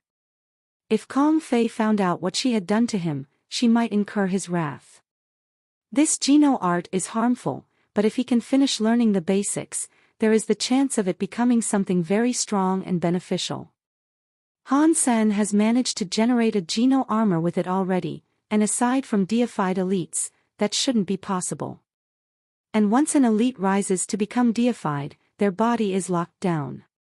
They cannot generate a Geno armor, but this man can. Perhaps there really is a chance. Isha looked at Han Sen as she thought. A Geno art that cannot be practiced, and yet he has managed to generate a Geno armor with it. If he can evolve a second time and become a noble, with that perfect Geno armament, his strength would far exceed that of other nobles. After that, practicing would be much less difficult for him, and he might achieve a great deal. It's just this first step will be really difficult to take. Very hard, indeed. Han Sen saw Isha staring at him and noticed that she wasn't saying a word. He thought to himself, Did I waste too many of her resources? Does she no longer want me? That's fine. Just let me go without killing me, please. Han Sen was overthinking things a little, though. Isha had taken him as a student as part of a wager. And that aside, she was not the sort of person that would give up easily. Han Sen, let me ask you something. I can force you to be my student, but I want this to be something that you yourself desire. I am happy to accept you, but I won't make you do this if it is against your will. I can give you a job, though, and you won't have to worry about anything, Isha suddenly proposed. Of course I am willing to be here. Han Sen hastily told her. He did not know if she was just testing his resolve or not, so he didn't want to share his true opinion. He spoke with firm confidence. My training will be hard. Not everyone is able to accept this. And if you are my student, you have to keep that flame of resolve stoked and push through the pain, even when it hurts. If you cannot handle the pain of this, I can give you the job of an officer instead. Regardless of what happens, I want you to know that you do not have to worry about anything else in your life. Isha spoke coldly, but she was still staring at Han Sen fondly. I will endure whatever pain comes my way and go as far as I possibly can. I will give up anything and give my everything, as long as you don't give up on me. I won't disappoint you. Han Sen paused for a moment. With a sad look, he went on to tell her, on Mosi Mountain, Stay Up Late and I were the recipients of deified feathers. Those high-level races only wanted Stay Up Late, and they ignored me completely. I want to practice too in order to go further. Please, give me the chance no one else did. If I am given the possibility to reach for the stars, I don't mind dying in the effort. Anything is better than staying still, rotting in place. By the end of his speech, Han Sen felt excited. Even he almost believed what he was telling her. Good. If you have this much courage and sense of purpose, I will give you the opportunity. I will help you go further and make those other fool races regret what they told you. Isha thought Han Sen was speaking from the heart, and she wholeheartedly believed his words. But after this, she still went on to say, remember your own words today. I won't blame you if you give up right now and settle for the comfort of a quiet and good life. But if I spend a lot of resources raising you up, only for you to eventually give up and try to run away, you will pay the ultimate price. Not even a deified elite could save you from the destruction I'll bring down on you. Do you understand me? If I try to run away, my head is yours to remove. Han Sen's answer sounded serious. What Han Sen said, though, was not entirely a lie. The last few sentences were actually quite sincere. Han Sen was not willing to back down. If he did not aim high in the Geno universe, he could not survive. And he couldn't protect his friends and family when they made the jump. He needed to get stronger, so he could get back Golden Growler and Little Flower. There was no way he could back down now. Okay. Then, let us continue. Isha could tell Han Sen was sincere and true to his words, and she was very impressed by him. Isha was giving him a chance to leave because it would be hard to begin what he had started. Merely getting past the first stage would cost a lot. She wanted to find out what sort of character Han Sen had before committing. If Han Sen was weak and impatient, she would rather give up and lose the bet. No one could promise her pursuit with Han Sen would pay off, so she had to learn more and consider things properly. Han Sen's answers and behavior had satisfied her. She was no longer second-guessing herself, she was willing to give this a go. If Isha knew Han Sen just wanted to use up her resources to get through the story of genes, she'd have been very angry. Continue, Isha said. Continue what? Han Sen was shocked, and not sure what she was alluding to. Continue eating, of course. Isha said. She waved her hand, and a beautiful rebate brought forth a number of elixirs. Consume them one by one, and cast your Geno arts. Do this as many times as you have to. I will make you a noble, and not even the gods themselves can stop it. Isha raised her head, asserting her feeling of confidence. Yes.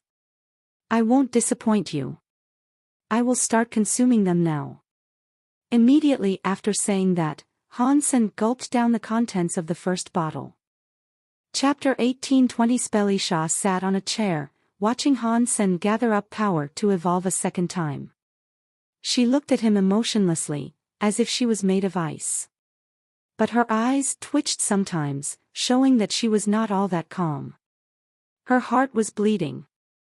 After their discussion, Han Sen had used another 3 magnet fruit elixirs, 2 thunder geno fluids, 2 reborn geno fluids, 1 fire and ice geno fluid, and 1 beast blood geno fluid. They were all the treasures that could force someone to evolve a second time. Normally, 1 would be enough to accomplish this.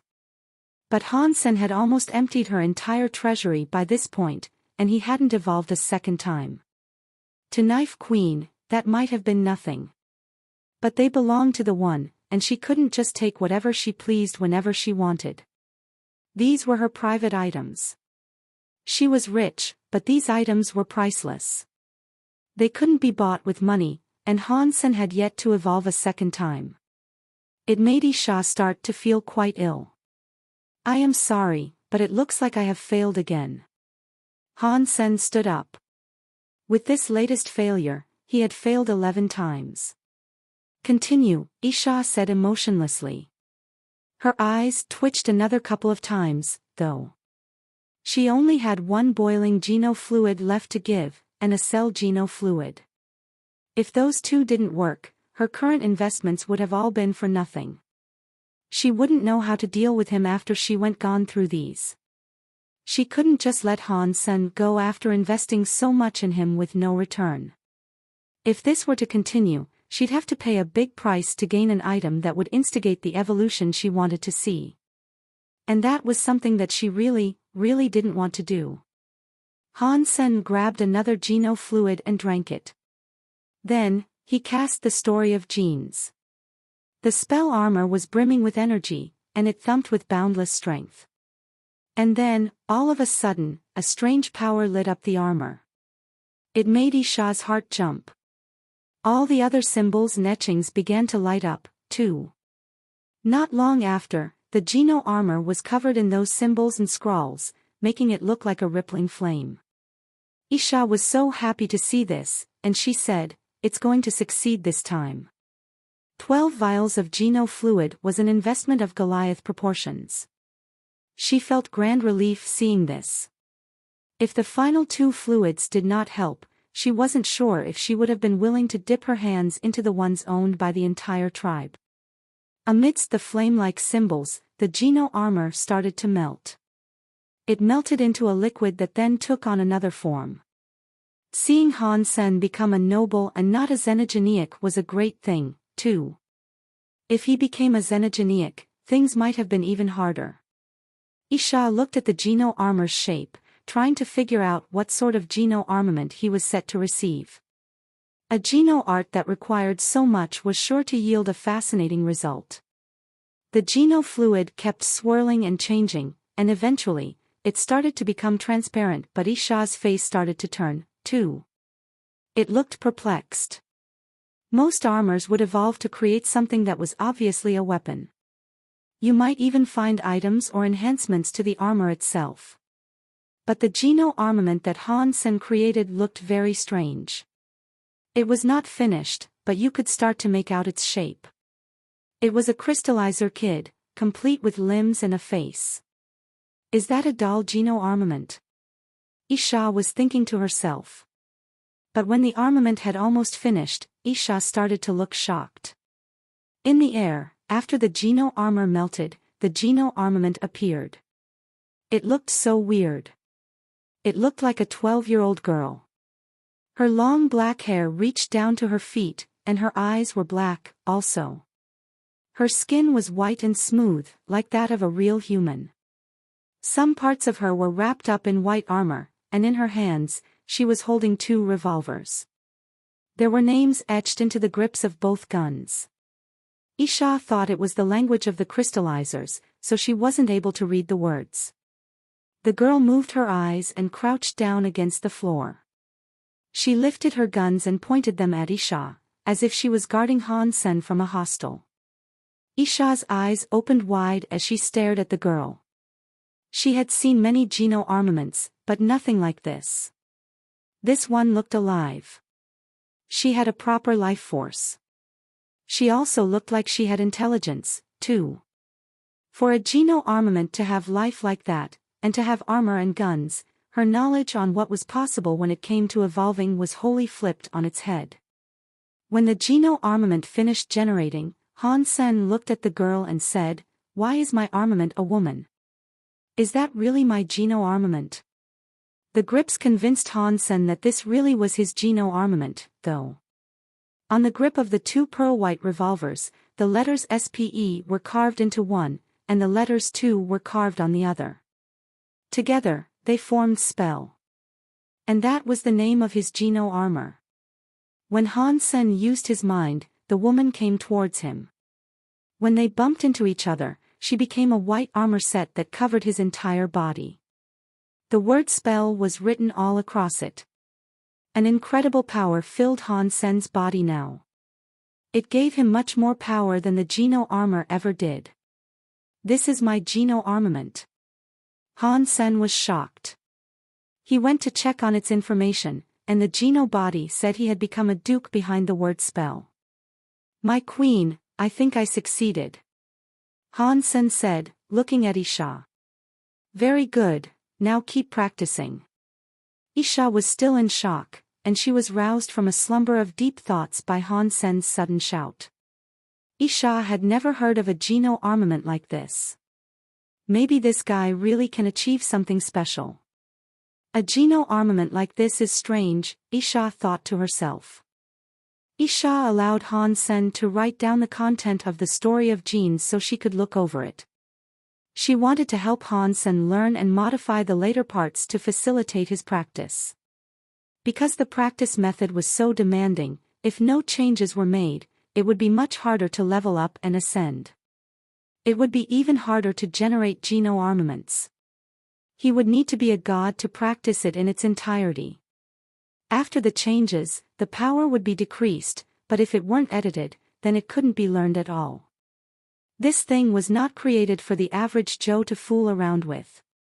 Because modifying took a long time, she allowed Han Sen to continue practicing for now. And when she was done, they would begin anew. Han Sen returned to his garden and summoned Spell. He wanted to know what powers she possessed. He was mostly interested in the 2 revolvers she wielded, and he wanted to know if the guns could fire bullets. Spell moved by her own volition. She did so with gentle grace, and as she clutched the 2 revolvers, she was able to fly around effortlessly and shoot the flowers. All about the revolvers could fire bullets and hit the flowers. Her accuracy was good. But Han Sen noticed that the bullets weren't solid, and they cost energy to fire. Even Han Sen's own energy was drained by the attacks. Spell was Han Sen's Geno armament, so it made sense that it could be used as a weapon. But he also realized the more power he was willing to put in, the more powerful the bullets fired would be. Those bullets did not have any special powers, though. Perhaps it was because he was too low level. Becoming a Viscount might change things. Barons couldn't unleash powers from a distance. They had no ranged attacks they could use, so at least where barons were concerned, having Spell was something that was a little overpowered. Han Sen tested it quite a bit, and he realized he could command and control Spell in battle. Her movements were controlled by Han Sen's thoughts. There was no delay, despite the distance that separated them. Han Sen did not need to control her all the time, though. With just a thought, Spell could be put to any task, and she'd finish it by herself. She was like a living thing, for the most part, and she possessed a lot of intelligence. She's like a real life form. Gee, that the story of genes is strange, Han Sen thought to himself. He really liked Spell, and valued it far above something like a sword or whatever else he might have gotten. He could do a lot more with this. Aside from Isha, though, no one else had learned that he had a geno-armament. The news about Isha using 12 geno-fluids to make Hansen a geno-armament did circulate, though.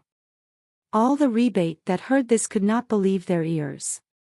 No matter how bad the creature was, 1 or 2 geno-fluids should have made them noble. And Hansen had taken 12. How bad was he?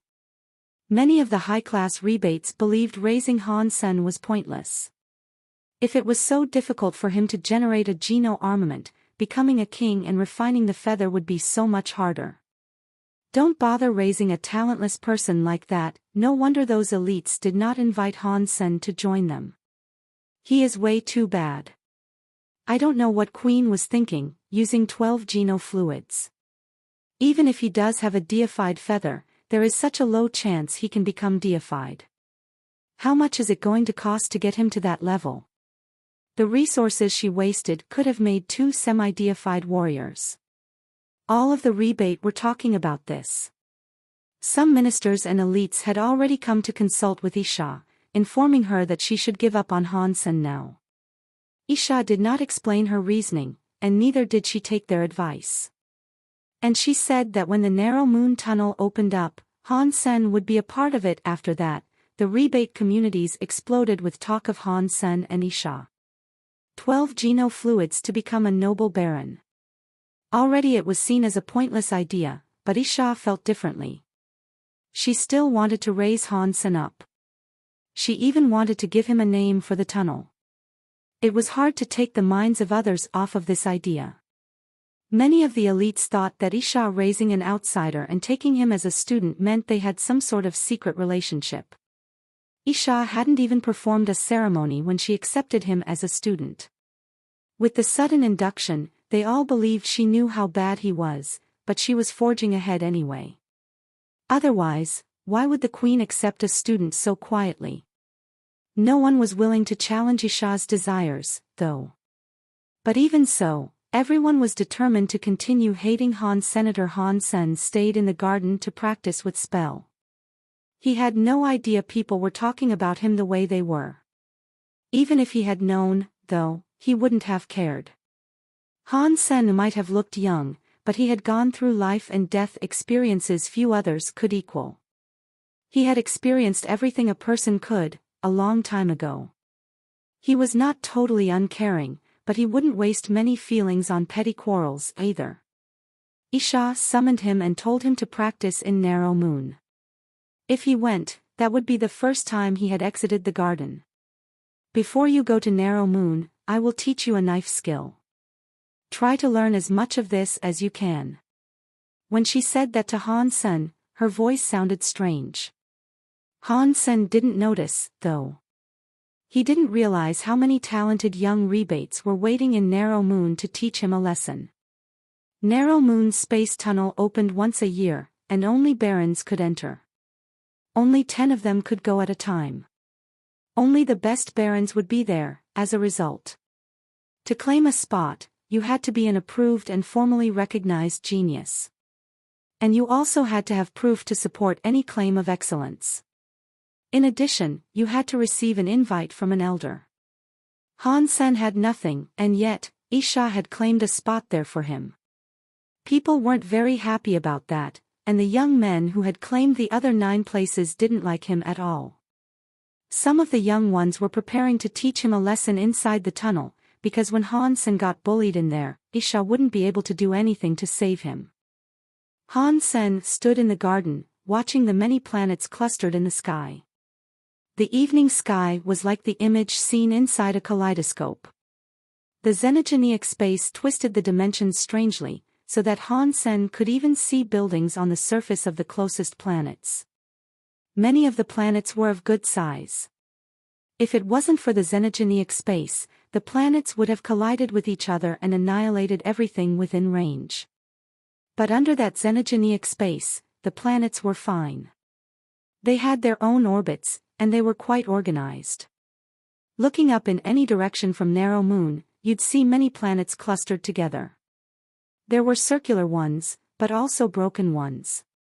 Some of them were close, some of them were far. their numbers were countless. And that was why it was called Narrow Moon. The planets around Narrow Moon were very mysterious. There were 3 planets, the names of which were Tianmin, Tianyue, and Tianji. Every year, when those 3 planets formed a triangular constellation, the center space would reveal a tunnel. And this was why Narrow Moon was so mysterious. Only Baron-class beings could enter. If you were too powerful, the energy inside would crush you, and you would die. The tunnel would allow 10 entrants. There were 10 open spots for beings to join, and 1 spot would be occupied and taken away after each entrant.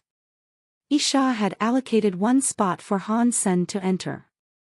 Whether or not a benefit could be earned was entirely down to Han Sr. Han Sen, you are my student, I helped you become a noble, and I grabbed you a spot to go to Narrow Moon.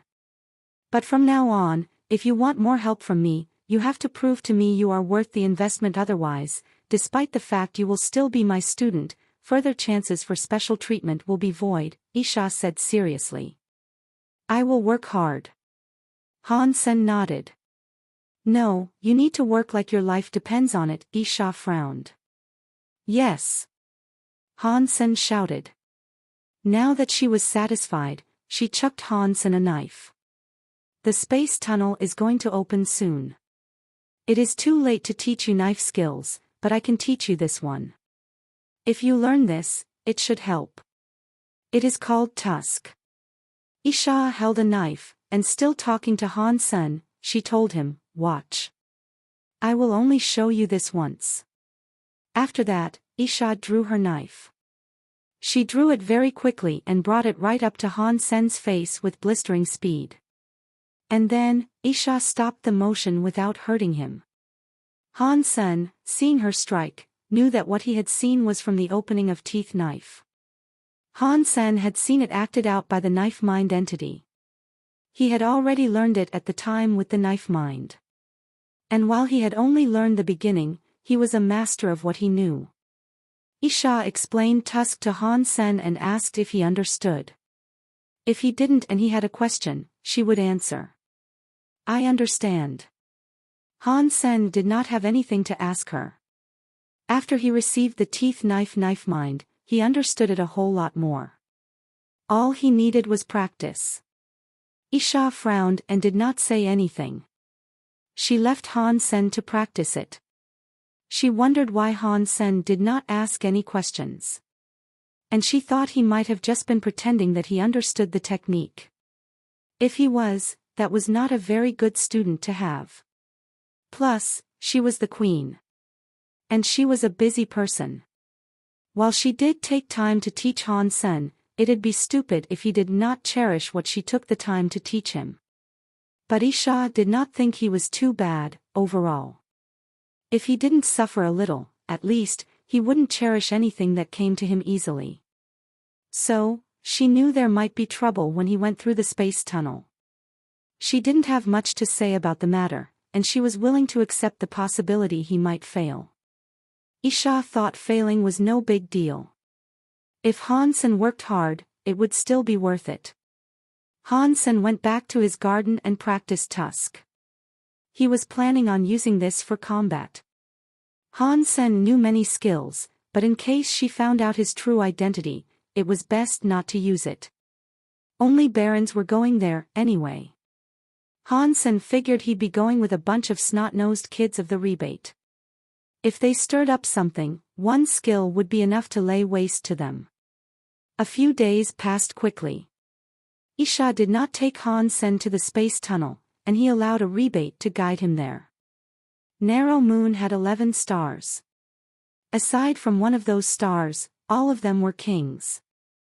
Knife Queen Isha was a half-deified king, and there was only one other on par with her. That was Moonwheel King. The rebate had possessed many deified elites at one point, but that was long ago. There were none amongst them right now. Most of the higher races were like the rebate, and tended to only have one deified elite. They were the ones who would light the lantern on the race's behalf. But even they would not live forever, and they too would die someday. But without deified elites, the lesser races were still unable to usurp a lantern and claim it for themselves. Typically, they'd need deified elites of their own to manage such a feat. It was very hard for the higher races to create a deified elite. So, even across the space of 1,000 years, witnessing a fight like the one with Kong Fei was extremely rare. Out of the 10 kings of the rebate, Knife Queen was widely regarded as the cream of the crop. Aside from Moonwheel King, who was near enough the same level, the others were far inferior.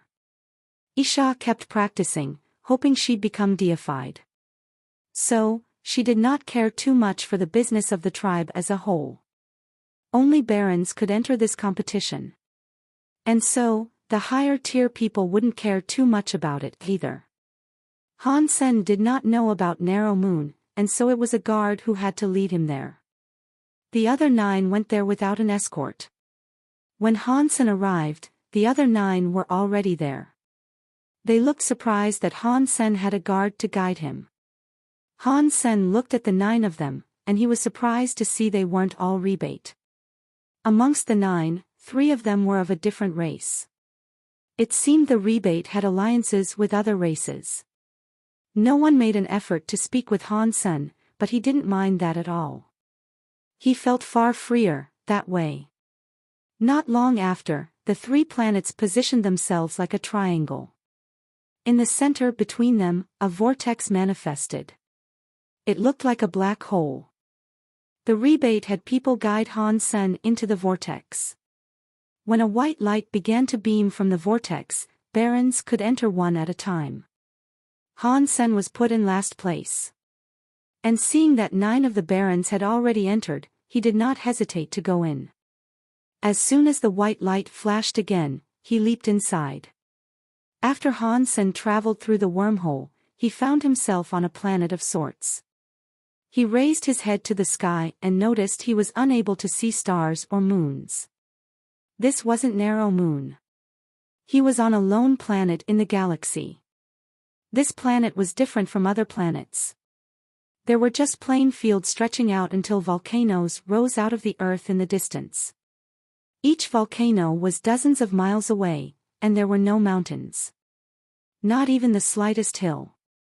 As Han Sen looked around him, he heard a big boom noise come from the closest volcano.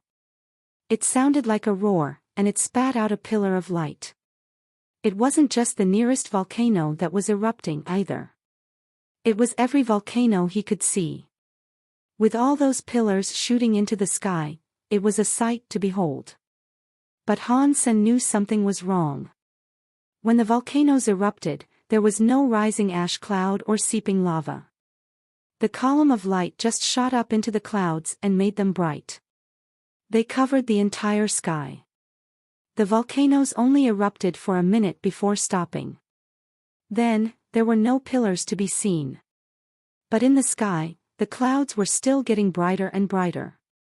They started to empty, unleashing a torrent of rain from above.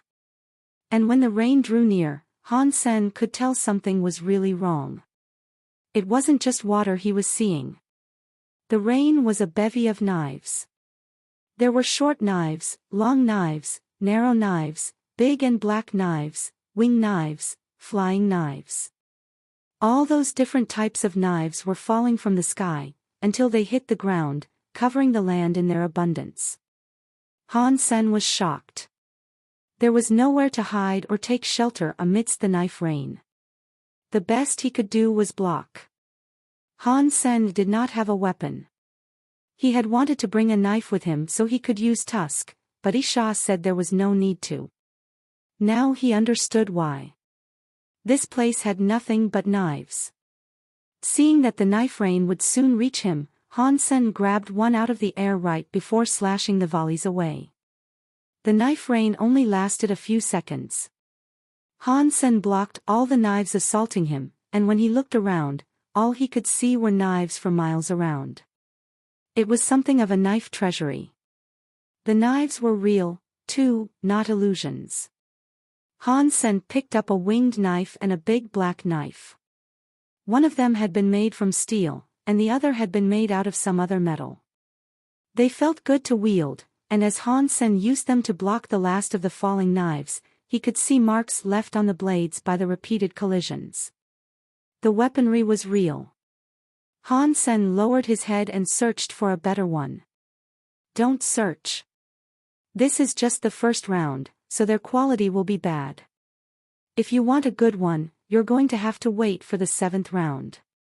Assuming you last that long, that is. A rebate man approached Han Sen, speaking coldly. Han Sen looked at him. He looked quite handsome, and he had black bunny ears. He was holding a knife that was shaped like an arrow.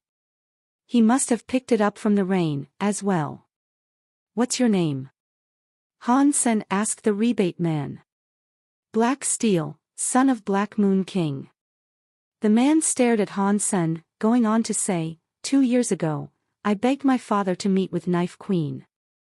I hoped she would accept me as a student, but I was rejected. Han Sen, hearing him say this, knew he was not a friendly chap. Trouble was coming. Black Steel, holding his knife, continued walking toward Han Sr. The Queen took you as a student, but others have a tendency to say you are incredibly weak. I do not believe Queen would be so foolish as to accept one like that. You have to be superior, in some capacity. So, show me what you got. After that, Black Steel's knife came at Han Sen swinging. It thrashed towards him like lightning. Black Steel's knife was not a teeth knife. His skills were very aggressive, though. The narrow knife might have looked ordinary, but it moved as if it could slay an entire army. Han Sen's hand swung the winged knife. It looked like he was slashing, but he wasn't. It looked like he was stabbing, but he wasn't. It looked very creepy as it approached Black Steel's neck. Black Steel swung his narrow knife, and they both collided with each other. The 2 knives were broken. I did not expect you to have learned Queen's teeth knife. Great. Black Steel's eyes looked on in excitement. He picked up a random knife from the ground and tried swinging it at Han Sen again. Han Sen still had his thick black knife, and he used it to employ tusk. The quality of the blade was bad, so it broke. They were both fighting amidst the knife rain. When a knife broke, they'd pick up another. Broken utensils were scattered all about. Black Steel was not losing, but he looked ill. Han Sen only used tusk, and he did not change up his tactics at all. But that simple skill still kept him in the fight with Black Steel, and he was not losing. To Black Steel, this entire fight was turning into something humiliating. He met Han Sen's eyes and said, "Is that all you've got?" "Yes. Before I met Queen, this is all I knew." Han Sen nodded. Black Steel was shocked. He stopped using his knife and asked, "When did she teach you this?" "A few days ago," Han Sen said lackadaisically. Black Steel looked even more confused, and he tried asking, "Aside from this skill, what others do you know?" "Others, but they aren't very popular." Han Sen could not expose the extent of his knife skill, but he was quite good. Black Steel looked at Han Sen with continued confusion. He threw his knife to the ground and said coldly, "There is no point in beating you now, then. I will fight you once you have learned all of the teeth knife techniques." Han Sen shrugged his shoulder. He was never interested in pointless fights. "What is this knife rain?" Han Sen asked Black Steel. Han Sen did not think he would be a difficult person to get along with. "Queen didn't tell you before you came?" Black Steel frowned. Han Sen shook his head. "Queen didn't tell me anything. She just told me to come here, and that was that." Black Steel quietly said, "Queen is indeed different. She has her own plans, though, I assume. If she didn't tell you." After a pause, Black Steel went on to say, "These volcanoes are the graves of the knives. A lot of knives are buried here, and the knives come out when the tunnel is opened. They await a new master. We are here to select new weapons for ourselves. We are also being picked by the weaponry. There won't be good quality knives at the beginning, mind you. Later on, there will be a higher chance of finding good knives. But even so, they are rare. You need to get them, but also earn their approval. For that, you will require power and luck. Where did these weapons come from, then? Han Sen asked, with shock. I do not know, but this portal opens once a year. Where the knives actually come from, I've never been told. If they are not chosen, they will return to their graves. They await the next host of participants in a year's time, with the hope they might be chosen, Black Steel said. Does that mean the weapons we take belong to us? Han Sen thought to himself. He wanted to collect a few, so he could give them to his family. It would be best to give them to his son, his grandson, and great-grandson, in case he could never return. Our race has a rule, only one knife can be taken by each person. Black Steel looked at Han Sen coldly, as if he knew what Han Sen was thinking. Oh, really? Han Sen looked disappointed, but then he asked, towards the end, what might their level be? Are any of them deified knives? Black Steel's mouth twitched. He knew Han Sen was a greedy person, who was not even concerned with hiding that fact. He had no clue why Queen might accept a student such as this. I don't know. The knife rain will fall once an hour, however. After the 7th rain comes, Viscount-class blades will become available. It'll be hard to dodge those knives. Across the years, no one has lasted longer than 10 rounds. The best knives that have ever been found were Duke knives. Black Steel answered Han Sen's question. Duke class. That's not bad. Han Sen nodded. Black Steel felt as if he had been talking far too much to Han Senator. Strangely, he was also in a brighter mood. He couldn't help but ask Han Sen, did you bring any high-tier armor and weapons with you to this place? No. Queen said I did not have to. Han Sen looked at Black Steel, and it seemed as if he had not brought anything either. Black Steel said, do you think a baron can block a Viscount knife rain? The knife rain is not like this, and it could last up to 10 minutes. When they fall down, they will come with the full strength of a Viscount's attack. Without high-tier armor and weapons, how well do you think you will fare in the blocking? Han Sen looked at Black Steel without speaking. If the high-tier armor and weapons worked, Isha would have let him bring them. But Black Steel hadn't brought his either, so there must have been a reason for that. Black Steel continued by saying, it is actually pointless to bring them. Bringing those items will only help you last a bit longer. But if you bring other items to help you, the knives you wish for will not choose to follow you. They would sooner break themselves than allow themselves to be used by the likes of you. You have to use your own, raw power to obtain the weapon of your choice. It's all down to you, and a modicum of luck. During the 7th reign, maybe I can find an Earl weapon. After that, there might be Marquis and Duke. But they are extremely rare, and that really will depend on your luck. After Black Steel said this, he ignored Han Senator. He took off in the direction of a volcano. Where are you going? Han Sen followed him. Black Steel seemed okay with this. Han Sen thought following a guy who knew the way might be better than venturing out on his own. This way, he could definitely learn more. Let's go to the knife grave. There might be knives of a higher tier there, Black Steel said as he walked. Seeing Han Sen follow him, he stopped and asked, why aren't you looking for them by yourself? Why are you following me? It'll take a while for things to reach the 7th round of knife rain. If I come with you, I can learn stuff from you. I will go find them by myself once we reach the 7th rain. Han Sen laughed. Black Steel hummed and said, I'm afraid you might not even last 7 rounds. He might have said this, but there was no sign that Black Steel actually wanted to remove Han Sen from his presence. He was headed towards the volcano. He was headed to Knife Grave. They walked side by side, And when they reached the volcano, Black Steel threw a knife at Hans Sr. "You are lucky. This is a barren knife for you. It is quite rare to find on the first round. With this, you should be able to last a few rounds extra." "Thanks." Han Sen swung his knife. The knife was smooth to wield. Black Steel ignored him and kept walking to the volcano. When he was halfway, he found another barren knife. "It looks like you have an interest in knives," Han Sen said with curiosity.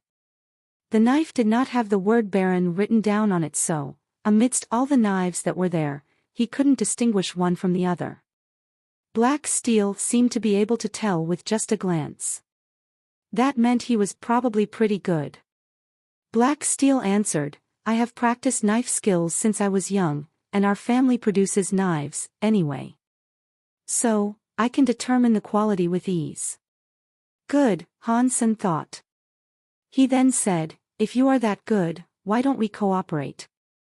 You select a knife for me." Han Sen thought there were too many weapons, as they were everywhere. Finding a good quality one would be like searching for a needle in a haystack. With a professional, things would go much better. Black Steel rolled his eyes and said, "I help you pick and you do what?" "I will block some of the knife rain for you," Han Sen said. Black Steel lifted his lips and ignored him. He sat down on a rock and placed the knife on his leg. He closed his eyes and waited for the next round to begin. "Little Black, are you a rebate? And your father is a king. How can you not have teeth knife?" There was still a while to go before the next knife rain came, so Han Sen tried to talk to Black Steel.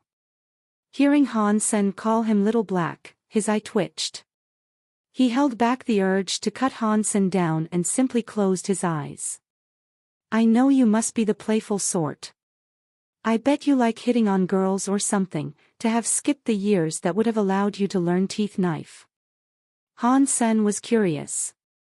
Teeth knife was so strong, so why was it that Rock's Fall Duke had learned it, whereas Black Steel hadn't? Black Steel's eyelids twitched. He stared at Han Sen and said, "Do you think everyone is as lucky as you? Teeth knife is a rebate skill, but not many people have the ability to practice it. Only 6 people know it right now, and Queen is the only one that is capable of mastering it. I want to learn from her, but she does not think I am capable of learning it." "You can go and find the other 5, Han Sen said. Black Steel hummed and said, "I want to learn from the best. If I can't learn it from her, I won't accept it from anyone less. Queen recommended that I learn another skill, anyway, so I don't need teeth knife." "What is the skill you are learning, then?" Han Sen asked. Black Steel coldly said, "Cut steel knife." "That sounds powerful. Is that the skill you were using?" Han Sen's eyes opened wide. He was looking quite shocked. Black Steel saw Han Sen was only pretending to be shocked, so he could extract more information, and felt his own eyelids repeatedly flicker with a twitch. He stood up and focused on getting to the top of the mountain. "Little Black, where are you going?" Han Sen asked as he followed. "I have a death wish. If you are afraid of dying, then I recommend that you don't come any further. When the grave erupts, you'll be slaughtered," Black Steel said coldly. Then, he went ahead to reach the peak. Han Sen did not believe Black Steel was going to die, and he was quite happy to have finally met someone with a fine temper. He wasn't going to let him go off quite so easily. So, Han Sen followed him up to the peak. It was like a real volcano there. When Han Sen looked down, it looked like a meat grinder beneath him, with a sea of knives all lying together. They lined up like the layers of teeth within the maws of a monster. It was a scary sight to see. At the bottom, there was a red juice. It was lava, presumably. The weapons appeared to be ticking out from the liquid. "Little Black, can we find a weapon amidst those? The weapons are all together, right? So, the good ones should be easier to find." Han Sen couldn't take his eyes off the knife grave. Black Steel coldly said, if you aren't afraid of dying, you can certainly try. Han Sen thought his life was more important. He wasn't familiar with this place, so it was best not to risk it all by trying to venture in. While Han Sen was thinking about this, Black Steel was actually climbing down already. "Little Black, why are you going down?" Han Sen looked surprised. "I am not afraid of dying," Black Steel said simply. He was clutching a knife as he made his descent. Han Sen decided to follow. The knives were all crisscrossed, and the places you could grab onto were just the blades. It was like you were climbing a knife mountain. Fortunately, those blades were fairly poor. They were like the ones that had just fallen in the first rain. And since the dull knives weren't currently falling out of the sky, they weren't really dangerous. "Little Black," Han Sen said, just as he felt the blade start to shake. The steel juice at the bottom was beginning to bubble and boil. It looked ready to fly upwards. Black Steel gave Han Sen a signal to be quiet. He stayed silent, and then the knives and the steel juice became calm. Han Sen tried to copy him and kept on climbing. It seemed like Black Steel had brought him here just to get him to shut up. The lower they got, the sharper the knives became. They were surrounded by knives now, and if the knives started to move, Han Sen and Black Steel would be turned into pincushions. Even if the knives didn't move, Han Sen could imagine the fate that would await him if he slipped. But Han Sen was not afraid, and neither was Black Steel. In reality, he had nothing to be afraid of. He could always fly for a short time, and here, that would be enough to get him to safety. And furthermore, he had the Taurus shield. There was no way that the blades of a baron could harm it. Then again, if Han Sen used the shield, he wasn't sure if the knives would still want him. They climbed down quietly, getting closer and closer to the steel juice. Black Steel had only decided to come here because Han Sen had asked so many questions. The curiosity of wondering if there were any knives being born also played a part. But there had only been one rain, and the good knives wouldn't be revealed just yet. Han Sen wasn't too hopeful. When he looked at the seething steel juice, he saw a pitch-black horse knife resting halfway within the liquid. The air was insanely hot that close to the liquid steel, but the sight still gave Han Sen the chills. Han Sen was thinking, "That's a good knife." The knife was inside the steel juice.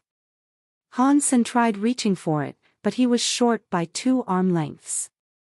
He didn't dare to move suddenly. If he shifted his weight too much, it would undoubtedly make the knives move, and the grave might even erupt at a faster pace. Even if their bodies were built of steel, they would still be sliced and diced into dust. Black Steel frowned. He thought the horse knife was a Viscount-class weapon. If he got it now, it would help him reach the 7th round. It was difficult to find a weapon such as that before the 7th rain. That knife might even carry him all the way to the 10th round. If he gave up now and waited until the eruption, the knife might end up at a random location several hundred miles away. It'd be hard to find it. But there was no way he could reach it. Just as Black Steel was giving up, Han Sen came down next to him and got his attention, then grabbed his arm. Black Steel understood what he meant. Han Sen wanted to lift him and let him reach out for the knife. Black Steel didn't hesitate. He grabbed Han Sen's hand and lowered himself down. Han Sen grabbed the nearest blade and let Black Steel dangle slowly downwards. Black Steel's fingers were so close to the prize he wanted, the horse knife. His forehead dripped with sweat, knowing that he was making a risky move. If they did something to detonate the grave, they would die right then and there. Black Steel's hands weren't shaking, though. He got close to the horse knife that was still half within the juice. And very carefully, he drew the knife out. He moved with precision, bringing the knife out slowly to avoid creating waves. It took him an entire minute to remove it fully. Suddenly, a drop of sweat dripped off of Black Steel's face. It fell into the steel juice, and then, shaw. White smoke billowed up. The steel juice bubbled. The knives began to rattle and shake. They were pointing at the pair, freezing them in place. After a while, the knives and the steel juice settled down again. Black Steel put the knife away and nodded up at Han. Senator Han Sen acknowledged Black Steel's signal and then slowly pulled him up. He brought him back to the wall of knives they had come down from.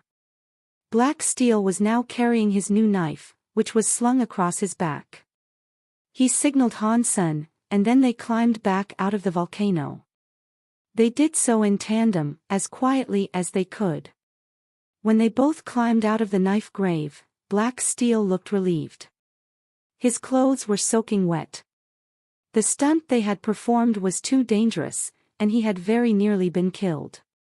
Black Steel looked at Han. Senator. He noticed Han Sen standing comfortably beside him, as if he was entirely unshaken. Like he wasn't bothered by the risk they had just taken. His forehead was dry and without sweat, like nothing at all had just happened. I don't know if he is ignorant or arrogant, Black Steel thought to himself. Regardless, his view of Han Sen was starting to change. You own half of this knife, so we should talk about how best we split it. When they were down off the mountain, Black Steel pointed at the knife and said this. I don't need it. Consider that my service fee, paid in full. When I need to identify one for myself later, perhaps you can help me with that. Han Sen smiled. Do you know what knife this is? Black Steel asked. Han Sen shook his head. What is it?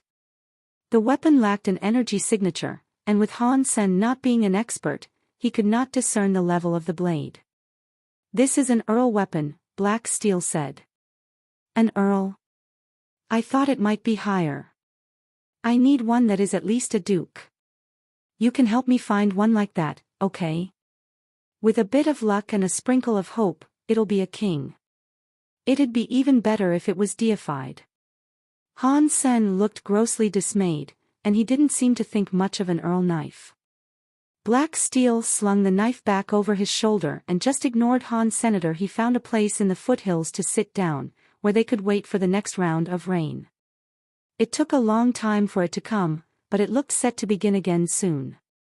While they were talking, a loud noise sounded. The knife grave erupted and a pillar was fired into the sky. Then, the rain of knives began to fall. Black Steel took out his horse knife and chucked a Baron-class knife to Han. Senator Han Sen's Baron weapon swiftly rose to knock away the knives that were falling from the sky. That round was mainly about using ordinary weapons. So ordinary, not even Baron weapons were necessary. They got through it with ease. Why don't we enter the knife grave again? Perhaps a high-tier weapon might now be found, Han Sen suggested. Black Steel shook his head and said. After the second wave, many of the weapons on the walls are Baron. Their power will be stronger. If you touch them, they'll immediately start rioting. Unless you can fly in and out, you won't be able to get back down there. Han Sen looked disappointed, and he gave up on the idea of heading back. Together, they both endured another 2 washes of knife rain. After the 5th storm, Black Steel decided to head to the mountain and take a look. He looked at the knives in the mountain, and then returned. Little Black, does your family have a deified knife? Does anyone have deified treasure in Narrow Moon? Han Sen asked, curious what the young man would answer. Black Steel just ignored him. The best way to deal with Han Sen, he had now figured, was keeping quiet. After 5 waves of rain, it would still be difficult to find another Earl weapon. If their luck wasn't too poor, they could at least find a Viscount weapon. Black Steel wanted to find a Viscount weapon right now. They walked around for a bit before stumbling across 3 others who were also in the pursuit of another weapon. Those 3 saw Han Sen and Black Steel, and decided to come over to greet them. Black Steel, why are you with him?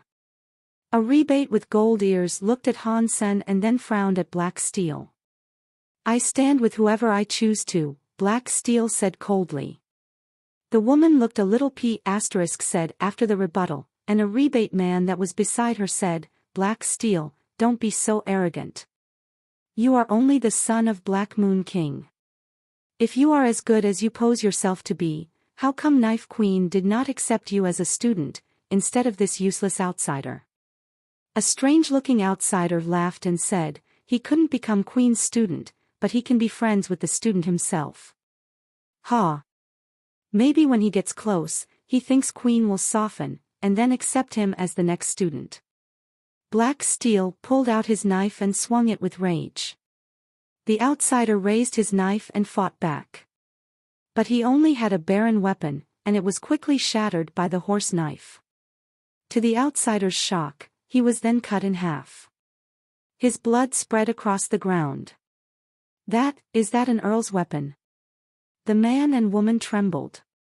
They looked right at Black Steel's horse knife. The man yelled at Black Steel and said, Black Steel, are you really killing people here? Do you think you can do anything you please? Whoever insults Queen will die, Black Steel said icily, not even looking at them. The man and the woman were still reeling from shock. It was supposed to only have been a bit of chit-chat. If this event went public, it'd be a death wish. But if people knew it was the outsider who had insulted Queen, they would think Black Steel had performed a good kill. Huh. The man hummed and did not say anything. He looked at Hansen and said, the student that Queen accepted must be decent. I want to learn from you. The man no longer dared to provoke Black Steel, who had an earl weapon. So, he was going to take out his angst on Hans Sr. You own half of this knife, Black Steel said, before tossing the horse knife to Hans Senator. The man was angered by this, and he said, Black Steel. You. Hansen threw the knife back to Black Steel and smiled. I am Knife Queen's student. Using this would be bullying, so instead, I'll use this. After that, Hansen picked up a random knife off the ground. It was ordinary, and didn't even have a rank. Isha told Hansen he had to prove himself if he wished to obtain more resources. So, Hansen wanted this opportunity to show off.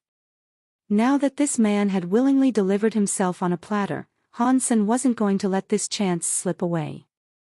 The man, who was named Gauss, looked at Hansen angrily. If Hansen had been using the Earl horse knife, he assuredly wouldn't have been as enraged as he was now. But Hansen wasn't using the horse knife, and neither was he using the knife he had been keeping with him. He just picked up a random blade off the ground. It was insulting, and that only fueled Gauss' anger. I want to see how cocky you can get. Gauss brought out his own pirate knife.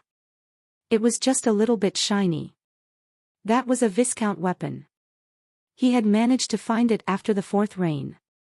He was just a baron, though, and he couldn't make use of all its power. Still, the knife itself had a grand sharpness to it. With Hansen now making use of an unranked knife, it'd likely crumble and break if the two knives collided. Hansen didn't really care, though. He swung his knife and thought it was pretty great for what it was. It was stable to wield, and it was definitely the sort of knife you'd use for chopping. Why are you standing there? I thought you were going to teach me a lesson. Come on. Hansen said to Gauss. Gauss' face looked grim. Without saying a word, he stepped forward and tried to attack Hans Senator. The pirate knife came like a shadow, trying to ensnare Hansen like a net. Gauss' knife skills were good. The power and speed showed off a high level of experience. His technique was no weaker than Teeth Knife, as well. Teeth Knife was not just focused on prowess, though. It was the technique itself, and how it revolved around that teeth power, that made it stand out. But Gauss was going after Hans Senator. Hansen might have looked young, but he was like an ancient beast. Hansen's skill and experiences could not be remotely compared to what Gauss had endured in his lifetime. The scary thing was that they were both barons, yet Hansen's fitness was far higher than Gauss or any other barons. There might have been some who were as strong as Hansen, but they didn't belong to the rebate. No rebate baron had that level of power. Seeing Gao's knife net coming down to land on him, Han Sen stepped forward. He held up his knife and let the net fall onto it. Gauss was shocked. His skill was called shadow knife, and rather than creating a real net, it made illusions. Many shadows fell from the sky, but one of them would be lethal. Normal people would not be able to tell which was the real shadow and which were fake, so most would retreat and attempt to block. This was the first time he had seen someone so willing to come against it where they stood. You would need a lot of confidence to stick to your guns like that, and all the shadows Han Sen bumped into were illusions, too. He somehow avoided the real knife. How did he know where my real blade was? Gauss was shocked. He moved his body with the desire of striking again. But it was too late. The others watched as Han Sen leaped through the net, raced over to Gauss, and drew his knife like a cobra strike. The sides of Gauss' neck had fanged cuts in them, as if he had actually been bitten by a snake. Blood seeped out of the bite marks. Gauss held onto his neck as he stumbled back. His face turned pale. The woman that accompanied him looked shocked. She couldn't use teeth knife herself, but she recognized it. Han Sen was using tusk. All it took was one meager strike to heavily damage Gauss. In Narrow Moon, Gauss had to be in the top 5 of his class. His shadow knife was not as good as teeth knife, but it was still fairly infamous. Gauss also had a Viscount weapon, and the woman struggled to believe he had been unable to block Han Sen's attack. Let's leave. Gauss stared at Han Sen as he clutched his bleeding neck. He turned to leave. He knew if Han Sen had attacked any deeper, he'd have been a dead man. When Gauss had left, Black Steel turned to Han Sr. When you fought me, you didn't use all your power. Weren't you doing the same? Han Sen smiled and dropped the knife back on the ground. He went on to say, let's go. We should see if we can find a better knife. The knife rain itself will be harder to deal with than those people were. It'll be terrible if I don't get a good one. Oh, and if you can, could you teach me how to identify knives? No. Black Steel refused. Then he walked forward to continue their search for a decent knife. Han Sen shrugged his shoulders and followed Black Steel. He saw the weapons all about and noticed that they didn't radiate any power. All he could see was that they each looked different. Black Steel hailed from a family of blacksmiths. Before the 6th round, though, he found a Viscount weapon.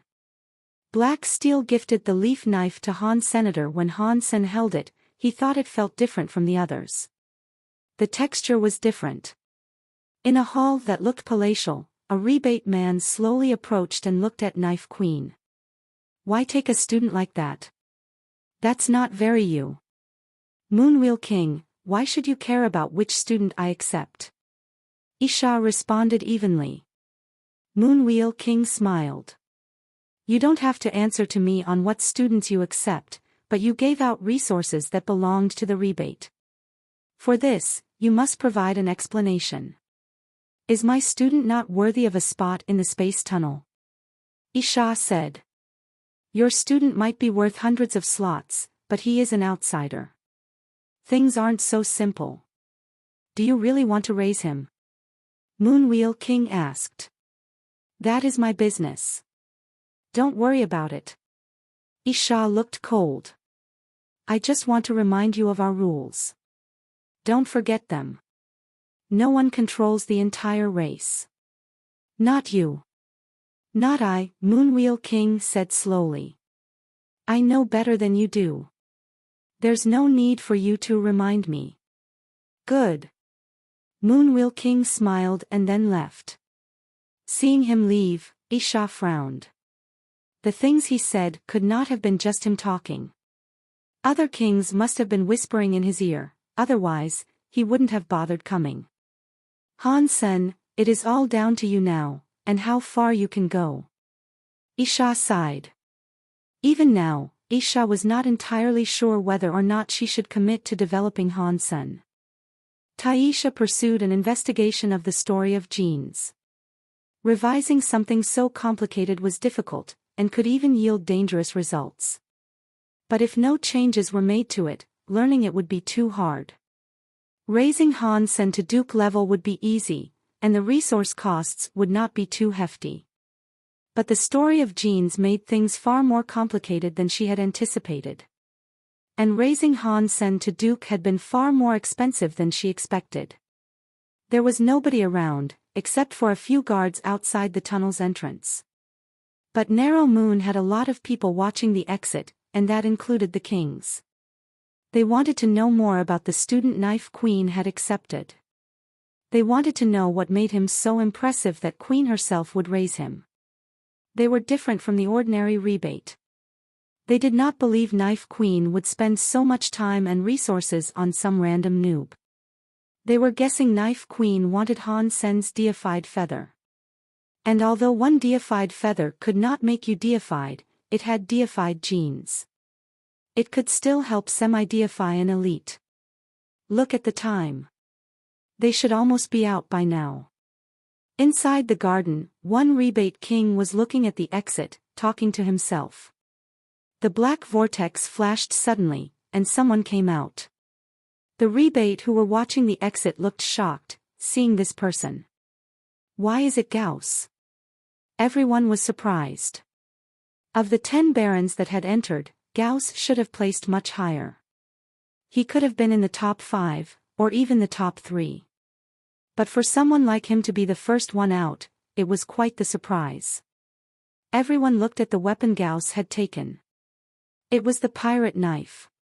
Its power had been unleashed as it left the tunnel.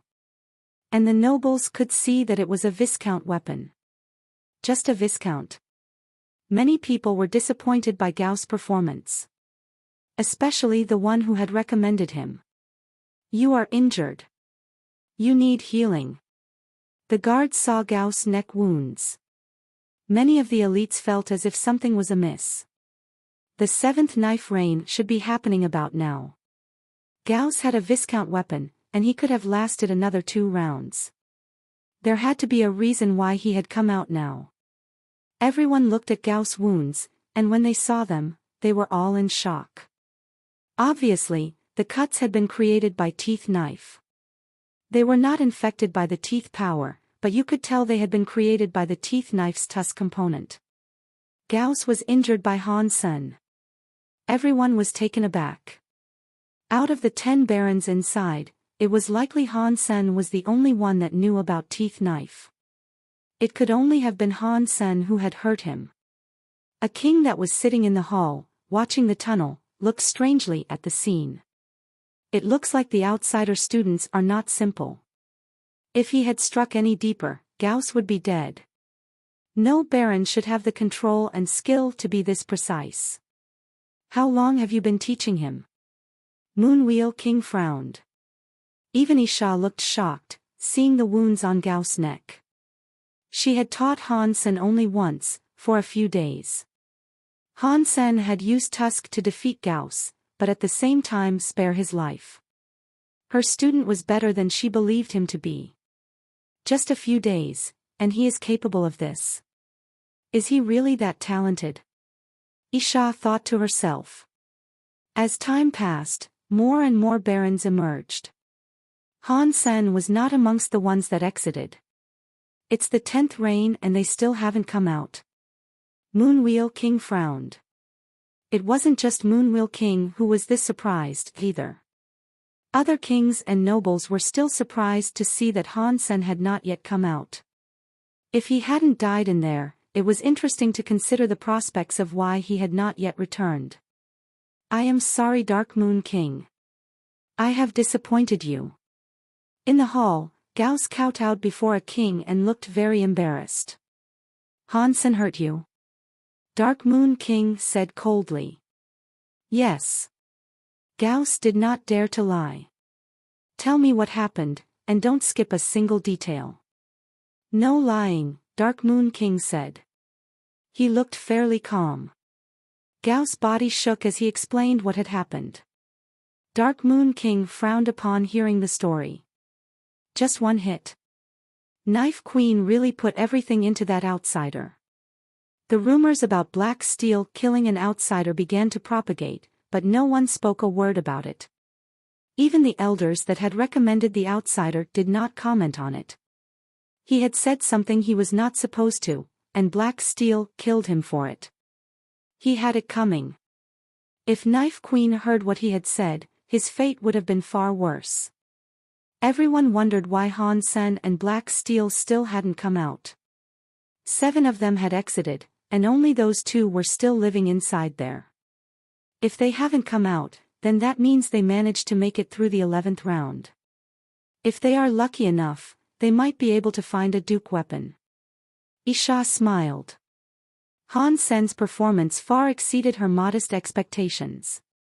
With Han Sen's performance, if she wanted to invest in him, she'd undoubtedly take less pressure for the decision. Black Moon King was also happy that Black Steak was still going on. The other kings and elders felt differently, though. No one knew what they were thinking about. In Knife Grave, Han Sen and Black Steel were scaling a mountain. They were looking for higher-tier weaponry. Black Steel looked happy, as he took off running towards a knife he had spotted. After the 11th knife rain, there were so many knives on the ground. They were all over the place, and there was hardly a place to step.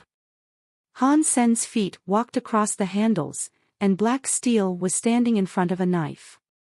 Han Sen thought the knife looked fairly normal. But Black Steel looked surprised. He pulled it out carefully and held it with both hands. He happily said, "This is a Duke weapon. It doesn't look like one." Han Sen saw the dim-looking light of the blade, and felt impartial towards it. "We are in the knife grave. It is still sleeping, mind you, the power is suppressed. Once you leave this place, you'll be able to see how great this is." After that, Black Steel gave the knife to Han Sr. "The knife you have wanted me to find you is this. Now, we no longer owe each other anything. You don't want it?" Han Sen waved it around a bit. It felt great, but Han Sen was not wholly satisfied. "There is still a lot of time to go, so there is the chance I'll be able to find another." Black Steel continued walking. He didn't look back once. Han Sen followed Black Steel for a long time, and marveled at the amount he knew about the place. After the 11th knife rain, there were many more higher-tier weapons on the ground. But finding something of Duke class was still not a simple task. Aside from having the ability to spot one, you'd need more than a modicum of luck. On that giant planet, which was covered in millions of knives, finding a Duke weapon would be harder than finding a needle in a haystack. There were more higher-tier knives, but the ordinary ones still reigned in countless numbers. The ratio of good knives and bad knives didn't change, though. There were just more of both. Black Steel had randomly given Han Sen the Duke knife, which had surprised Han Senator. The land was wide. Han Sen and Black Steel were like 2 ants afloat in a sharp sea. Knives were everywhere, and the sight of them made Han Sen's eyes go funny. Han Sen swore he had never seen so many knives in his life before. Time passed, and Black Steel was unable to find another Duke knife. He hadn't been able to find a Marquise one, even. It looked like the Duke knife had exhausted both of their luck. Boom! The ground began to rumble as the volcano of knives began to rattle and shake again. The pillar fired up into the sky and illuminated the clouds. It made the sky look like an ocean of lava. Again. Han Sen shouted at Black Steel. He pulled out the Duke's scimitar and looked up at the crimson clouds. Black Steel raised his head and stood up straight. He was holding 2 knives now. One of them was the horse knife, and the other was a short knife. The latter was an earl weapon. Boom! The lava in the sky rumbled and roared like thunder. The knives came soaring down, dripping with the steel juice of their origin. The sky was filled by what looked like an endless display of meteors. Han Sen looked grim. They were all Viscount weapons, and they were accelerating as they descended to the ground with full power. Han Sen was holding a duke weapon, but its power was asleep. Han Sen needed his power to activate it. But being the Baron he was, there was a limit to what he was able to do. So, all he had to rely on was the sharpness of the blade itself. In the 11th reign, Han Sen had seen how powerful a Viscount's sword could be. He and Black Steel had barely managed to hold on and make it through.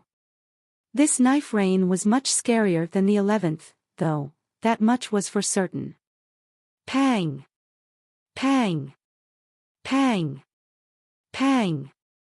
All the knives came racing down like a barrage of infinite missiles. They annihilated the earth, as countless knives shattered into pieces. The scariest thing about all of this was how the knife rain was falling. It wasn't a shower, it was a full-on heavy rain that did not seem to relent. Han Sen was waving his duke knife. He clutched it tight, swinging at every knife that looked set to land on him. His finesse ensured none touched him. But Han Sen only had one knife, and he did not have a shield. He cut the knives that were raining down from directly above, but he wasn't able to cut the ones that were in his proximity. The falling knives exploded when struck, shattering. Many were broken, scattershotting Han's senator. They gave him a number of cuts, proving his Baron armor could not stop them. Black Steel was faring much worse, though. Han Sen had mutant blood power, so his wounds would not bleed. If he hurt his skin, he could still keep going. But Black Steel could bleed, and he was soaked with the many lacerations that covered his body. The knives rained down like a bombing run. It was scarier than the Blitz.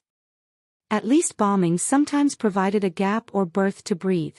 These knives wouldn't stop for a moment. Han Sen's duke knife was sharp, but hitting those knives made his arm numb. His hands slowly began to crack. The knife rain, after lasting 10 minutes, showed no sign of stopping.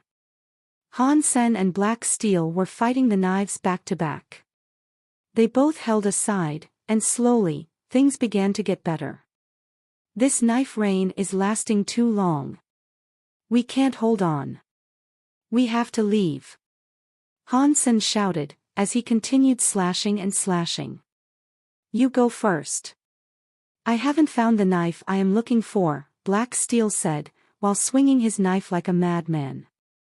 I'll give you mine, and I'll take any, Han Sen said. It's yours, not mine, Black Steel said calmly. Are you crazy? Han Sen kept swinging his knife.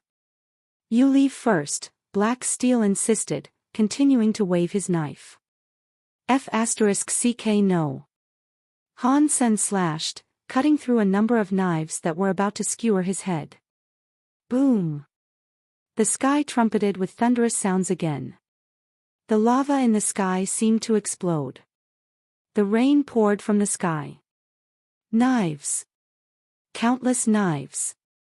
The knives came down like a torrential flood. They streamed down from above with the strength of a raging river. It'd be enough to destroy the sky and earth. Why have they still not returned? Someone asked from the entrance to the tunnel. Black Moon King had arrived before the space tunnel, and he was waiting for his son. When Black Moon King was young, he himself had entered the space tunnel. He knew how difficult the hardships were on the other side. Right now, those beyond ought to have been on the 12th round of rain. Since Black Steel hadn't come out yet, there were only two possibilities. The first option was that Black Steel was incredibly lucky, and he had found an incredible opportunity. The second option was that he was dead. In the past, barons had only managed to reach the 11th stage, that was the height of their power. No one had ever successfully made it through the 12th. There was once a son of a king who was so ambitious, he stole a duke's armor and took it to Knife Grave. He wanted to see how many rounds the knife rain would ultimately last. But on the 12th round, the young man came stumbling out with the duke's armor mostly in tatters. When he was questioned, the baron told his father that on the 12th round, the knives came down like an endless stream. Even his duke armor quickly broke down under the strain. The Baron had managed to escape right before the duke armor was entirely broken. If he hadn't gotten out in time, he would have been killed. That was why barons never attempted to take duke armors with them. That young man's tale told everyone just how scary and powerful the knife reigns could become. Black Moon King had already been waiting much longer than he had expected, but Black Steel was still inside. That was his only son, and he was incredibly worried. He stared at the black hole-like vortex. He was surrounded by many other nobles, eager to see the final result. His hands clenched into a pair of fists, as his own nails dug into his skin. He was never this nervous, not even when he was fighting someone. Isha was not in front of the tunnel, but she still frowned and stared toward the entrance. On the Knife Grave planet, the Knife River came down like a tsunami from the sky. It felt as if it was going to cut the entire planet in half. Han Sen and Black Steel's faces changed. They felt awful. They did not have duke armor, and neither did they have an escape route. Suddenly, the Knife River was practically above their heads. Black Steel lobbed his horse knife and took Han Sen's duke knife. Holding two knives, he jumped at the mass of the river and yelled, "Run!" The knives came at the river like a whirlwind, tearing apart the skies. Black Steel managed to cut the Knife River in half.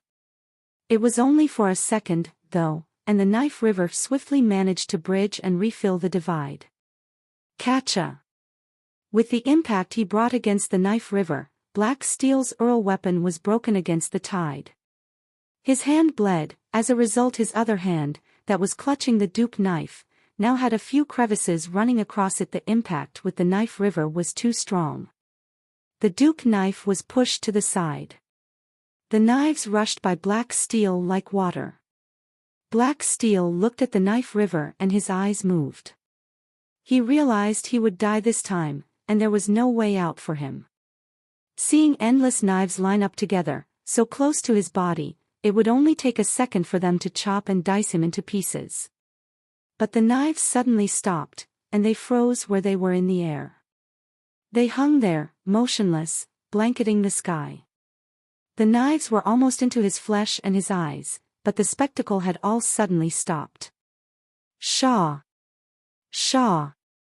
Suddenly, it was like time began running backwards. The knives reversed course. They moved 100 meters away before coming to a stop.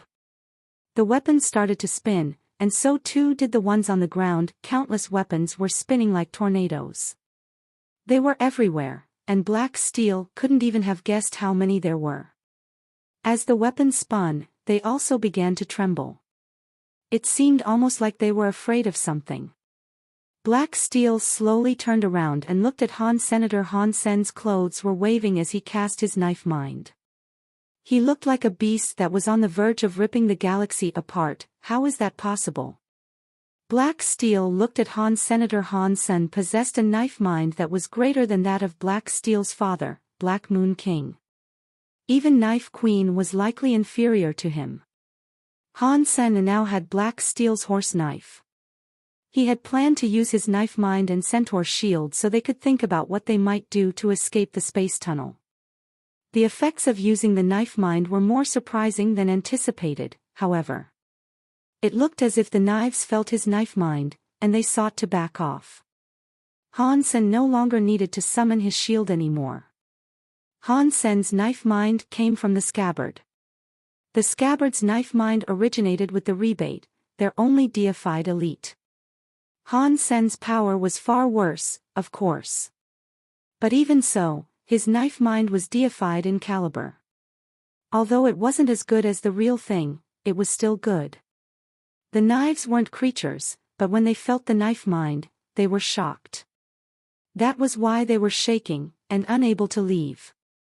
Suddenly, a knife fell from the sky and hit the ground. It almost landed on Han Sen's head. Han Sen fell back and dodged it. He looked down and saw the knife that was now protruding from a rock. The scabbard and the handle were all rusted, and there was no handguard at all. It looked like a steel rod that was just a little bit curved. Weird. All these knives are scared of the knife mind. So, why did this one decide to come down? Han Sen thought to himself. He knelt by the knife, grabbed it by the handle, and tried to pull it from the rock. Han Sen wanted to remove it from the rock and see what might have been special about it, but it didn't budge. He tried yanking it a few times, but nothing worked. Little Black, why can I not pull this out? Han Sen asked over his shoulder, just as the knife jerked out of the ground. He tossed it to Black Steel for inspection. Han Sen put away his knife mind. The weapons then seemed to lose all support, and they all fell to the ground. Within the proximity of 100 meters, weapons were everywhere. Black Steel looked at Han Sen strangely, then he looked at the knife in his hands. Then he threw it back to Han Sen, saying, "This is not a long knife with a scabbard. It is a knife's child or a knife stick. It isn't a knife yet. It's half finished. Even the knife blank has come out. Is it useful?" Han Sen waved the knife blank. It felt good to wield, but it didn't seem to possess any strange powers. Black Steel looked at the knife blank and said, "It fell down like that without fear, so it is indeed something special. It will be a king class if it can become a real knife." After that, Black Steel ignored Han's senator. He went towards the knife mountain in search of another knife. "It sounds really good. How might I complete it, then? Your family is one of blacksmiths, right? Couldn't you help me forge it?" Han Sen asked Black Steel. "This is a knife growing in knife grave. It has life. It isn't a simple material I can use for forging." "I can't do that," Black Steel answered. Ever since the 12th rain fell, the knife grave had stopped erupting. There were no more knife rains as a result. Black Steel scaled the mountain, and he searched for over 6 hours. Finally, he found the king-class weapon he had been looking for. As they fervently searched on the inside, the people on the outside grew increasingly worried. This was especially true of Black Steel's father, Black Moon King. Black Steel had been overdue by many hours, and he still hadn't come out. It made Black Moon King's forehead sweat profusely. "I am afraid they will be unable to return. At this time, a 15th rain will have come. At that strength, not even a duke would stand a chance of repelling it. They were too greedy. They should have come out by now. Poor Black Moon King. He only has one son." As everyone discussed the matter, a white light emerged from the pit of the black hole. 2 people soon came out, shocking everyone there. It was Han Sen and Black Steel. Black Moon King was made incredibly happy, but only for a single second. Then, so coldly, he asked, "Why are you only conning out now? What did you get?" Black Steel and Han Sen were shocked to see so many people had been waiting on them. Black Steel heard Black Moon King's question, and so he brought out his new weapon, drew it, and presented it to him. He said, "Please take a look, father." When Black Moon King saw the knife, he froze. He didn't pick it up, and he had to try to contain his excitement. With forced calmness, he said, "This is your knife. Activate it yourself." "Yes." Black Steel spoke with respect, and then he inserted his power into it. The knife Black Steel had brought out looked a little weird. It had been made of bone, from the looks of it. The body of the blade was very straight, but also 4 feet long. The width of the blade was greater than a man's hand.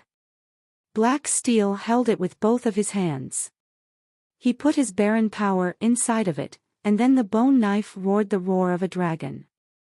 And then, sword light flashed across the sky like a dragon in flight. It roared and zoomed around. Buzz! Buzz!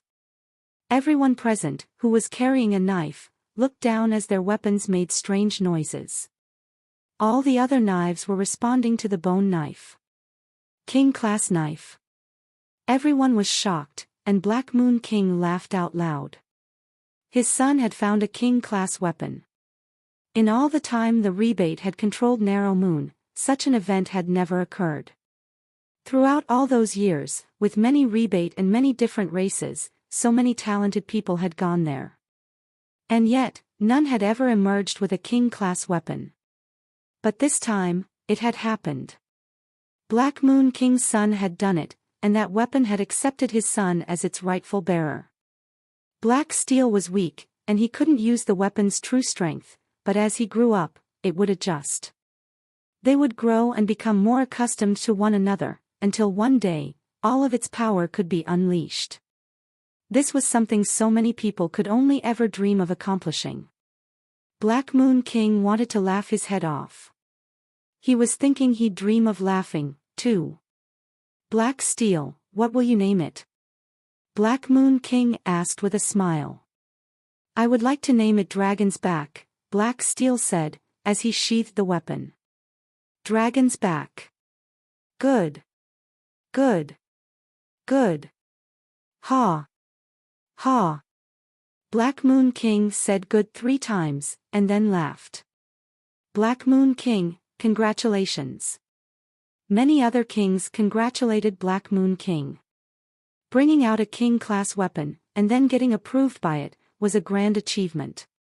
It was a big thing for Black Moon King, and it looked like Black Steel could be a candidate for becoming the master of the 11th star. Even Moonwheel King and Isha nodded. Black Steel's luck and growth were good for the future of the rebate. After a while, people realized another person had emerged from the tunnel. Black Moon King was in a good mood, and so he smiled at Han Sen and said, Han Sen, what did you bring with you? Let us take a look. Everyone looked at Han. Senator he and Black Steel had come out together, so there was a chance he had gotten a king-class weapon, as well. The chance of that happening would be slim, though. You would need much luck and travel to find one. You couldn't get it by just standing there. But the longer you stayed in that land, the higher the chance you would have of being able to find one. Han Sen didn't deny what he had earned. He was going to draw it out, as it was a requirement for everyone's weapon to be registered. Hiding it would be pointless. But as he clutched the handle, he felt as if something was wrong. The knife blank had been like steel. It was really rough, and it felt as if Han Sen was clutching a coarse rod. But the handle Han Sen grabbed now was very delicate. It was like the tusk of an elephant. It did not feel like the knife blank it had been earlier. Han Sen frowned and drew it out. It was not the knife blank he had seen earlier. The knife he was holding gave off a purple mist. It was a scimitar, and it looked like the fang of a devil. The knife looked as if it was something made from solidified bad luck. It looked like your blood would be drained by that knife. Han Sen turned around and looked. The knife was still on his back. He felt weird and thought, oh no. Why is there another knife? Where did this come from? I thought people said only one knife could be carried out. If I knew I could bring more than one, I'd have brought enough for my mom, wife, son, sister, grandson, little angel, and Xie Qing. Seeing Han Sen's knife, Black Moon King's expression became strange. He said, Han Sen, see if you can activate this power. Han Sen nodded, and then he put his strength into the devil-looking fang. The scimitar was activated. It didn't roar like Dragon's Back did. There was not even a wheeze. There was no light shining into the sky, all that could be seen was a dark purple aura. Buzz! Everyone's knives leaped out of their scabbards at about half-length, and they all rattled and shook. It didn't feel as if the knives were responding to Han Sen out of respect, it was as if the knives were all alarmed. They were like dogs, jerking to their feet to scan the area out of fear of something dangerous. It was instinct. Buzz! The knife on Black Moon King's belt was halfway out of its sheath, and then, it suddenly made a cruel noise. It was the sound a beast might make when encountering another that was encroaching on its turf. Soon after, Black Moon King's knife was not doing that solo. The knives of the other kings started to appear hostile, too, as they all looked at Han Sen's new blade. The blades didn't appear afraid, instead, they just looked very hostile. Many nobles were shocked by this. They looked at Black Moon King, because he knew more of the knives than any other rebate. Black Moon King fondled his knife, and eventually it calmed down and retreated into its scabbard. Then, he told Han Sen, "It's okay. But put your knife away now." Han Sen pulled back the power he had put into the knife to activate it. He was still holding his knife, though, because he had no scabbard for it. Black Moon King looked at the scimitar and slowly said, "This is a king-class weapon, but it is too brutal. I am afraid bad things might occur if you were to use it. Be careful in your handling of this." When people heard that this was a king-class weapon, they were shocked. 2 people had found a king-class weapon this time. The other barons that had left Knife Grave earlier looked at them jealously. The luckiest amongst those was a marquis. No one else had managed to even get a duke-class knife. Han Sen and Black Steel had drawn out 2 king-class weapons, and the others were pretty sore about it. "My king, why would you regard this as unlucky?" Han Sen asked. He believed in these sorts of superstitions. Han Sen hadn't believed in this sort of thing originally, but after meeting Wang Yuhang and Cheap Sheep, his opinions had certainly changed. Black Moon King quietly said, "This knife is a murder weapon. It has a murderous presence. If it was an ordinary knife, it all depends on how the master uses it. But this knife has too much of an evil aura of its own. If someone tries to use it, and fails to command that evil spirit, they will be infected and consumed by its nature. The wielder might be drawn to doing unusual things. By the way, what will you name the blade?" Black Moon King asked. "Its name is Ghost Teeth." When Han Sen activated the knife, a mind or presence came from the blade, telling him its name. Black Moon King nodded and said, "If you can activate its power and learn its name, that means you have been approved. Perhaps its evil will have less of an effect on you." Isha and Moonwheel King were both looking at Han Sen's Ghost Teeth knife. Moonwheel King frowned and spoke to himself. "That is an evil knife. I'm not sure if it'll be a good or bad thing for us, in the long run." Isha frowned, as well. She had studied Teeth Knife, and she could feel that Ghost Teeth had a connection or matching with Teeth Knife. If Han Sen used Ghost Teeth with Teeth Knife, the power would be stronger than if he was to use another knife. It should have been a good thing for Han Sen to have this knife. But that knife itself certainly felt too evil. Han Sen's level was too low for it, and she was afraid that Han Sen might not be able to handle the evil power. There was something else that was worrying her, too. She had taught Han Sen Teeth Knife, but Teeth Knife was a private skill of the rebate. It was created by a rebate elder, after all. It was perfect for the body of a rebate, but even so, not many of the rebate were able to practice it well enough to command its true power. Han Sen was an outsider, and while it wasn't hard to learn an ordinary skill, operating teeth powers should have been close to impossible for him. Without teeth power to suppress that knife, the evilness would undoubtedly grow stronger. It was difficult to say how it might ultimately affect Han. Senator Han Sen heard Moonwheel King speak, and he looked at the ghost teeth knife and noticed nothing evil about it himself. "Why do you have a knife on your back?" Black Moon King saw the knife blank on Han Sen's back. He could only see a part of it, but he assumed it was a knife. When Black Moon King said that, everyone was shocked. Everyone knew you could only bring one knife out. If you tried to bring 2, you wouldn't be allowed out of the tunnel. But there Han Sen was, with 2. At the same time, everyone craned their necks to get a glimpse of the knife blank on his back. "It's not a knife. It's a knife blank," Han Sen said, pulling it out and holding it in his hands. Everyone was shocked. It was a knife blank shaped like a steel rod. It was not a knife, and they had never heard of something like this before. People usually brought out simple knives when coming out of knife grave. They hadn't seen a knife blank before. It doesn't count as a knife. Is that why it was able to exit, as well? What is that thing for? Planet Knife Grave's knives have a life of their own. You can't reforge that. The Black family used to repair broken weaponry, but they didn't work successfully. And knives that had a life would lose it by the time their work was finished. They would end up like normal knives. If it is a knife blank, it can become a knife, right? A duke that was a friend of Black Moon King's said, "My king, do you think this thing can be forged into a knife?" Black Moon King looked at the knife and did not answer him. He looked glum and spoke to Han Sr., "Let me take a look at this knife blank." Han Sen passed it to him without hesitation. Black Moon King looked serious as he took the knife. He inspected every inch of it, looking very concerned. Other nobles could see this was strange. They all held their breaths, seeing Black Moon keenly inspect the knife blank. They wondered what he could see in it. Black Moon King nodded slightly, then shook his head. The nobles around were confused, and they weren't sure what that meant. No one was going to ask now, though.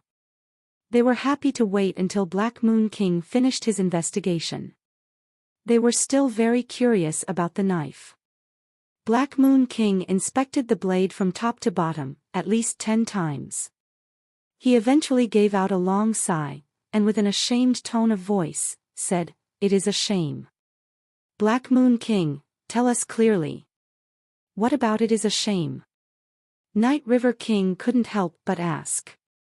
Black Moon King held the knife blank and said, "Planet Knife Grave is more like a museum for knives. No one knows where the knives come from, but they are relics from a long ago eon. They weren't forged, and the grave is just a container. Their numbers don't change. So, when you take one out, there is one less there. New ones aren't generated. We know that. But what does that mean?" Night River King looked annoyed.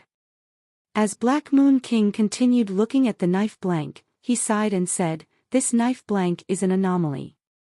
I am not sure why such material exists there, in the grave. The surface of the planet has been soaking in knife mines and knife airs for so long, this knife blank was generated. Give it a bit more time, perhaps a few thousand years, and it might become a real knife. And on top of that, a king-class weapon. It is a shame it was brought out so early.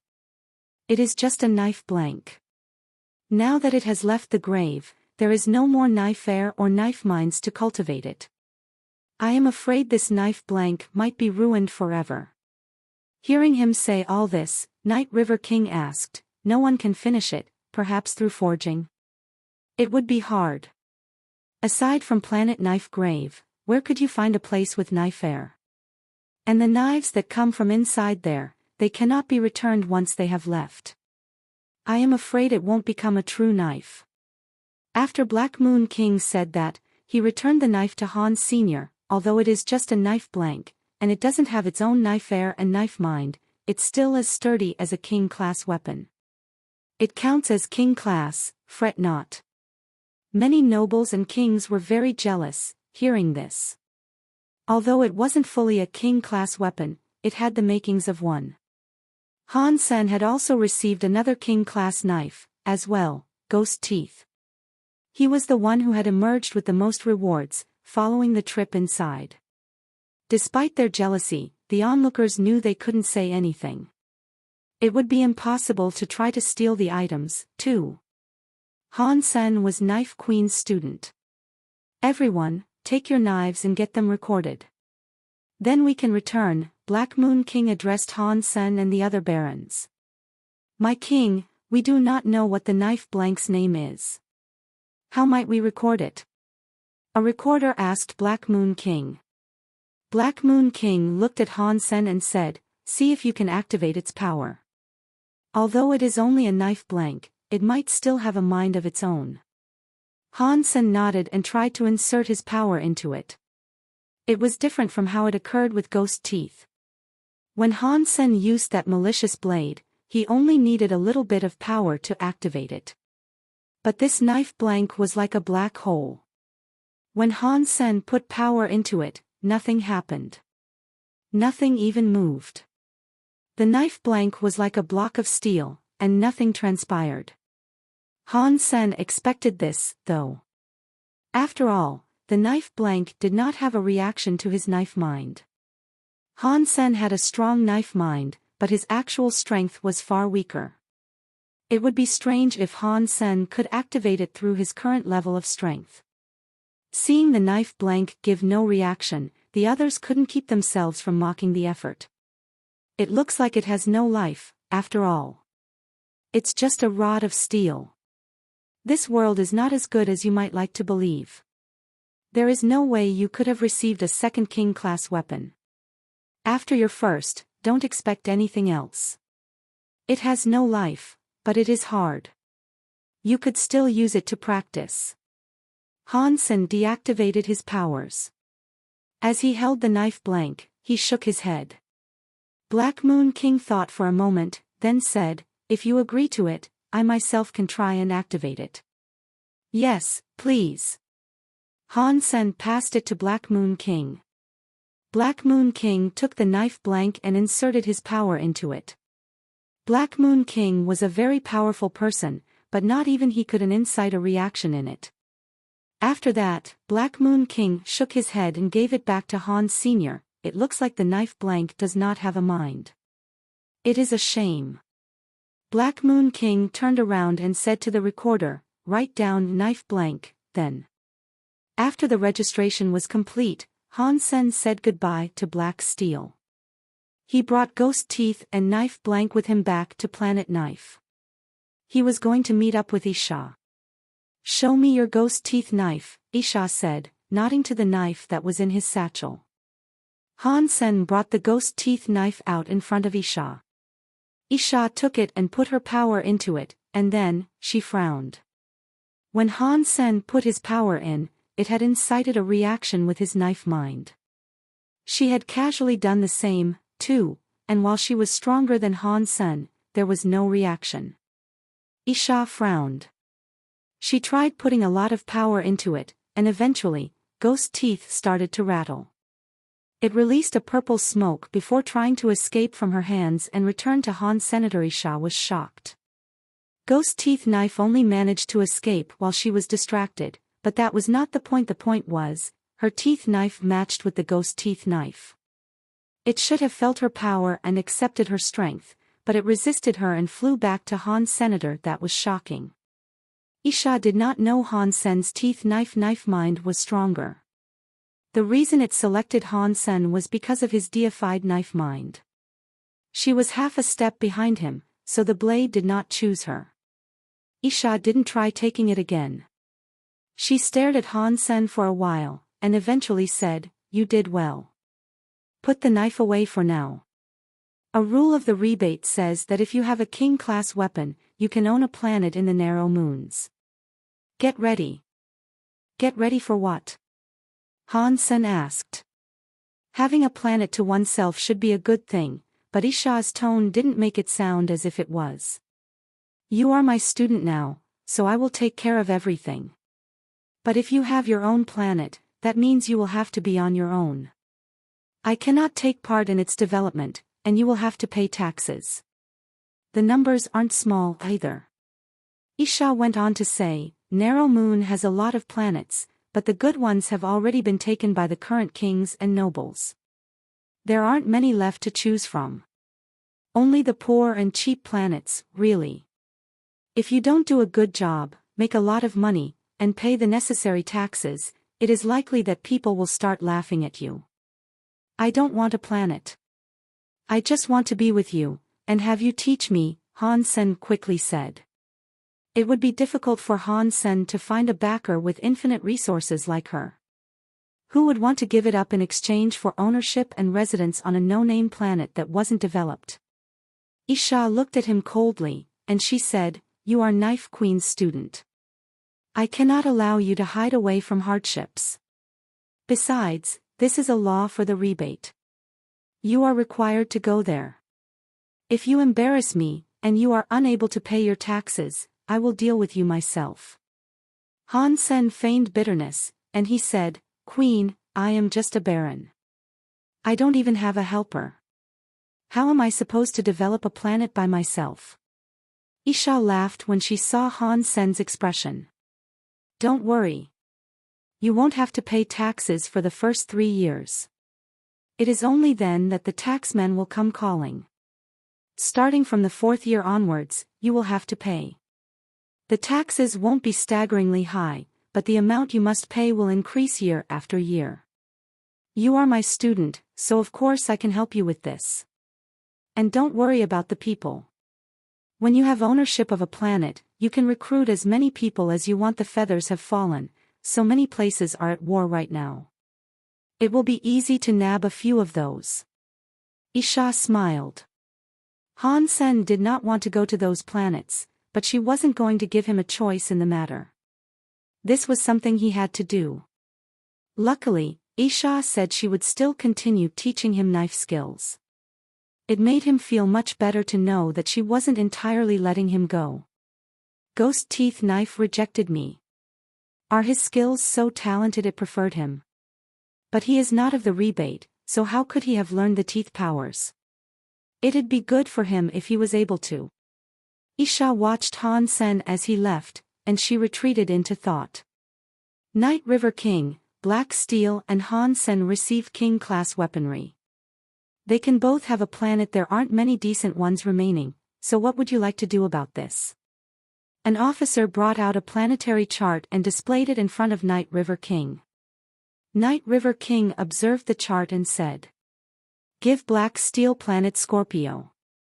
Planet Scorpio. That is a planet with many mines. There are a lot of rare metals there, and the ecosystem is diverse and balanced. Once upon a time, Rock's Fall Duke offered a grand sum in the hopes of its purchase. And you didn't accept his offer for purchase. Black Steel is a very lucky person. The officer laughed. Night River King smiled. Black Moon King is a blacksmith of the rebate. Black Steel is talented and has a king knife. He will be something big, in time. Providing him with this planet will be beneficial for the advancement of our race.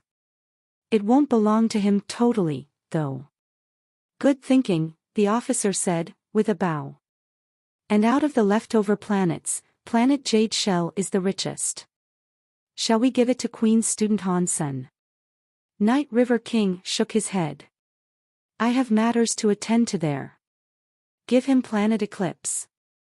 The officer, when he heard it, seemed stunned.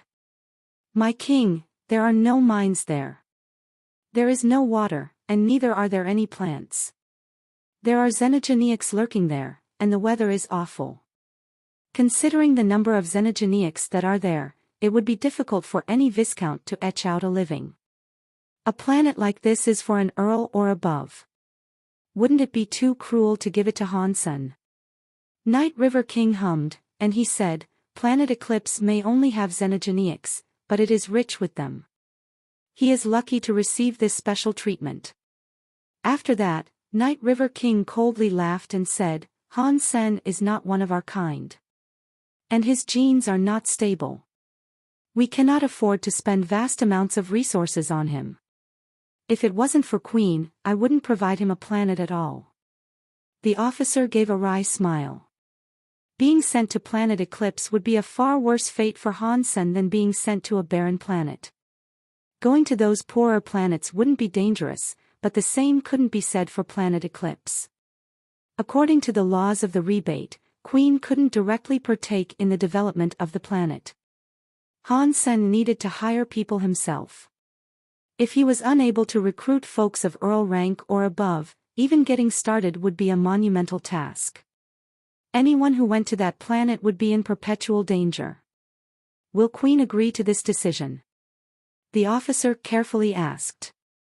I am in charge of planetary distribution. She cannot say anything about it. And if the boy has a problem with it, he can forget all about it, Night River King said coldly. Planet Eclipse. Isha, seeing what Han Sen was going to be given, frowned sternly. Her urge to help Han Sen was now greater than she expected it to be, and resisting it was difficult. If Planet Eclipse was owned by a duke or a king, developing it wouldn't have been too hard. But you would spend so much to earn so little, so no duke in their right mind would want to go there. It could be a treasure for barons and viscounts, but they wouldn't have what it took to develop the planet. Planet Eclipse was like a flavorless rib of chicken. Night River King gave Han Sen Planet Eclipse to cause him trouble. That much was obvious. And when Isha explained the situation to Han Sen, she told him, "If you do not want to go, it is fine. If you want, stay and learn some knife skills with me." Isha was too proud and arrogant to give up easily, but she didn't want to explain herself either. If she told people she wanted to raise Han Sen up to be a duke, the elites would probably help her. But Isha's personality made her despise the act of explaining things. If people tried to stop her, she would be driven to accomplish her tasks all the more. After Han Sen heard about the planet he was to be given, though, his eyes shone. He bowed and said, "Queen, I would like to go there." "Really?" Isha looked at Han Sen with shock. She had already explained the state of Planet Eclipse to him, but he still wanted to go. That was a surprise. The magnetic fields of Planet Eclipse were a mess. There were frequent magnetic storms, so most tools did not work there. And there were many mountains on the planet, which rendered its landscape a complicated one. It was a harsh place to live. Many years ago, an earl had earned permission to develop this place. He built a base in a region known as Mirror Lake, and using that place as a hub, he went out and killed many xenogeneics. But in under a month of being there, the Earl led an expedition into the mountains and never returned. Not a single one of those members had come back breathing. The rebate, of course, sent others after them to pursue an investigation. One duke spent months in the mountains, searching for what might have become of them, but he found neither hide nor hair of the Earl and his team. He eventually had to stop. Ever since then, no one had wanted to go to that planet. When Han Sen took over, he wished to make use of the base the Earl had built, for starters. That encampment was a relatively safe place, when compared to everywhere else on the planet, and there only seemed to be Baron and Viscount-class xenogeneics in the immediate vicinity to contend with. As long as Han Sen did not venture into those treacherous mountains, he wagered he'd do just fine. Still, killing Baron and Viscount xenogeneics was never an easy task, especially for a Baron. Because Planet Eclipse's xenogeneics were so diverse, there could be a variety of different species in one small area. They didn't operate like ordinary xenogeneics, which kept to themselves or stayed in groups of their own kind. The situation was made more difficult because of the abilities they possessed. There were too many risks, so if Han Sen wanted to hunt there, he'd have to enlist many people to join him. He could only compete if he was very strong. Recruiting some members was the first thing Han Sen needed to do. Han Sen did not expect that he would find anyone good, though. Primarily, he would just be recruiting others for show. His real help would come when he brought Xie Qing King and the others into this universe. As long as they didn't travel to the mountains like the Earl did, and use the defenses provided by the pre-established base, they could develop the planet over the course of the next 3 years fairly safely. Han Sen didn't want to think about the prospect of paying taxes just yet, and he didn't have to. The next 3 years were tax-free, after all. He'd allow Xie Qing King and the others to get accustomed to the Geno universe first, and perhaps bring them up to Viscount Queen sent out a flying ship and enlisted some men to go with Han Sen for protection. It would be a sour thing to hear if Han Sen was killed. Queen kept the ghost teeth knife in the palace, because it was not ideal for Han Sen to carry around a knife he could not yet use. It wouldn't help him, and there was a higher chance of the blade getting him killed than anything. Han Sen took the ship back to the war zone. There were still some areas on Planet Kate that were safe. Han Sen went there and tried to enlist some of the Kate. Kate and humans shared quite a few similarities. It was easier for them to communicate and live with each other than it was with others. The Kate are a weak race, even compared with others of the weak race echelon. Is there any point in recruiting them? Duke Icebird asked. She was helping Han Sen get his foot in the door, but she wasn't fond of his decisions. She didn't want to interfere too much with Han Sen's business, though. And Knife Queen had already told her not to influence Han Sen's decisions too much. Han Sen was given free rein to recruit who he wanted to. She shouldn't really help or advise him on such matters. The ship landed in one of those safer regions, and Han Sen told the men to start recruiting those they could. Duke Icebird, you can handle matters from here. I will go out and poke about, and see if I can find some other members, Han Sen told him. Queen said we are only here to protect you on the ship, Duke Icebird said coldly. I can take care of myself. Han Sen waved and left the airship. Han Sen walked around in the city and noticed that it was a mess. People moved furtively and often ran off when anyone else approached. Many of the shops and houses were now completely empty. The streets were quiet. Han Sen decided to enter one of the vacant buildings. He found a room that looked fairly private, and then he brought out Little Invisible and placed him on the windowsill. Wait here and alert me if anyone shows up, Han Sen told Little Invisible. The creature then appeared, nodded, and made itself invisible again. Han Sen used his blood pulse powers and went back to the sanctuary. When he was back home, he summoned everyone and explained the situation regarding Narrow Moon. Xie Qing King, Gu Qingcheng, Little Angel, and all the others expressed a desire to go. Han Sen hadn't been inside the building for long, but someone had been following him. He ran into the room that Han Sen had teleported from. The person looked inside the room, but he did not see Han Senator. He circled the room a few times, but he could not find anything. Weird. How could I lose him? The man looked glum. He was an earl that was a renowned tracker. He felt pretty bad about losing his tail on Han Senator. He did not know how to explain to Duke Icebird how he had managed to lose Han Senator. Icebird Duke had said she wouldn't protect Han Sen, but Queen had told her that she had to, no matter what. That was her task. The shadow looked around the abandoned building and found nothing, so he left. Han Sen decided to bring Gu Qingcheng first. She was a very calm person, and he knew he could rely on her to not cause any trouble. Han Sen looked at the window and asked, Little Invisible, did anyone come? Little Invisible revealed itself, and then the colors of its body began flickering like a movie screen. It showed Han Sen what it had seen. Han Sen saw the person who entered and knew it was the Earl. So this is the Geno universe. It's different from the sanctuaries. Gu Qingcheng moved her body and felt strange. She wasn't used to the new atmosphere yet. For the time being, this place is safe. Generate your Geno armor here, and I will stand guard, Han Sen said. Good.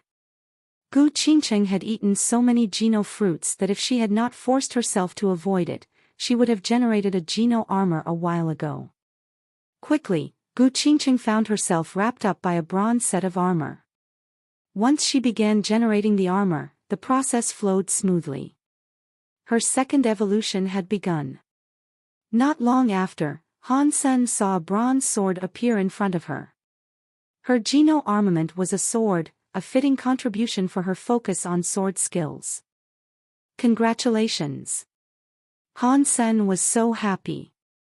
Gu Qingcheng had become a noble on her first go, and that saved him a magnet fruit. I will walk around and sign up near your ship.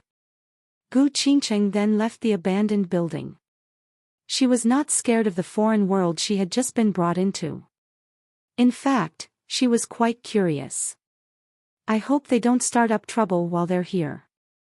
Han Sen felt rather depressed. Gu Qingcheng was pretty stubborn, and there was nothing he could do to put a leash on it. They had a good start, anyway, and nothing bad occurred. Han Sen was confident, so he went back to the sanctuary and brought Xie Qing King on through. Xia Qing King was even faster. After going in, he generated his armor immediately. A silver liquid oozed out of his body and wrapped him up completely. He generated a set of silver armor. Just like Gu Qingcheng, Xia Qing King evolved for a second time without hassle or issue. When the Geno armor melted and became something else, he was left with a silver book. What kind of Geno armament is that? Han Sen's eyes opened wide as he looked at Xia Qing King and his silver book. It doesn't matter. Let's head outside for now. Xia Qing King could not wait to get out of there. Remember to get yourself registered at the airship. Han Sen called out to Xia Qing King's back as he left. Okay. Xia Qing King hollered, but he didn't look back. All he did was raise an OK hand signal. D*M it. None of them are reliable. I need to find someone amongst them that is. Han Sen went back to the sanctuary and brought out Little Angel. She was a true heir of his. But Han Sen had worried that Little Angel might end up like Golden Growler, and get taken by some entity. Little Angel followed Han Sen's request and began her process of evolution. Han Sen was focusing more on his surroundings right now, and if there was any movement, he'd throw Little Angel right back into the sanctuary. Little Angel had two shapes. One looked like a human lady, and the other would become a blonde-haired, white-winged angel. As this was happening, Little Angel shone and became an angel. A holy light emerged from her body, providing her a holy light Geno armor. Before Han Sen could take a look at the armor, Little Angel was evolving for a second time. The holy light armor melted into her. Xenogenic. Han Sen was nervous, seeing this. He was worried there might be an issue with her evolution.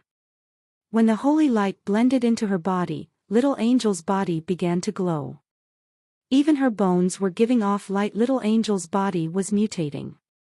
This situation was mirroring what Han Sen had seen with Golden Growler. Quickly, Little Angel's body generated a set of angel armor. Before Han Sen could react, the holy light generated a transparent great sword. Han Sen was frozen. Little Angel had indeed become a xenogeniac, but she still had a set of angel armor and an angelic sword. Little Angel's body now looked like that of a Valkyrie. And as this occurred, Han Sen suddenly felt something inside his pocket move. The deified feather flew out towards Little Angel. The feather hovered before Little Angel, and then burst into white light. The light drifted down and melted into the sword. The transparent greatsword displayed changes after the deified feather combined with it. The transparent greatsword started to change. It still looked like a greatsword, but its shape also became feather-like. It was like a white-winged feather sword. Its size was no different than it had been, however. Han Sen was frozen, but he was very happy. The power she had put her at the zenith of what was achievable by a baron. She was the cream of the baron crop, and her sword had absorbed the deified feather. This meant Little Angel could become a deified being, for sure. Han Sen had saved himself the trouble of trying to refine the feather himself. This was a rare thing. Little Angel exited from the xenogeniac mode and returned to the form of a human lady. Seeing this, Han Sen sighed.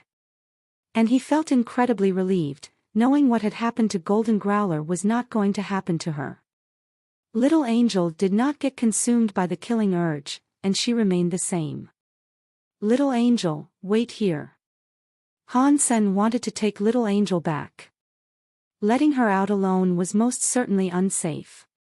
Back in the sanctuary, he brought the Silver Fox through. Next, on such a harsh planet, they'd most certainly need Little Silver's healing powers. Little Silver was the last to come through, but he was the one that had actually eaten the most Geno fruits. So, he could generate his Geno armor right away. Little Silver stood motionless with a very elegant posture. The silver fur rippled and waved with a silver liquid. It blanketed his whole body and made him appear stiff like a statue. The Silver Fox's evolution stopped here, though. He did not evolve a second time. Little Silver looked disappointed in himself, and he walked over to Han Sen for comfort. He rubbed Han Sen's leg vigorously with his head. Han Sen crouched, stroked his head, and said, "It's okay. Being talented is nothing. With me here, no matter what becomes of you, you will be the best in my eyes." Han Sen then gave Little Silver the juice of a magnet fruit. Little Silver's Geno armor showed some form of movement. His silver fur began to melt and move around his body. Is he turning into a xenogeniac as well? Han Sen felt rather nervous. The silver fox was not Little Angel, so he didn't know if Little Silver would remain his former self. The silver light blended into Little Silver's eyes, turning them into a pool of silver. Lightning flashed and flickered through them. Han Sen was shocked. He thought Little Silver's evolution would occur around the tail, and he didn't expect it to be his eyes. The eyes grew brighter with a silver light. The light dissipated after a while, but his pupils remained silver. When you looked closely, you could see the presence of a silver light within them. Han Sen had only planned on bringing the four of them to Planet Eclipse, but Zero also said she wanted to go. So, he brought her along with him, too. Zero had done a lot for Han Sen's family, and she never complained or asked for anything, so Han Sen could not reject her request. Zero didn't say much, and when she arrived in the Geno universe, she went to generate a Geno armor. But before she could start, something happened. Zero first generated her white Geno armor, then underwent the process a second time. There was no pause between the sequences. Her Geno armor simply melted and reshaped itself into a white knife. It looked like a dagger made of bone. As Han Sen found himself joyous in the realization that Zero could evolve a second time, her bone knife suddenly cracked. It gave him quite a shock. What is this? Why did the Geno armament crack all by itself? Han Sen did not understand. When he wanted to check on her and see if she was injured in any way, the energy surrounding Zero changed all of a sudden. Her black eyes turned purple, and then that color of purple started to spread. Quickly, Zero's hair was overtaken by the purple dye. From her head, two horns protruded. Zero. Are you okay? Han Sen was worried, but fortunately, Zero wasn't wounded. She had simply turned into her sure self. When Zero became Shura, a substance oozed out of her body. Then, she began generating another Geno armor. She can generate another Geno armor. Aren't her human and Shura bodies one? Han Sen wondered to himself. This was different. Zero's Geno armor had become purple, just like her purple horns. The texture was similar between them both, too. The process was a success, just like it was last time. They became Geno fluid again, as well, but this time, it did not reshape itself as a knife. It went right into Zero's body. Xenogeniac. Han Sen was worried. Zero's situation was a complicated one. Through the first process, she became a noble. This second time, however, she was becoming a xenogeniac. Han Sen did not know how that would ultimately affect her body. The purple substance went into Zero's body, and her whole body showed changes. A purple smoke was emitted, and its cloud quickly obscured Zero. Inside it, he did not know how she might be evolving now. As Zero was evolving to become a xenogeniac, far away in space, inside a black hole, there was a man with purple horns practicing. He opened his eyes and looked in the direction of Planet Kate. He looked shocked, and then he frowned. Weird. Why did that feeling only last 1 second? Would any of my heirs like that exist? The man looked confused, as he couldn't feel anything anymore. But the man cared little for it. With that thought lingering in his mind, he continued his practice. A man was standing on the roof of Han Sen's abandoned building, looking up into the sky. He seemed interested in something, and he said, "Interesting." The creatures around that guy are interesting. And he managed to get someone who was able to refine the deified feather. And it wasn't a feather. And now, a person has emerged whose power is able to wake up an elder. Luckily, I got here quick and averted the trouble. Kong Fei had felt it when Little Angel refined the deified feather. So, he teleported there to save Han Sen from a particular crisis. Han Sen was in the room, waiting for Zero to evolve. Kong Fei was on the roof of the building, drinking alcohol. The space around the building seemed different, but you couldn't quite put your finger on what that difference was. Half an hour later, Zero's purple mist cleared. Her face did not seem to display much difference, and everything about her was still purple. There was no visible difference now from before she had transformed. When Zero's purple smoke had faded entirely, she looked like a human again. Zero, are you okay? Han Sen asked, looking at her body. Zero shook her head. She summoned the white knife in her hand. It was the bone knife she had generated. The knife is still here. Han Sen was shocked. He thought the Geno armament had shattered after the cracking, but that did not seem to be the case. Zero nodded and shook her head again. She wasn't really sure what to say. Han Sen knew she was not hiding anything from him, and that she really did not know how to phrase what she wished to say. So, he said, we can talk about it later. Let's go back to the ship for now. Han Sen did not bring any more people with him this time. He could bring many more, but he figured that this would be enough for now. Han Sen did not want to let Zero, Little Angel, and Little Silver leave the building yet, in fear of something happening to them. So Han Sen walked out with them. He walked around town and recruited a few Kate, just in case his companions looked a little too obvious and strange. Interesting guy. The man on the rooftop watched Han Sen leave, then he smiled and jumped back into space. The city was in ruins. There were no more people to collect, and after walking around, Han Sen realized there was nothing worth hanging around for. Cities like that, aside from ones where the Kate army had gathered, were notoriously difficult places to find barons. Even if they had been there when the feathers fell, they'd have been recruited by others by now. They wouldn't still be hanging around. When Han Sen's group arrived at the ship, Han Sen noticed that there was more life gathered around the ship than there was in the rest of the city. Many of the Kate were in front of it, hoping they could get on. But Han Sen wanted to recruit barons only, so they were all stopped.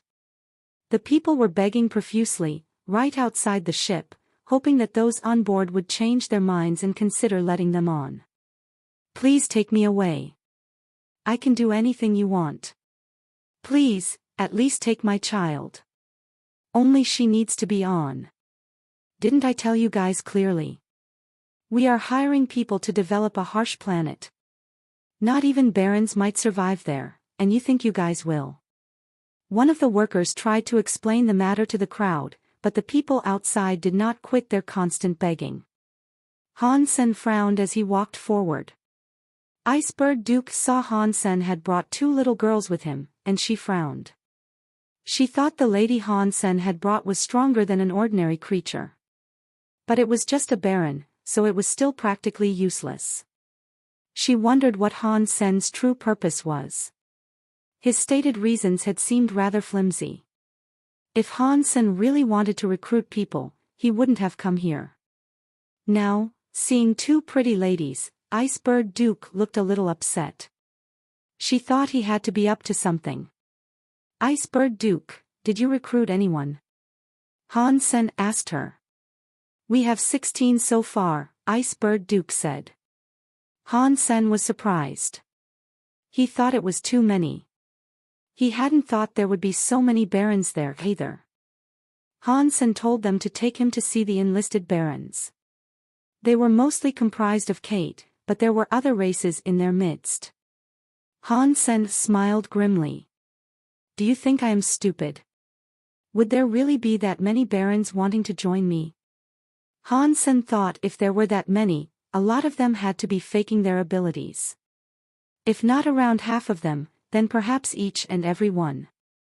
It looks like a lot of people are interested in me, Han Sen said simply, and they just kept recruiting who they could.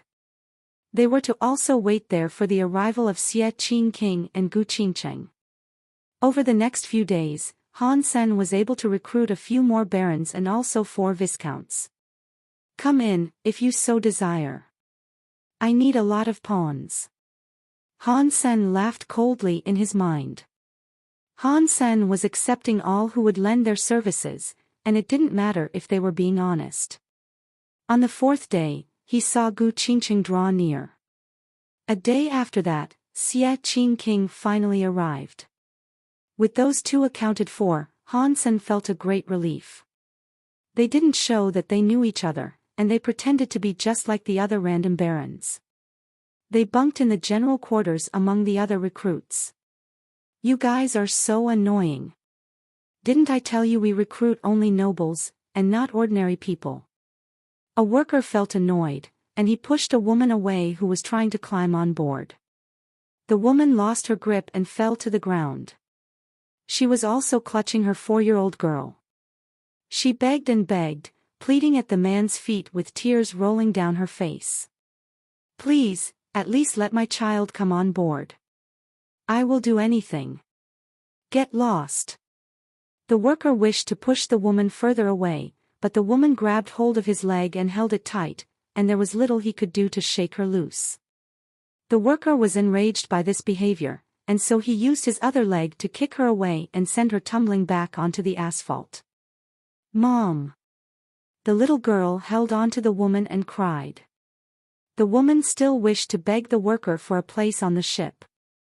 She had no choice, as there was no better fate that awaited them on planet Kate. The planet was falling apart, and there was nowhere else for them to run. There weren't many other ships arriving, so she had no choice. The worker had been annoyed by these desperate refugees over the past few days, and he'd grown numb to it. He wanted to kick the woman away, as he wasn't the one who decided who was allowed on board and who wasn't. Children, and mothers with children, are allowed on. But there is something you need to know. We are bound for a dangerous place, a place far more dangerous than here. If you come, you will have to follow my commands. This is a decision you will all have to make. Han Sen's voice boomed from the top deck. Icebird Duke frowned. What do you want to do with these people? The genes of those kids won't allow them to become nobles. There might be 1 out of every 1,000. And with them being so young, they will be nothing more than a burden. I'm here to recruit, yes. Han Sen laughed. Icebird Duke did not say anything in response. Her thoughts and feelings towards Han Sen merely soured all the more. Kids and their mothers were allowed on board. And while Han Sen had told them to consider the dangers, they didn't think there was any better option available to them. If they stayed, they might end up as thralls to some slaver. Even if there was danger ahead, there was every chance they could start a brand new life on a brand new planet. Not many people could fit on the ship. And even with just the kids and their mothers, the seating capacity was overloaded. Han Sen had to go back to Narrow Moon. This is bad. If it wasn't for the Taurus attacking the Kate, things wouldn't be this bad. And while they are small in numbers, they are a race that enjoys killing. The Kate were just unlucky. A baron sighed. Han Sen did not say anything, and he just told the mothers to look after their kids. They had to follow Han Sen's commands, no matter what. If they didn't, they'd face punishment. The ship flew back to Narrow Moon. They brought the refugees to the Mirror Lake on planet Eclipse. That was the only place a ship could land. The magnetic storms were too powerful to approach from any other spot. Attempting to land anywhere else would end in tragedy. The base was made out of stone. It was quite big, the size of a large castle. But a lot of dust had collected in the time since its abandonment. Luckily, it hadn't fallen apart, though. The doors were still sealed tightly, as well. There was no chance of a xenogeniac sneaking inside. Once they entered the base, Han Sen asked the mothers and kids to clean the base. They were poor, but they still had to survive. They couldn't expect pay, and they knew they had to pull their weight. Isha only promised to give Han Sen half a year of free resources. If he needed food half year from now, he'd have to buy it out of his own pocket. He needed to focus on gathering enough resources to be self-sustainable in 6 months' time. After Icebird Duke delivered the resources, she took her men and left Planet Eclipse. Did the recruitment process go well? Isha asked when Icebird Duke returned. Icebird Duke frowned and said, he recruited 39 barons and 4 viscounts. He also recruited 267 commoners, comprised of just mothers and their children. Adding to that, most of the barons and viscounts are simply spies. It was a big failure, if you ask me. Really? Isha smiled and did not say anything. My queen, can you teach him? If he goes on like this, he won't make it 6 months. He'd be lucky to get past 3, at this rate, Icebird Duke said. Isha said coldly, he is my student, but he should still make these decisions by himself. If he cannot handle this the way he chooses to, why would I waste the resources I already have on him? Han Sen's group used the first few days after their arrival to get set up. They hadn't spent any time trying to hunt yet. That night, however, a shrill scream was heard. When Han Sen arrived to investigate, a baron was on top of a young Kate mother. The Kate woman's clothes had been torn off. She was resisting, and she had been injured. Her voice was breaking. What are you doing? Han Sen looked at the baron expressionlessly. Seeing how many people had gathered, the baron let go of the woman's arms. He stood up, smiled, and said, Master, I just want to have some fun with this slave. I have been here for a few days, and I think I'm going to get sick if I don't. Get on your knees and apologize. Beg for her forgiveness. Han Sen looked at him without emotion. The baron didn't do anything. He just laughed it off. Master, she is just a cheap civilian. Things don't have to be like that. There were many people gathering. There were mothers, kids, other barons, and viscounts. They all turned to look at Hans Sr. How is he going to deal with that baron? If he punishes him, it'll scare off many of the other barons. If the barons are expected to lay down their lives for Han Sen on this planet, and they aren't even allowed to touch a woman, I doubt many will want to hang around. But at the same time, if he doesn't punish him, his reputation and standing will most certainly be lowered. This is a bad situation, no matter which way you look at it. Inside the room, a viscount looked at Han Sen and the baron, measuring it all. He looked interested in what would happen. Other people were waiting to hear Han Sen's solution to this problem. With a situation like this on his hands, his way of solving it would tell them a lot about the sort of person he was. The men and women were conflicted. They were very scared about what was going on, and they were afraid they'd all end up like the mother. They didn't think they could protect themselves, and neither could they protect their kids. Now, all they could do was rely on Han Senator. If Han Sen let this baron go, then that would put them in a very bad situation. Han Sen looked at the baron and did not say anything. He pulled out ghost teeth knife. Killing a baron would not require this knife, but this situation was more complicated than it seemed. And so, Han Sen held it. Han Sen had gotten it back from Isha a few days ago. So, this was his first time drawing it out. I can give you one chance. Use your power to block my strike. If you do, I will pretend nothing happened. Han Sen looked coldly at the baron. The baron looked shocked, and he said, Master. It is just a commoner woman. If you want, I can give you 100 extra. Han Sen smiled, holding his knife.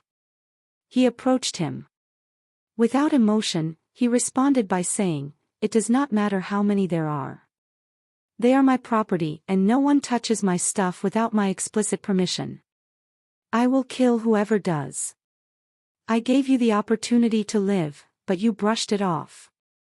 Now, I am giving you a second chance. Again, block my strike, and you can go free. You will become the first one who has ever touched something of mine and live to tell the tale. Seeing Hansen approach, they all noted how angry and murderous he looked. So, the man summoned his Geno armament. It was a shield. The Baron was thinking, you are just a Baron, too. You can't use the power that weapon possesses. You might be stronger than me, but do you really think I cannot block a single one of your attacks? Many of the other barons and viscounts thought Hansen was being rather cruel. But at the same time, he was giving the man a chance to live. They were both baron class, and that man had a shield Geno armament. If Hansen sought to kill him, it'd be very difficult to do so in a single hit. If Master insists, I will just block a strike then, the Baron shouted, propping up the shield in front of him. Hansen was in front of that Baron now, and he looked at him coldly. Hansen swung his blade. Because Hansen was not a viscount, the ghost teeth knife did not possess an aura. This was to be a raw, plain hit. The Baron roared and used his shield. Catcha! Ghost teeth knife broke through the shield as if it was cutting up a plank of tofu. The Baron fell back. His Geno armament had broken, and he coughed up a vat of blood. He didn't look too injured. It was just the tip of his forehead that had been cut. There was a red dot there. Thank you for sparing my life. The Baron bowed before Hansen and looked cocky. Many of the barons and viscounts looked on in disdain, telling themselves, he really needs us to develop this planet. I knew he couldn't kill a baron like that. It was all just for show. Hansen did not say anything. He just put the knife back and stared at the Baron. The Baron tried wiping the blood from his brow, but he couldn't clear it. His wound kept bleeding, and the look on his face slowly changed. Quickly, the wound spread from his forehead. His skin began to crack and split on his forehead like a spiderweb. It spread down to his neck, and from there, it ravaged the rest of his body. The wounds were cracks that slowly separated, exposing his fat and muscle. Arg! The Baron fell to the ground, screaming in agony. The feeling of his skin being slowly torn apart was worse than anything a single cut could deliver. Please forgive me. The Baron was screaming and squealing, trying to beg for his life. The pain overtook his vocal cords, distorting his words. I gave you a chance, Hansen said quietly. He did not even blink, and then he returned to his chamber. This was not a night one could easily sleep through. The skin of the Baron was ripping itself to shreds. Chunks of flesh fell off, bit by bit, with the man calling out for aid all night. He only stopped breathing when the next morning rolled when others went to see him. The flesh was spread everywhere. All that was left were his bones. The skeleton was still breaking apart, though. The bones were cracking, and a few days later, they were nothing but firm bits on the ground. Everyone was scared. Dying like that was a far worse fate than a simple, quick death. Nice kill, Gu Qingqing said. If she had been the one to kill him, his fate would have been even worse. After that, the barons and viscounts were all scared. The mothers and the kids really appreciated what Hansen had done. But they now understood that their lives were entirely dependent on Han's senator. If Hansen objected to them being played with, no one could do anything to hurt them. But if Hansen wanted them dead, they wouldn't be living. They'd be killed pretty badly. The 6th day after their arrival to the base, Hansen summoned everyone to a plaza. He had been busy over the past few days, writing out the document of ground rules he dubbed the Han family discipline. If there was no rule of law, the place would not be considered complete. It'd be impossible to gather people of different cultures and races, and expect them to live together in harmony, if there weren't any rules established. Han Sen had brutally killed a baron, and the other barons and viscounts had behaved awkwardly, following the deed. They wouldn't disobey one of Han Sen's orders, but they also wouldn't fight and prove their worth to him as hard as they would have otherwise. So, now, Han Sen summoned everyone together. On the stage, he said, "I don't care where you came from. I don't care who you are. From now on, you are a servant of the Han family. Everyone here is equal, and there are no exceptions to that." The barons and viscounts were not happy to hear that. One viscount frowned and hollered back, "Master. We are here to depend on you. We are here to be managers, not servants." Han Sen looked at him coldly, and he replied, "There will be managers, but you are not yet qualified. So, for now, you are all servants. What must we do to become a member of your higher class?" The viscount looked dim, and he coldly laughed. He seemed to mock the concept. Han Sen told Zero and Little Angel to roll out a copy of the discipline sheet and post it in the plaza. "These are my rules of discipline. If you want to be a part of the management team, the qualifications are posted there for your viewing. I hope you will remember the words written here, because they will affect your current way of life. I gave that baron a second chance yesterday, but now that you know the rules, if that happens again, don't blame me for what I do," Han Sen said darkly. Everyone moved forward to look at the scroll. Viscounts, barons, women, and their kids all went to read it. The viscounts and barons looked enraged. It didn't take long for them to realize that being a servant meant they would not receive any preferential treatment. Aside from a place to live, everything cost money. The xenogeniacs they hunted would have to have half shared with Han Senator. If they sold their kills to Han Sen, they wouldn't receive money. Instead, they'd receive points. Those points could be spent in the base. They could get what they wanted with them, and by collecting enough, they could earn member status. Amidst family members, however, there were also ranks. The lowest one was only a little bit better than a servant. The higher your tier, the greater the benefits you would receive.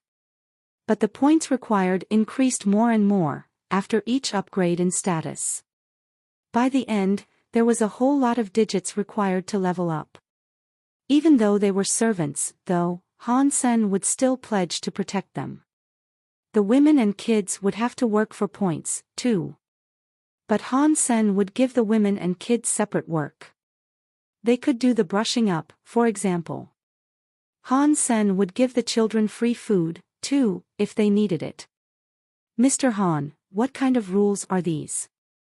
We were brought here to be managers. We didn't sign up for hard labor. I am a viscount. What you are doing is far too much. What kind of family requires their very own employees to pay so much? I am a viscount. Wherever I go, I am offered weaponry. In here, you want me to pay for my own food? What is this?" After the viscounts saw it, they all began to rabble amongst themselves. They all become angry. "These are the Han family rules, take them or leave them. If anyone breaks the law established there, you full well know what will happen to you," Han Sen said unsympathetically. Han Sen thought they were all spies, anyway. He planned to use all their power in whatever way he could. "If that is the case, then I am going to leave," a viscount said coldly. He wasn't even referring to Han Sen as his master now. "Yes. We are going to leave the Han family, too." The rest of the viscounts and barons all said the same thing. Han Sen had killed a baron, but he was a baron himself. But right then, he only had 2 young ladies and a silver fox. With 4 other viscounts backing them up, the barons weren't afraid. "Shut up!" Han Sen shouted. They were quickly silenced, and he went on to coldly say, "What do you think this place is? This is planet Eclipse of Narrow Moon. It is my planet, and it is Knife Queen's place. You cannot just come and go. I am telling you, you are all my servants right now. And without my permission relinquishing you from my service, you will be my servant, even in death. Hearing that, the barons and viscounts looked poorly. They were all spies, and they knew about Han's Senator Knife Queen had given Hansen 12 geno fluids for him to become a baron. She even let him enter the space tunnel. Hansen was a famous person, and he also had ghost teeth knife. They did not believe Knife Queen would leave him in that place without any protection. Knife Queen was ignoring Hansen right now because she wished to train him. When he was in danger, however, she wouldn't sit and watch. They were certain that Knife Queen would do anything to ensure Hansen wasn't killed by his own servants. At this point, they were silenced. Even the viscounts were. If they were going to fight there, they would be at a disadvantage. Hansen was a dictator, and nothing good was going to happen to them. If you have no problems, then read up on the Han family rules. They come into effect today. You can explore, hunt, and clean, and for as long as you have points, you may benefit from the VIP service. After that, Hansen left with Zero and Little Angel. The three of them went into a warehouse, and there, they guarded the resources. Without permission, no one could go in or out. The women knew that if they wanted to live, they would have to work. So, they decided to listen to Hansen and bring the kids who were old enough to work with them. They did things like housework and cooking. The barons weren't like that, of course. Many of them simply decided to observe, whereas others decided to leave the base. For what purposes, they weren't sure. Gu Qingcheng took the opportunity to visit the warehouse. When there, she laughed and said, "Aren't you afraid of those guys not sharing their resources with you? With the flesh they hunt, they can survive out there for as long as they want." Hansen smiled and said, "Those guys are just people, at the end of the day. They need entertainment, don't they? If they merely eat flesh and hunt for food all day, they'll go mad in less than 3 months. By the way, do you know if any of the women can dance or sing? You should find some pretty ones and open up a club. There, we can sell cigarettes and food. Or perhaps, if there are enough people, we can even open up a casino, so they can all have fun when they come back. I don't believe they are all honorable. This is too cruel. You'll be pushing the women into this wicked fire." Gu Qingcheng looked upset. In this era, they are lucky to be alive. And it's not like I am forcing them to do anything, aside from sing and dance. If anyone touches them, mark my words, I will kill them. In this base, I make the calls. Unless the women are willing to do something more, of course. Then, things are different. Hansen laughed. They might be willing to. Little Angel asked. Little Angel, this world is a complicated place. You still have a lot to learn. We are all beings with emotions. Hansen laughed. Little Angel seemed as if she did understand, but she didn't say anything. After the women and kids were done with their work, they could eat. None of the barons and viscounts came to join them, though. Even if they did come, it'd only be to ask if the women had earned their points. They had stormed off in anger, after all. Over the next few days, not a single viscount or baron showed up. It seemed as if they were indeed going against Han's senator. There were xenogenics all about in the wild, so it wasn't as if they would go hungry. Hansen chose to ignore their behavior, and he allowed them to do whatever they wished to. They couldn't do anything in the base, anyway. Hansen was not worried about the prospect they could make use of the xenogenic genes. They couldn't eat the mutated materials, and Hansen didn't need the ordinary flesh anyway. The xenogenic genes were what he needed. But there were not enough people, so Hansen let Little Angel and Zero stay with the women. And in the meantime, he got to practicing with Jade Skin. Hansen practiced quite a few geno arts. The story of genes was the most complete, and he could turn it into a deified mode. The Dongxian Sutra had come quite a long way, too. He wasn't sure if he could take it to a deified mode yet, though. There was only one part to the Blood Pulse Sutra. After generating the Geno armor, there wasn't anything more to it. So, Han Sen did not have to concern himself with it right now. Once he reached Viscount, that would change. Jade Skin didn't even have its Geno armor yet. There hadn't been a breakthrough on the 3 previous Geno arts. So, he wanted to practice with Jade Skin. It shouldn't have been too difficult to study the second part of Jade Skin, to generate the armor he wished to. Aside from learning Jade Skin, he went to learn knife skills from Isha. He wanted to learn more about Teeth Knife, so he could use it in combat. The barons broke down faster than Han Sen thought, as well. In half a month, someone snuck into the base and cashed in their points. And with the points, they decided to buy cigarettes, food, and water. Mirror Lake's water was drinkable, but it didn't taste good. So, more people were willing to purchase water than they were food. When they first came to Planet Eclipse, they didn't dare walk too far. They hunted the creatures that were nearby and collected much xenogenic food. Even so, some people were injured. And they had to cash in materials for medicine. Some of them had not even bothered killing anything, and they still ended up injured. For those instances, the wounded would have to pay with their own money. The barons usually stayed together in a large group, and yet, hunting baron foes would see them injured. Hunting there was a difficult task. Han Sen didn't care about that, however. All he wanted to do was practice with Jade Skin, right now. Gu Qingcheng and Xie Qing King were out and about hunting. Gu Qingcheng always went solo, and she never cooperated with anyone else. Xie Qing King, on the other hand, had gotten close with the barons. Han Sen noticed this because Xie Qing King's armor was special. That made him popular with the others by default. After a month, the barons and viscounts gave up fighting out in the wild. They collected the xenogenic materials and cashed them all in for points. Although everything they had collected so far came from Baron Xenogenics, it was a good start. Han Sen finally achieved the breakthrough he was looking for, too. Jade Skin made a movement, as his body generated a mystic substance. Han Sen generated a Geno armor that looked like ice. The ice melted and became a Geno fluid that went into his body. Han Sen felt a chill when it melted and entered his body. But he felt a power welling in his bones, and changes began to occur. His body became semi-transparent. You could see the flesh and muscles inside, even the organs. He was like an iceman.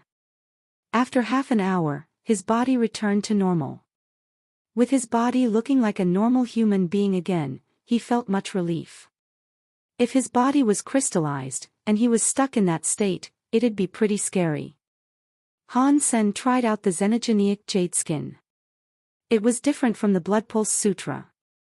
Activating Blood Pulse left him looking human, but using Jade Skin transformed his body into jade. His body would toughen up, and his speed and strength would be greater.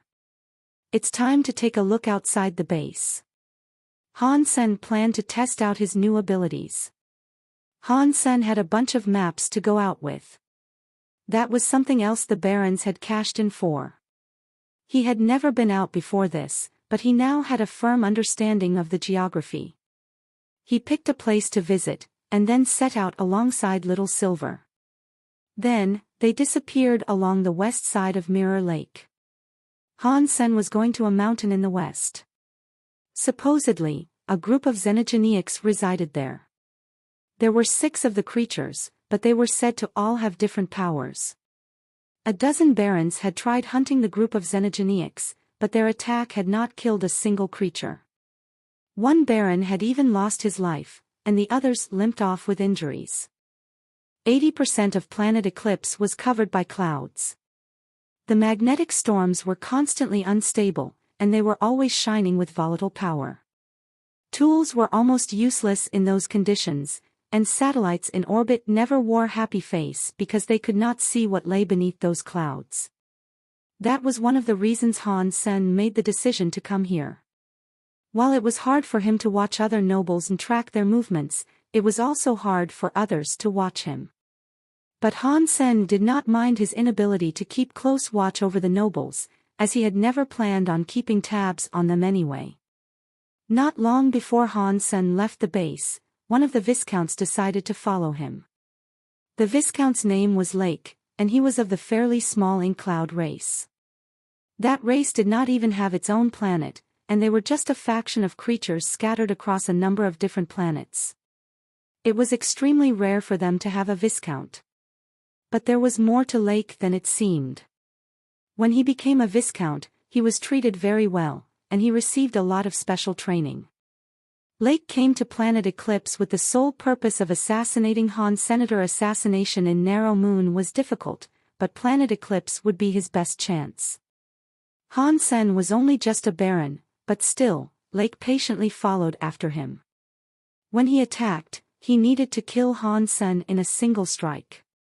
He didn't want to slip up and give Han Sen the chance to resist or draw his king-class weapon. Han Sen could not use all the power of the weapon, but its presence in combat would still be annoying. Han Sen brought Little Silver with him on his excursion into the mountains. The creatures around there were far too messed up, and he couldn't be sure that the maps the barons had drawn for him were entirely accurate. Far away, Han Sen caught a glimpse of a few creatures near the mountain. They were the xenogeneics the barons had described. Upon closer inspection, Han Sen noticed that there were 6 of them. There were big ones and small ones. Some were as big as an elephant, whereas others were as small as a dog. The bodies of the xenogeneics were all different as well. Some had 4 legs, whereas others stood up on 2 legs. Some were like creepy bugs with wings, while others had 6 arms. Despite their variety, they all shared one physical attribute: there was a shell upon all their backs. The shells didn't look too sturdy. Han Sen heard the barons tell him that when their weapons hit the shells, they did not deal much damage. And that was why the barons' attack on the creatures had completely failed. Han Sen watched them for a while. He pulled his ghost teeth knife from his backpack. The scabbard he had was broken, so he carried the knife drawn. Ghost teeth knife possessed ghost teeth powers. Normal scabbards could not house it, and they'd usually break after a few days. Han Sen was fairly annoyed by that aspect of the blade. He did have that spare scabbard he could use, but he didn't dare to. If Wuxia saw it, the jig would be up. Han Sen had hidden that scabbard in the sanctuary instead. When Lake saw the mountain Han Sen was heading for, he frowned. There was nowhere to hide there, and if he followed Han Sen up there in plain sight, his presence would surely be discovered. Han Sen had brought a silver beast. Lake thought Han Sen was being very arrogant, thinking he could take on 6 xenogeneics under those bare conditions. But Lake could also use this opportunity to gauge the true extent of Han Sen's power. The strike Han Sen used to kill the Baron had drawn its strength from the weapon he used. It wasn't an effective measure of his true strength. It's fine with me if you want to get yourself killed by xenogeneics, so I don't have to do it. If you don't die, though, I'll help you along. Lake looked calm. He was taking his time, as there wasn't any particular rush. Han Sen's presence was soon discovered by the xenogeneics up ahead. The 6 xenogeneics perked to a state of alertness and roared. They looked murderous, and they all ran straight for Han Sen like a pack of wolves. Han Sen moved straight towards them with an unfaltering speed, knife raised and ready to strike. Little Silver was coming right behind him. Quickly, Han Sen closed the distance to his first xenogeneic target. He swiped right past the beast, with his knife swinging as he went. He did not stop moving. He swung ghost teeth knife from all manners of different angles. Within a second, Han Sen had made his way past all 6 of the xenogeneics. They had all attacked in a different manner, but none had managed to land a single hit on Han Senator Kacha. Cracks formed in the 6 xenogeneic bodies, then widened as they began to seep blood. All of the beasts fell down, squealing and bleeding. Their lives would soon be over. Lake, seeing what had just occurred, was shocked into horror. He thought to himself, powerful teeth knife. Powerful ghost teeth knife. That power must stem entirely from his knife. Aside from the rebate, I didn't think any other race could learn teeth powers. Lake was happy that he hadn't blindly tried to attack Han Sen without seeing this first. Han Sen was a far stronger foe than Lake had initially believed him to be. He had ghost teeth knife, which meant a face-to-face battle would be very difficult. Not long after, the 6 xenogeneics were all dead. Han Sen dug out the xenogeneic materials. Even if he didn't need them, the people back in the sanctuary could still use them. These xenogeneics are weaker than I thought. I should think about hunting down Viscount xenogeneics sometime. Otherwise, I won't be able to improve at all. Han Sen put away the xenogeneic genes and looked over his maps. He looked for the locations where Viscount xenogeneics had been discovered. There were quite a few of them. Han Sen selected a spot in which he could leave the mountain. He followed a path on the left because someone had spotted a Viscount xenogeneic that way. So, he was planning on going that way. Lake, seeing Han Sen go that way, felt happy. Lake had made the report of a Viscount there. There were actually Viscounts there, but there were 2. He had only reported the presence of one. He was going to report it again to encourage Han Sen to go hunting, but Han Sen was arrogant enough to head there immediately with the hopes of fighting one. An opportunity. This is a rare opportunity. Lake was so happy, and he quickly followed after Han. Senator Lake had made his mind up now. He was going to kill Han Sen, even if the 2 Viscount xenogeneics couldn't kill him on Lake's behalf. I just need to hide in one of Han Sen's escape routes. When he tries to run from the xenogeneics, he won't escape my assassination. He is a dead man. When they got close to the place the Viscount was said to reside, Lake hid himself on one of the paths. Han Sen saw the gully up ahead, which had been correctly marked on the map. With Little Silver by his side, the 2 snuck into it. Han Sen saw a sleeping xenogeneic there. It looked like a Tyrannosaurus Rex with a ridge of exposed bones on its back. It looked like a mix between a Tyrannosaurus Rex and a hedgehog. The sight of it was rather frightening. Upon seeing it, Han Sen could immediately tell that it was not a baron. When Han Sen saw the xenogeneic, he didn't take action straight away. He looked around the gully and frowned. Lake saw Han Sen not moving an inch, and with shock, he thought to himself, has he detected the presence of a second xenogeneic? He shouldn't have been able to. The second one is hidden. If I hadn't attacked the first creature, I would never have discovered the second one. As Lake remained in a state of shock, Han Sen walked further and further into the gully. It made Lake sigh. It looks like I may have gotten ahead of myself. He hasn't been able to find the second one. Han Sen let Little Silver wait outside as he went in alone. He clenched his ghost teeth knife tightly as he ghosted towards the xenogeneic. Little Silver had evolved a second time, but he was still just a baron. A fight like this wouldn't really suit him. The xenogeneic was sleeping like a log, and Han Sen was able to inch his way right next to it. Still, it showed no sign of waking up. Han Sen held his knife tight and raised it up to the creature's neck. The xenogeneic was far too big to be killed with one hit. Teeth power wouldn't be as effective against a creature that was a tier higher than Han Sen, but going for a weak spot was still better than striking anywhere else. Han Sen slowly approached the beast's neck, moving lightly and slowly. Behind Han Sen, a snake-looking creature appeared. It delicately rose out of the soil. It opened its mouth like a flower and approached Han's senator when the monster was a mere 2 feet away. The mouth widened and lashed forward. It was ready to lunge and swallow Han Sen up.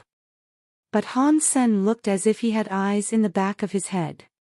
He moved both feet, and then the Xenogeniac ended up biting the Tyrannosaurus rex that was directly in front of Han's senator. The Tyrannosaurus rex was roused out of its slumber by the teeth suddenly sinking into it. And as this occurred, Han Sen leaped forward and unleashed a strike against the Xenogeniac snake. Its metal-looking body was delivered a hefty cut that drew blood. Han Sen was shocked. He had used a lot of strength with his ghost teeth knife, but he had been unable to slice through its body. All he could deliver was a wound that was about half a foot deep. The bodies of these Xenogeniacs were tougher than he had expected. Roar! The startled Tyrannosaurus rex roared and shot a geyser of flame out of its mouth. The snake's face was incinerated, and its jaws relaxed and let go of the beast it had accidentally bitten. While it squealed, Han Sen continued to slash and slash against the wound he had already dealt the creature. And after a few more sturdy hits, he was able to cut clean through and slice the beast in half. The snake was not dead yet, but its face had been burned pretty badly. Its eyes had been seared out of their sockets, rendering the snake blind. It rolled around on the ground, bleeding profusely. It was only a matter of time before it died. The spiky Tyrannosaurus rex was extremely angry. In the meantime, it spat out fire towards Han's senator, so Han Sen summoned his Taurus shield and hid behind it, using it to block the stream of fire. The flames were unable to penetrate the shield. It was a Viscount beast's soul, after all.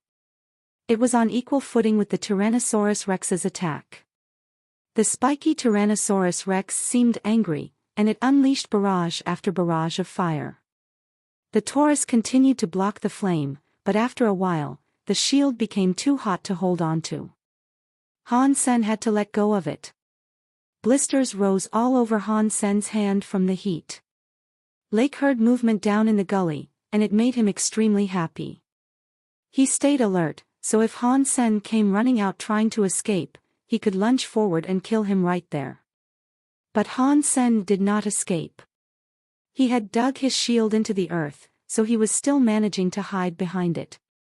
The spiky Tyrannosaurus rex continued to spit fire without rest, but no matter what it did, it could not destroy the Taurus shield.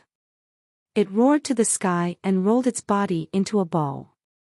It looked like a giant sea urchin as it then came rolling forward towards the shield.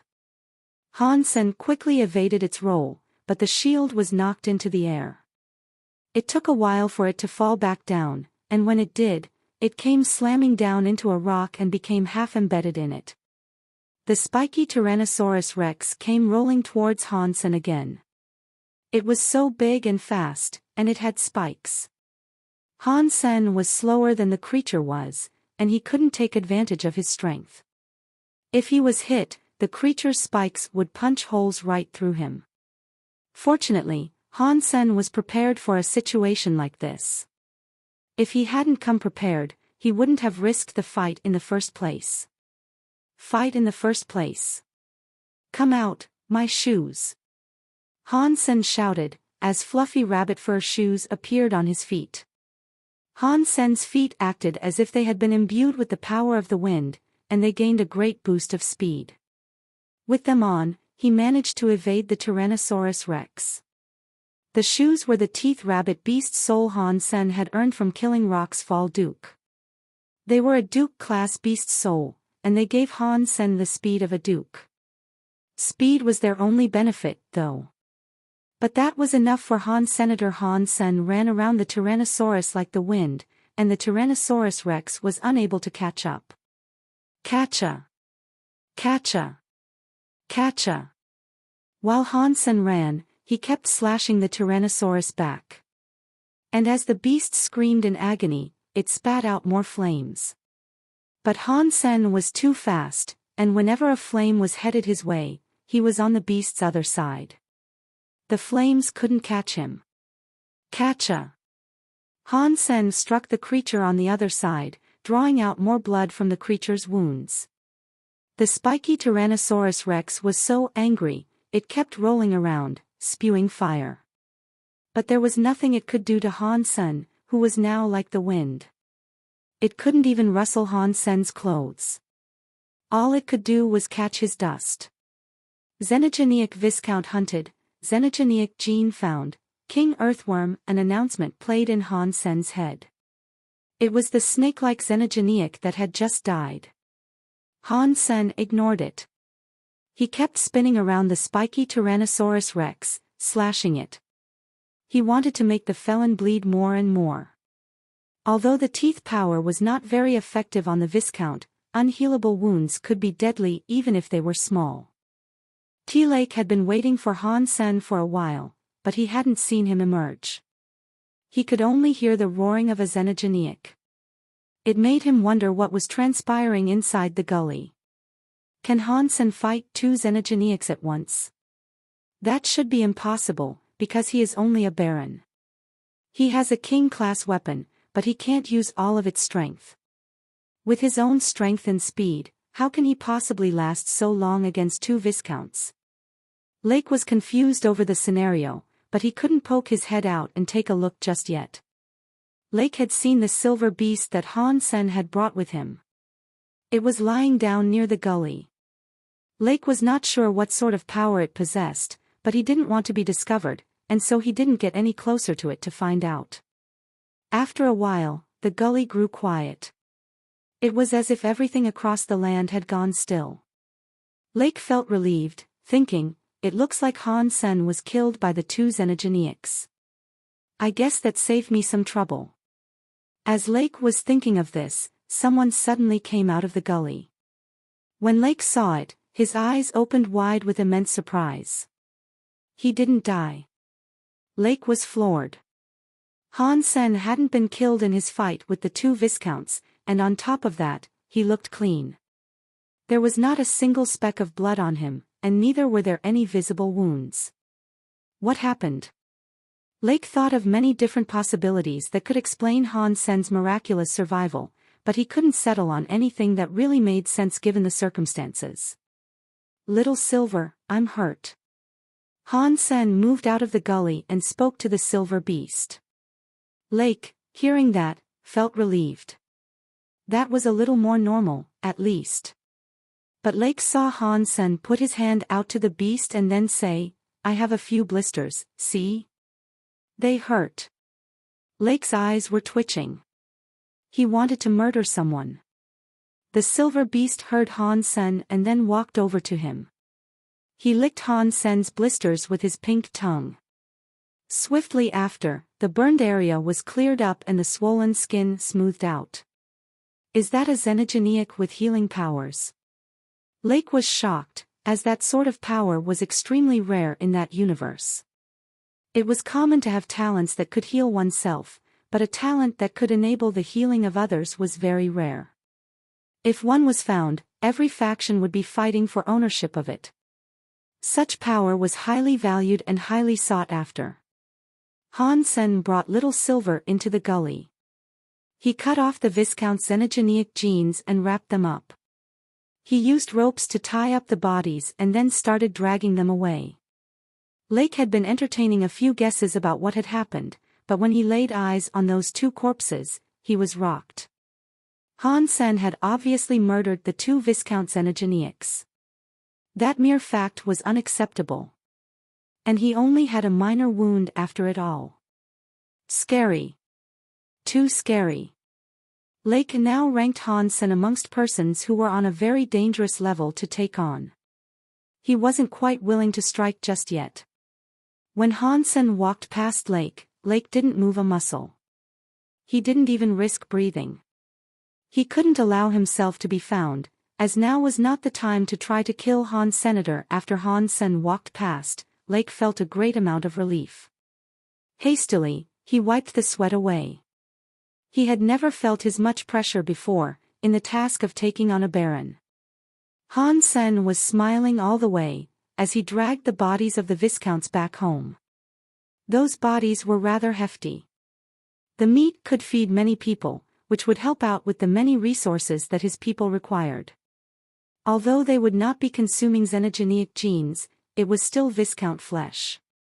It could be very nutritious, which would be very beneficial for the women and children. Selling it to the barons and viscounts would earn them a lot of points, as well. The nobles could hunt and eat, but they did not have spices. There was not even salt readily available. The meat would be tasteless, and the nobles were already sick of eating it plain. Many nobles were spending points to buy cooking ingredients from the base. Han Sen's goal was to take all of their points. None of them had good hearts, so he didn't think he had to be nice to them. Han Sen brought 2 Viscount Xenogeniacs back home, shocking the base when he came in. The fact that Han Sen had killed 2 Viscounts gave the nobles a grand shock. Some of them felt they were lucky that they hadn't tried to kill him, but it also raised the fear they held for him. Han Sen was led away by the woman in charge of cuisine. There were kids there that could handle the meat. There were a number of kids that were only a few years old, and they were tasked with washing the meat. They put in a lot of effort and worked hard. It is a shame this base wasn't built to house a real society. We have no one to teach the kids what they'd learn in school. It'll be pretty bad if they grow up without learning to read, Han Sen spoke to himself. In a world like this, learning how to survive beats learning how to read a few words. You have given them enough. A Viscount walked up to Han Sen, speaking to him. Deep Blue Viscount. Han Sen looked at the Viscount, recognizing who he was. Out of the 4 Viscounts, he was the only Kate. And he was the only one who brought meat to swap for points. In that regard, he was one of the only ones not going against Han's senior. Master, if you have time, I would like to talk to you alone, Deep Blue Viscount said calmly. Han Sen started to respond, but a sudden scream came from outside the gate.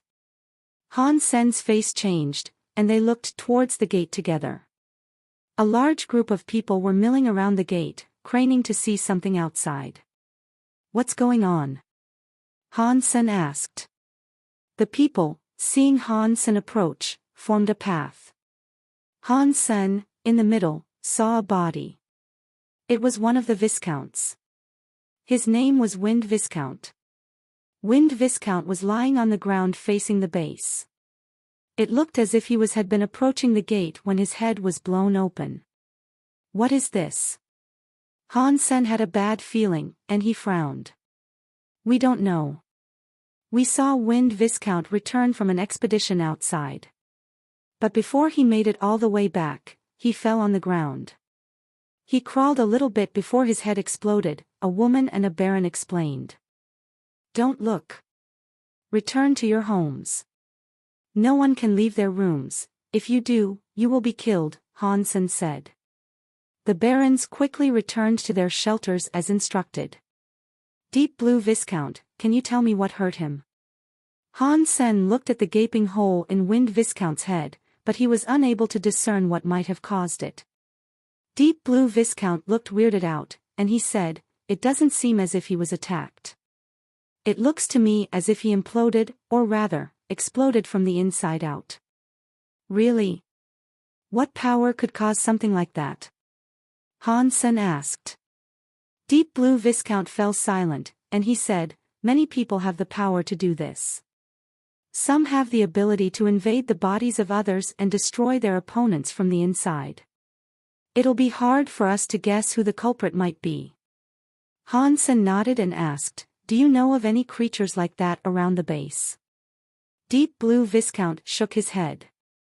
We haven't been here for long, so no one has been able to venture out too far.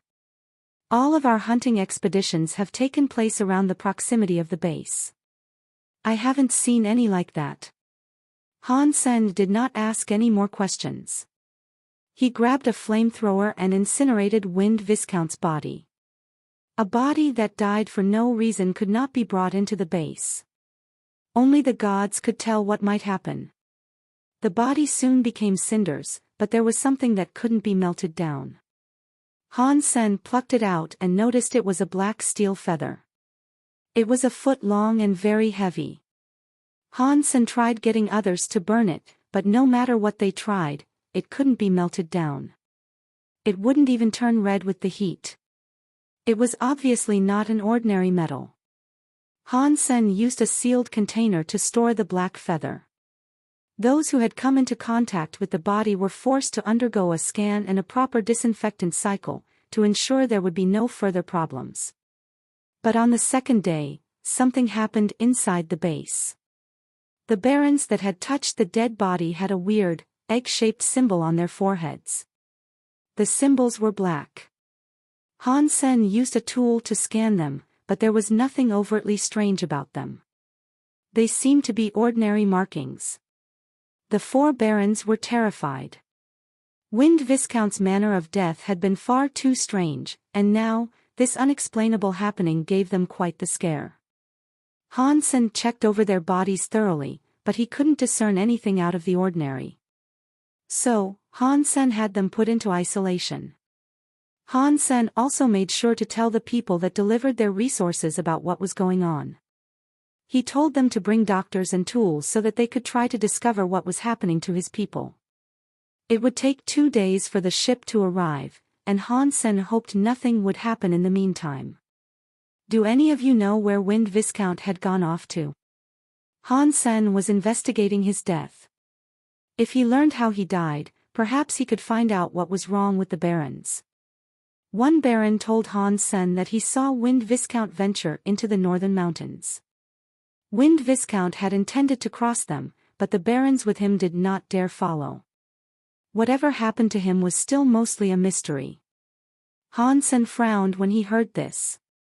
The mountain they referred to was the one the Earl had gone into and never returned. Han Sen said he would have to put a stop to people venturing off to the north. The nobles themselves knew how dangerous the north seemed to be, so no one opposed his decision.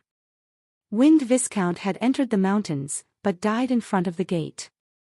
With the 4 egg symbols on the foreheads of the barons, Han Sen didn't have a good feeling about what was going to happen. The Earl had brought many other earls to help him. And despite that, they had all disappeared. The people in the base would stand a much worse chance of surviving anything that might occur. Han Sen couldn't wait much longer, so he contacted Isha for advice. He wanted to tell her about what was happening, in case the worst happened. But Isha was currently practicing, and he did not know when she would finish. She couldn't be interrupted, and so Han Sen was unable to get a hold of her. Han Sen contacted Icebird Duke. Isha had told him that if she was not around, then he could look for Icebird instead. Icebird Duke, seeing Han Sen's number, picked it up. She might not have liked the way Han Sen conducted his affairs, but Isha had told her to take care of him in the event that he required assistance. Icebird Duke, I have a problem. I need to get in touch with the Queen, but she is busy. Do you think you can help, instead? Han Sen asked her. The rules of the rebate dictate that only the master of the planet can contribute to the development of the assigned planet. If outsiders interfere, there is every chance that we will take it back from you. Icebird Duke did not like Han Sen's attitude, particularly in the way he kept asking for Queen. If this was a normal situation, I wouldn't come looking for you. Something bad has happened here, and I can't get to the bottom of it. I really do need your help. Han Sen said. If you don't think you can resolve the issue, then don't. If you prefer to, you could always come on back. I can't help you with anything. She stopped Han Sen and went on to say, think about it. If you do decide to come back, I will send out some ships to come and pick you up. After hanging up, Icebird Duke spoke to herself. Of course there will be trouble developing a planet. If you cannot do it, then don't. Han Sen frowned. There was nothing he could do about her, and he did not know when Isha would be able to return the call. Whenever it was, it would be too late. Han Sen called up another number. He was contacting Black Steel. Black Steel was a strange fellow, but Han Sen figured that he was a reliable sort. On planet Knife Grave, Han Sen had asked him why he blocked the Knife River. He said he wanted Han Sen to escape. He wanted to provide Han Sen a chance. He figured that was something he owed Han. Senator Han Sen did not know what Black Steel had been thinking, but it made him feel safe. Han Sen asked him to keep the knife mind thing a secret. No one knew he had a knife mind as wondrous as the one he did, and Black Steel really hadn't said a word. Han Sen, unable to find anyone else to help, got in touch with Black Steel. If Black Steel could not help, then he'd have no choice but to evacuate. Han Sen was not creating drama. It was best to prepare for an event or problem one could not overcome. He didn't want the women or children that were on the planet to die there. "What is it?" said Black Steel's voice, and it sounded exactly the same as the first time they met. "I have a problem, and I need your help." Han Sen went on to tell him the entire story. Black Steel let Han Sen tell him everything. After a momentary pause, he said, "Don't leave the base, and keep your eyes on those barons. And do not touch them, no matter what. I will be there in 4.5 hours." Upon hearing what Black Steel said, Han Sen knew that the man must know something about this. But now was not the time to ask, so he was going to wait until Black Steel arrived. But soon, Han Sen's worries became reality. More people in the base began to develop strange egg markings on their foreheads. It seemed to be spreading. People could be isolated easily enough, but that wasn't a proper solution to the issue. As time went on, more and more people developed that same strange mark. In the beginning, it only spread amongst the people who were at the gate when the Viscount died. Then, it started to happen amongst the mothers and children who hadn't even been there. Over the course of a few hours, half of the people in the base developed the same mark across their foreheads. Luckily, Han Sen, Little Angel, Zero, Xia Qin King, Gu Qingcheng, and Little Silver had not yet been infected by the strange affliction. It was very fortunate. Xia Qin King and Gu Qingcheng had examined the infected people and noted that there didn't actually seem to be anything wrong them. But the whole base was so scared that those who were not yet infected wanted to abandon the place. If Han Sen hadn't just killed 2 Viscount creatures and enlisted the aid of Deep Blue Viscount, the base would have descended into chaos. Out of the 4 Viscount nobles, Wind Viscount was dead. Deep Blue Viscount was helpful, whereas Lake didn't do anything. The other Viscount had been missing for the past 2 days. Where he had disappeared to, no one knew. Han Sen contacted Black Steel to update him on the situation that was currently unfolding. Han Sen didn't want him to end up getting infected as well. "Wait for me," Black Steel said, before hanging up again.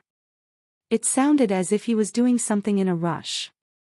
Before Black Steel arrived, Deep Blue Viscount came over to see Han Senator. When Deep Blue Viscount arrived at Han Sen's house, he immediately stripped off his armor. His forehead now had the egg-shaped marking, too. "Do you feel anything?" Han Sen frowned. Deep Blue Viscount was calm, and he merely shook his head. "I don't feel anything.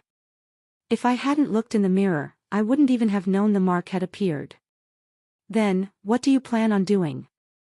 Han Sen asked. Deep Blue Viscount went quiet, and he said, "I told you I wanted to speak with you alone.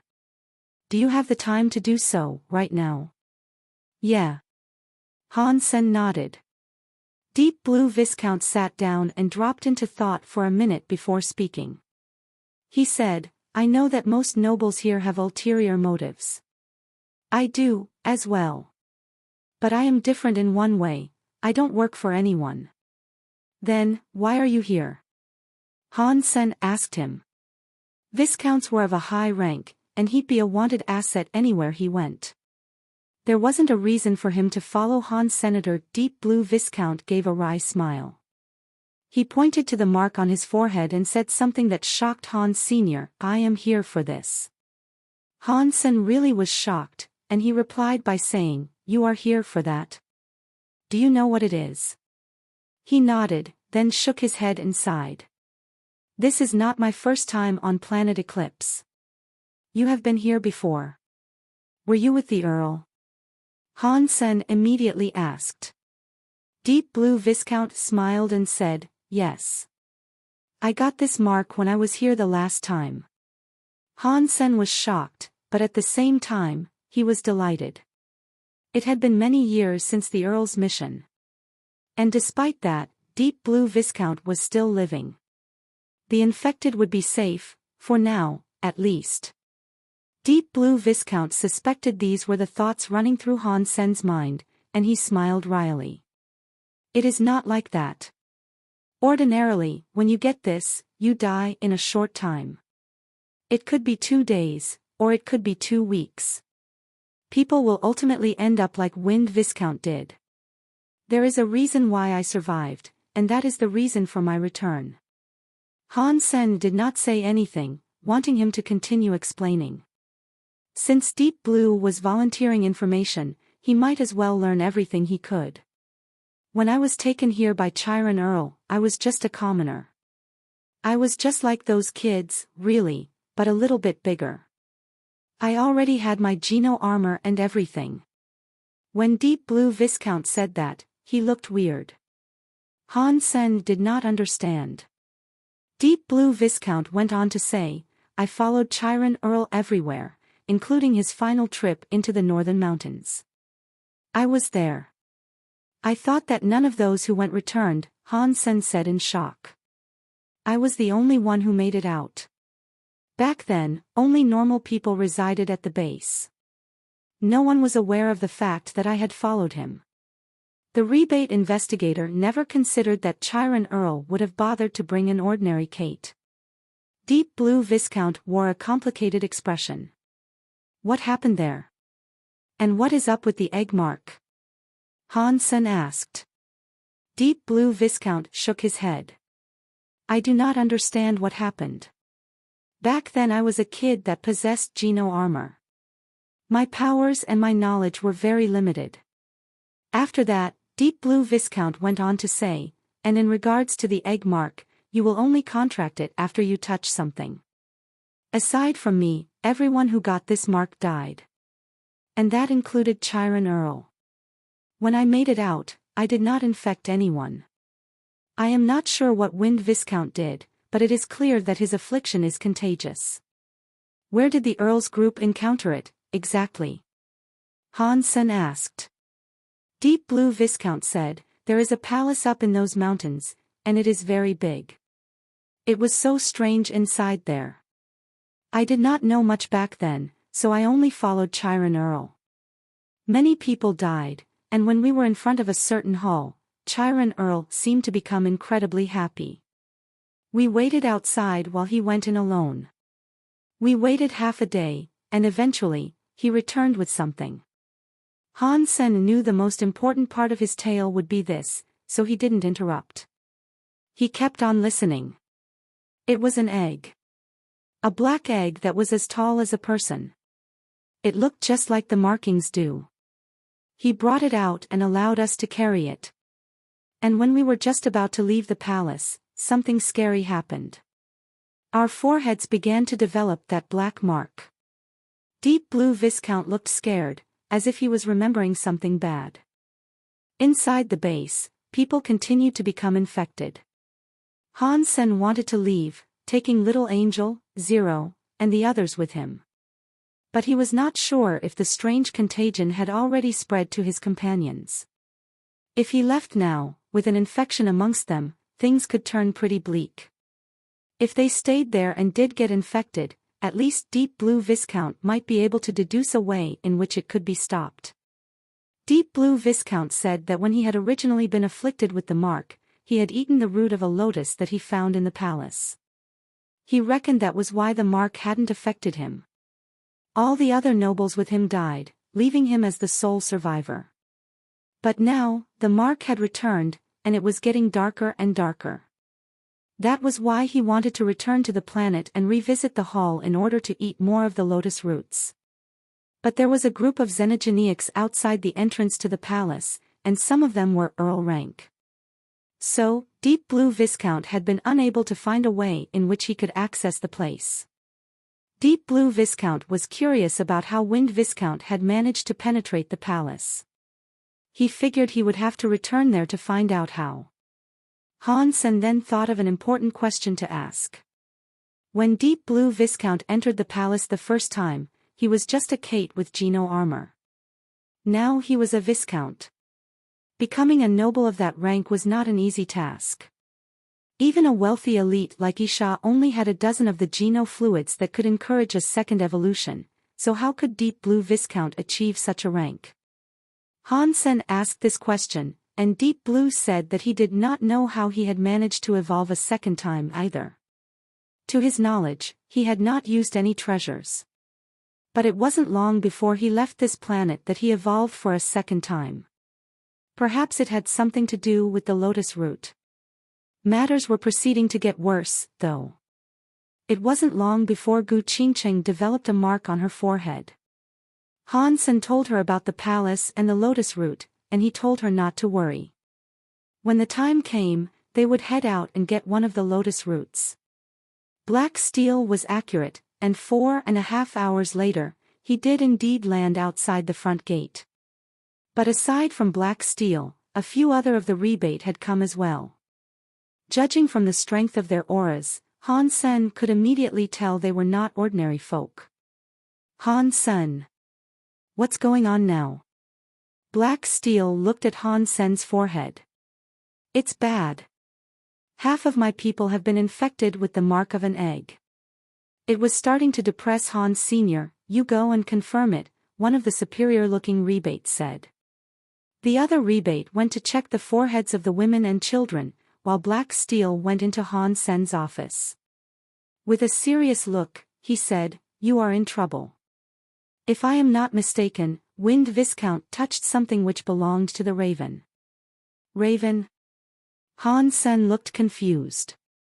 Black Steel explained to him, before the rebate took over Narrow Moon, it was the Raven who owned this place. They were a strong xenogeneic group that had a grip on the entirety of Narrow Moon. History says that they had the ability to mark other xenogeneics and control them.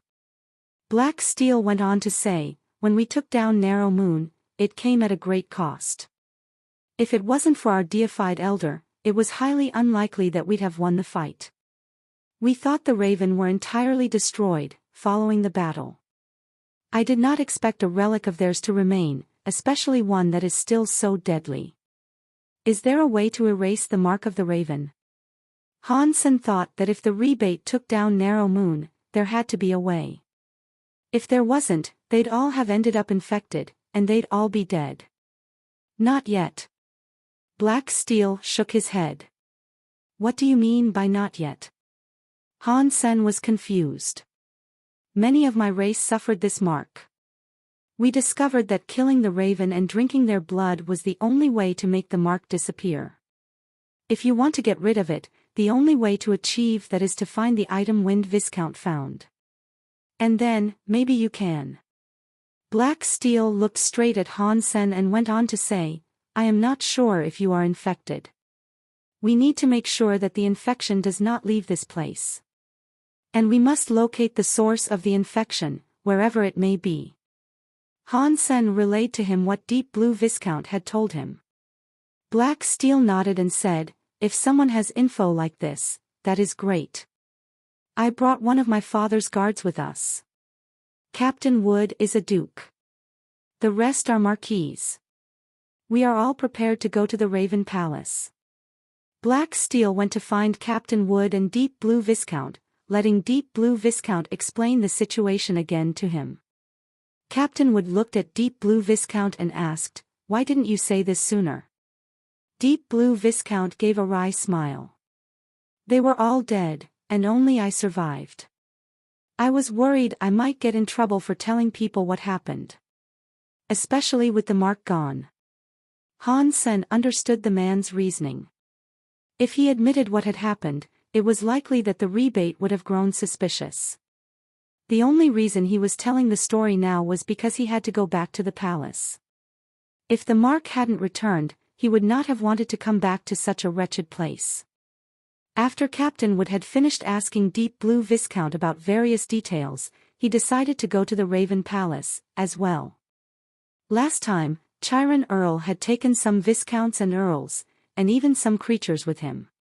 This time, they had Captain Wood and 4 marquis. It shouldn't have been too hard to reach the same point as Chiron. Wood allowed Han Sen to select a few people to come along. Deep Blue Viscount said there was a pool with the lotus fruit, and there were many of them. It would be best if he brought some people to collect as many roots as they could, in order to suppress the mark. Gu Qingcheng had the mark, so she elected to go there herself. Xia Qingking wanted to go, too. Han Sen stopped Little Angel and Zero, though. If no one was watching the base, it was impossible to tell what the barons might do after they became infected. There was a high chance the women and children would be in danger.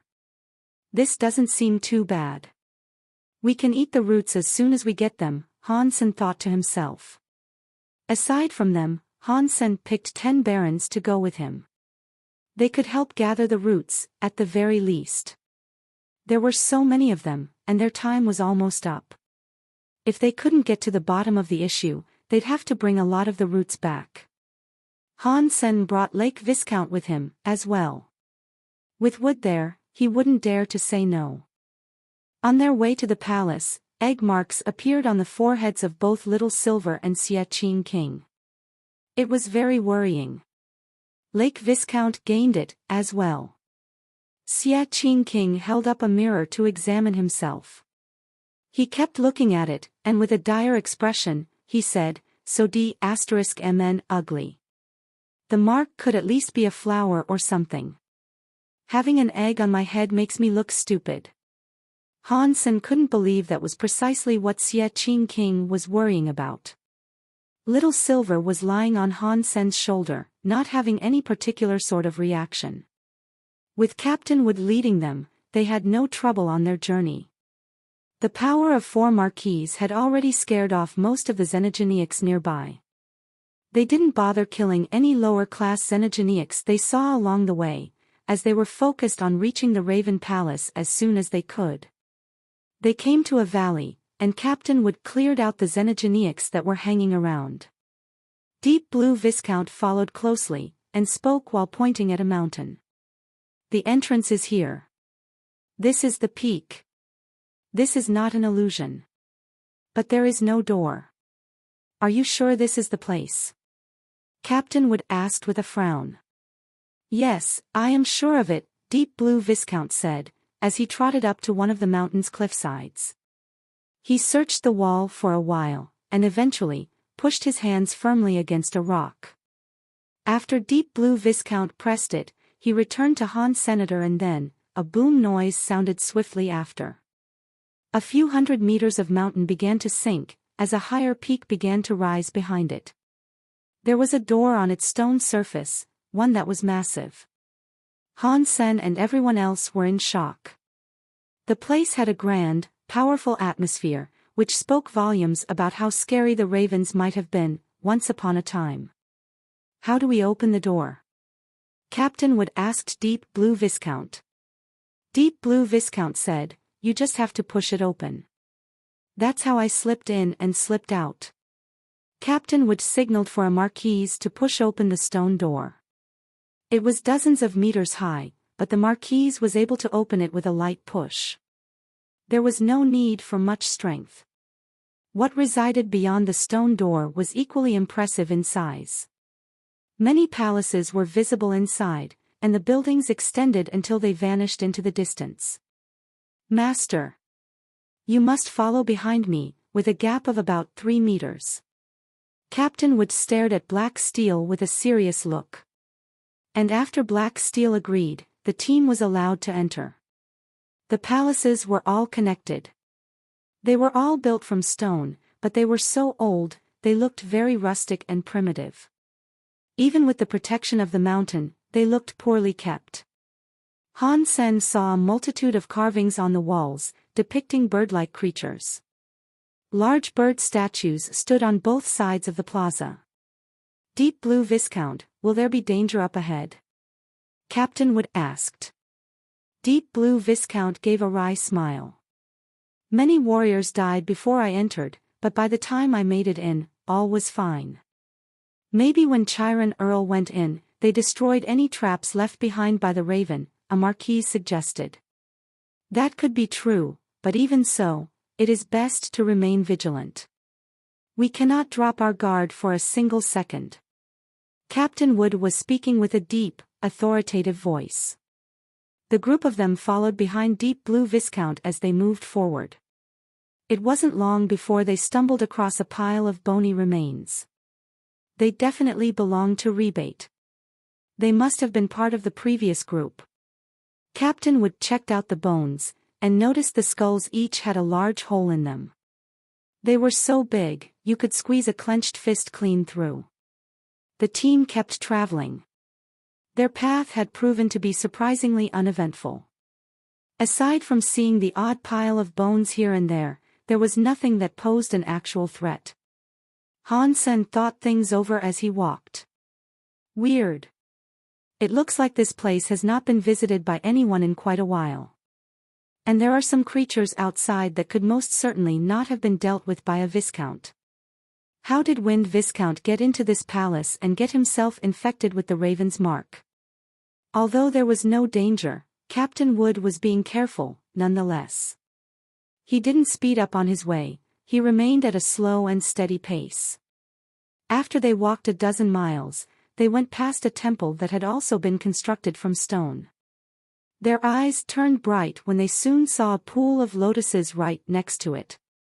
The lotus pool had no water, though. Most of the lotus's stalks, leaves, and flowers had all withered into death. There were only a few living ones left in the middle. The flowers that were alive were as white as snow. The leaves were like jade, and with their soft glow, they looked terrific. Is this the lotus pool you've been talking about? Captain Wood looked at Deep Blue Viscount. This is it. I accidentally fell in there and swallowed a lotus root. I was so hungry that I dug some up and ate more of them. That was how my mark disappeared. Deep Blue Viscount looked surprised, and he desperately wanted to run to it. Hearing that, Lake Viscount and the other barons all rushed towards the pool. Stop! Han Sen shouted, with a frown. No one listened to Han Sen, though. They all wished to cleanse themselves of the egg mark plaguing their foreheads by ripping out the lotus roots and consuming them. Even though it would be a temporary pause Han Sen was calling for, it was better than getting ahead of themselves and snatching the plants right now. Anyone who steps closer to the pool dies. Captain Wood made a hum. And then, the two Viscounts and the barons stopped moving. Captain Wood looked at Han Sen and said, "It looks like your family members require some discipline." "Yes, and I will give it." Han Sen rubbed his nose. The nobles in his employ were mostly spies of one sort or another. They didn't want to listen to his orders, particularly so if claiming the flowers meant the difference between life and death. They hadn't followed Han Sen for very long either. So, it was not as if Han Sen could control them. "Mr. Wood, I beg of you to provide me some of this lotus root. I only need a little." Deep Blue Viscount quickly turned to begging. After Deep Blue Viscount said this, the other barons started to beg, too. They all had a ticking time bomb planted on their heads, after all. But Captain Wood ignored them. He walked over to the lotus pool and looked at the flowers. A while later he asked, "Do you know what species of flower these are?" Everyone shook their heads, not knowing what species of plant they were. "All right. Go ahead and dig up a lotus root." Captain Wood frowned while he spoke to the barons. "Thank you," the barons responded happily. "You can dig it up, but if you dare steal a bite, I will cut your heads off," Captain Wood continued coldly. "Dig them up and I won't mistreat you. I won't give you any less, leastways." The barons looked bitter as they went forward to dig up the lotus roots. Captain Wood and the four marquises kept their eyes peeled on them. No one dared to eat one of the roots against the captain's orders. "Why aren't you guys moving?" Captain Wood asked coldly, seeing Xie Qingqing and Gu Qingcheng. "They are my personal guards," Han Sen said. So far, they only had Deep Blue Viscount's word that the lotus roots could suppress the mark. Until it was confirmed, Han Sen wasn't willing to let Xie Qingqing and Gu Qingqing take any risks. Captain Wood frowned and said, "This is dangerous. It is best to get this done as soon as possible. You should get over there and start digging." Han Sen looked at Captain Wood and said, "In that case, why don't you guys go and dig, as well? You are guards, too, isn't that right? How dare you?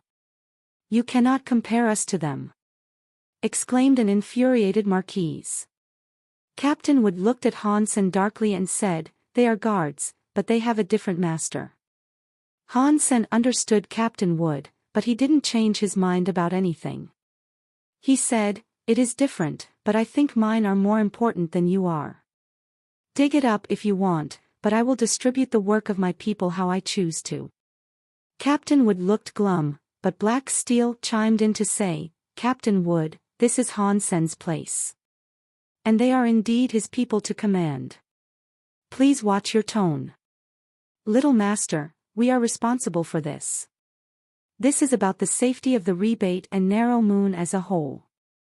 I have to take charge of this situation," Captain Wood coldly said. He didn't care too much for Black Steel either. But Black Steel then frowned, and he said, "Captain Wood, this entire operation is my responsibility. Master says that you're still too young. When this is a matter that concerns the entire rebate, I am to be the one who takes care of it. Please understand this."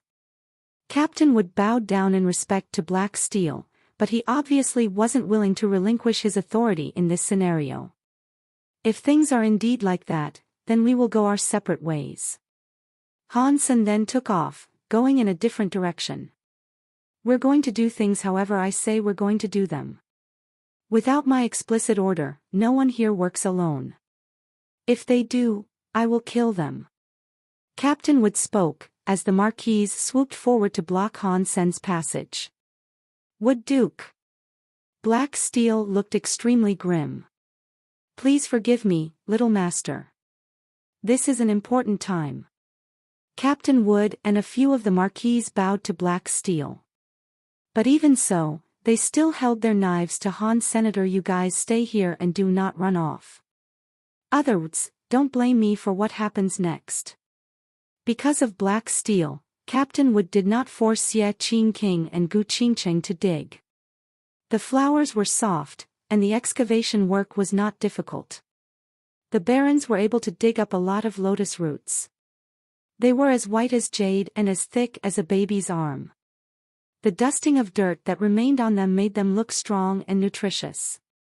When the lotuses were handed up, Captain Wood pointed at them and asked Deep Blue Viscount, "Were these the lotus roots that you ate?" "Yep, these are the ones." Deep Blue Viscount nodded. "You come here and eat this," Deep Blue Viscount told one of the barons. He cut off a small slice of the root for him to eat. The baron was shocked and scared at the same time.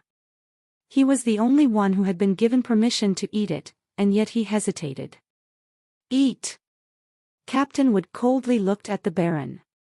The baron stopped hesitating and did as requested. He started to eat the piece of root. The lotus root was very crunchy, and a pleasant scent wafted from it. The baron took a small bite at first. No one knew if it was working, but it didn't seem to be hurting the baron either. He finished it off with a big bite. The other nobles looked at him. Nothing happened after he ate it, and the egg mark was still present.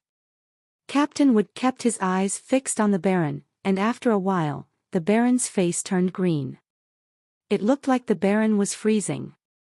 He held himself, shaking and shivering. "Cold. I am so cold. Deep Blue Viscount, what is going on?" Captain Wood looked at Deep Blue Viscount. Deep Blue Viscount looked happy, though. And he explained, "Yes, this is it. When I first ate it, I felt cold, too.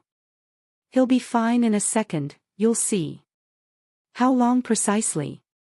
Captain Wood asked. "I didn't have any way of recording time when I first ate it. Maybe 10 minutes. Deep Blue Viscount said, after a minute of thought. Captain Wood did not say anything more, and he just waited for the results.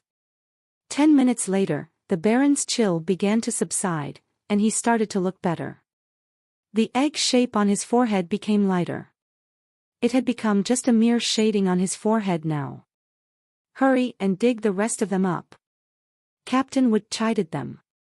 A group of barons dug the roots out for 2 hours, and when they were done, they managed to collect 1,000 kilograms of the stuff.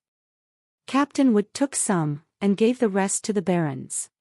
He didn't let them eat it just yet, though. "Mr. Wood, can I have some of the lotus now, please?" Deep Blue Viscount carefully asked. "Don't worry, there are many of them. Once this is done, you are free to have them. Now, take me to where Chiron Earl found the egg," Captain Wood said emotionlessly. Deep Blue Viscount's face changed. He didn't want to go, but he had to lead. This guy is here for an ulterior purpose. He is not just here to remove the threat of the ravens on our heads. Gu Qingcheng moved her lips to speak quietly. Only Han Sen heard her say it. Han Sen sucked at whispering, so he just nodded in response. He could tell Captain Wood had not come here for the lotuses. He was taking the operation far too seriously, and it was obvious that the object of their pursuit was something bigger. They take their orders from Black Moon King. If this item is that precious, why didn't he come here himself? Or is it really just because it isn't that important, after all? Xia Qin King said. Xia Qin King was the master of whispering. Only Han Sen and Gu Qingcheng could hear what he had said. It looks like little tricks like that are useful, Han Sen felt depressed. He hadn't learned anything about the powers of sound. If he had, he might not have had to be a mute in that situation. Gu Qingcheng said, "No, it's the opposite. Black Moon King not coming means the item is worth even more than we can imagine. If he came, other kings would notice and pay attention to what is happening here. This is narrow moon, and it would be suspicious for him to come to planet Eclipse. Why would he go to Han Sen's planet? If other kings found out about his venture here, he might not be able to claim the item he desires." "I see." Xia Qin King nodded, thinking what she said had made perfect sense. Then he said, "What is the item? We need to ask Captain Wood. He is the only one who knows something about what we're doing. Black Steel doesn't know what's going on, and neither do the 4 marquis," Gu Qingcheng said quietly.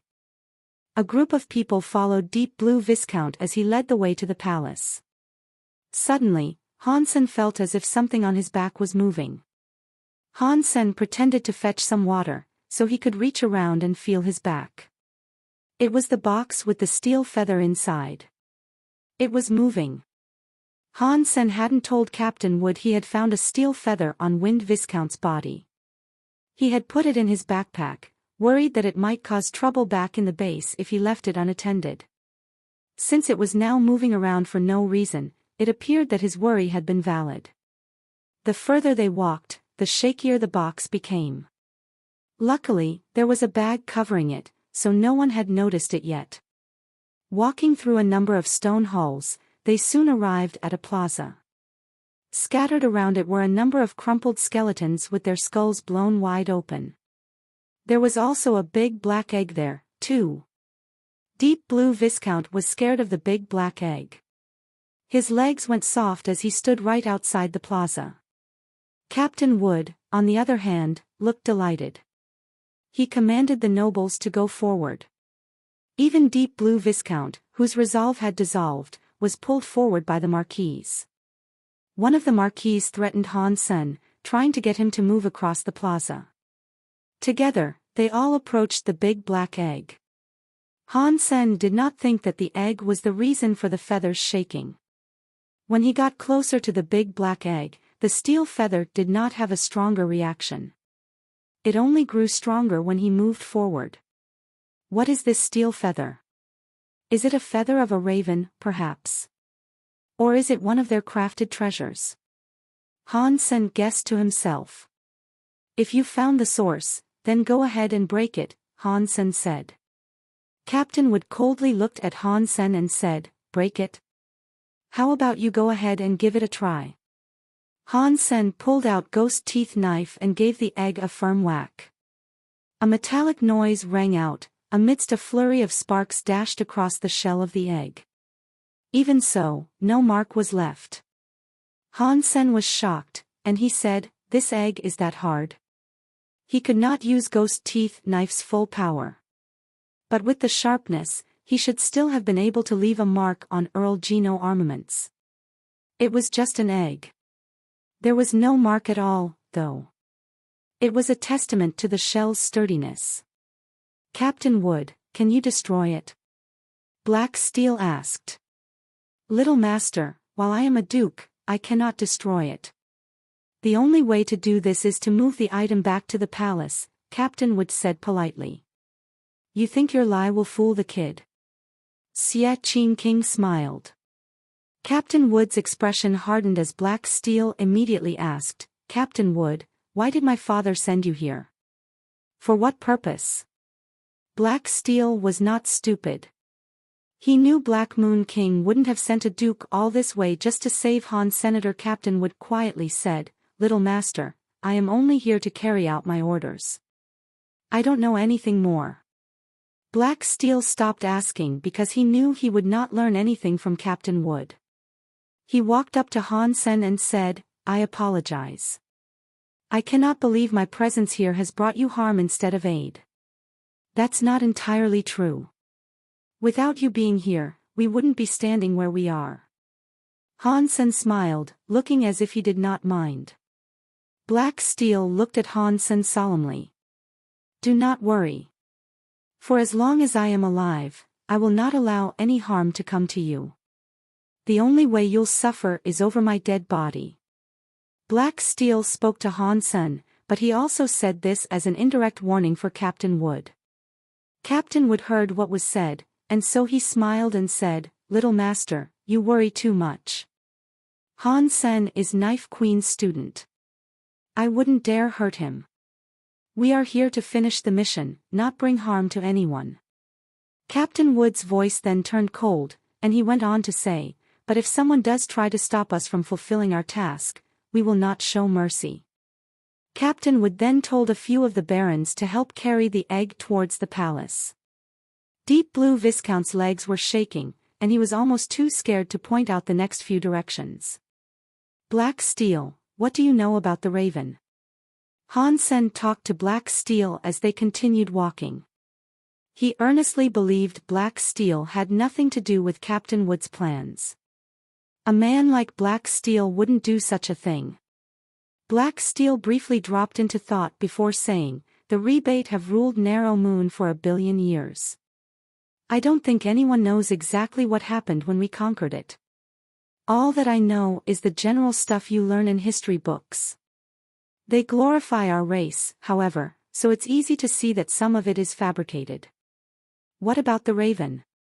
Are there any legends surrounding them? Han Sen asked. No. The history books don't really share much about the shape of the ravens. All we know is that they were similar to birds.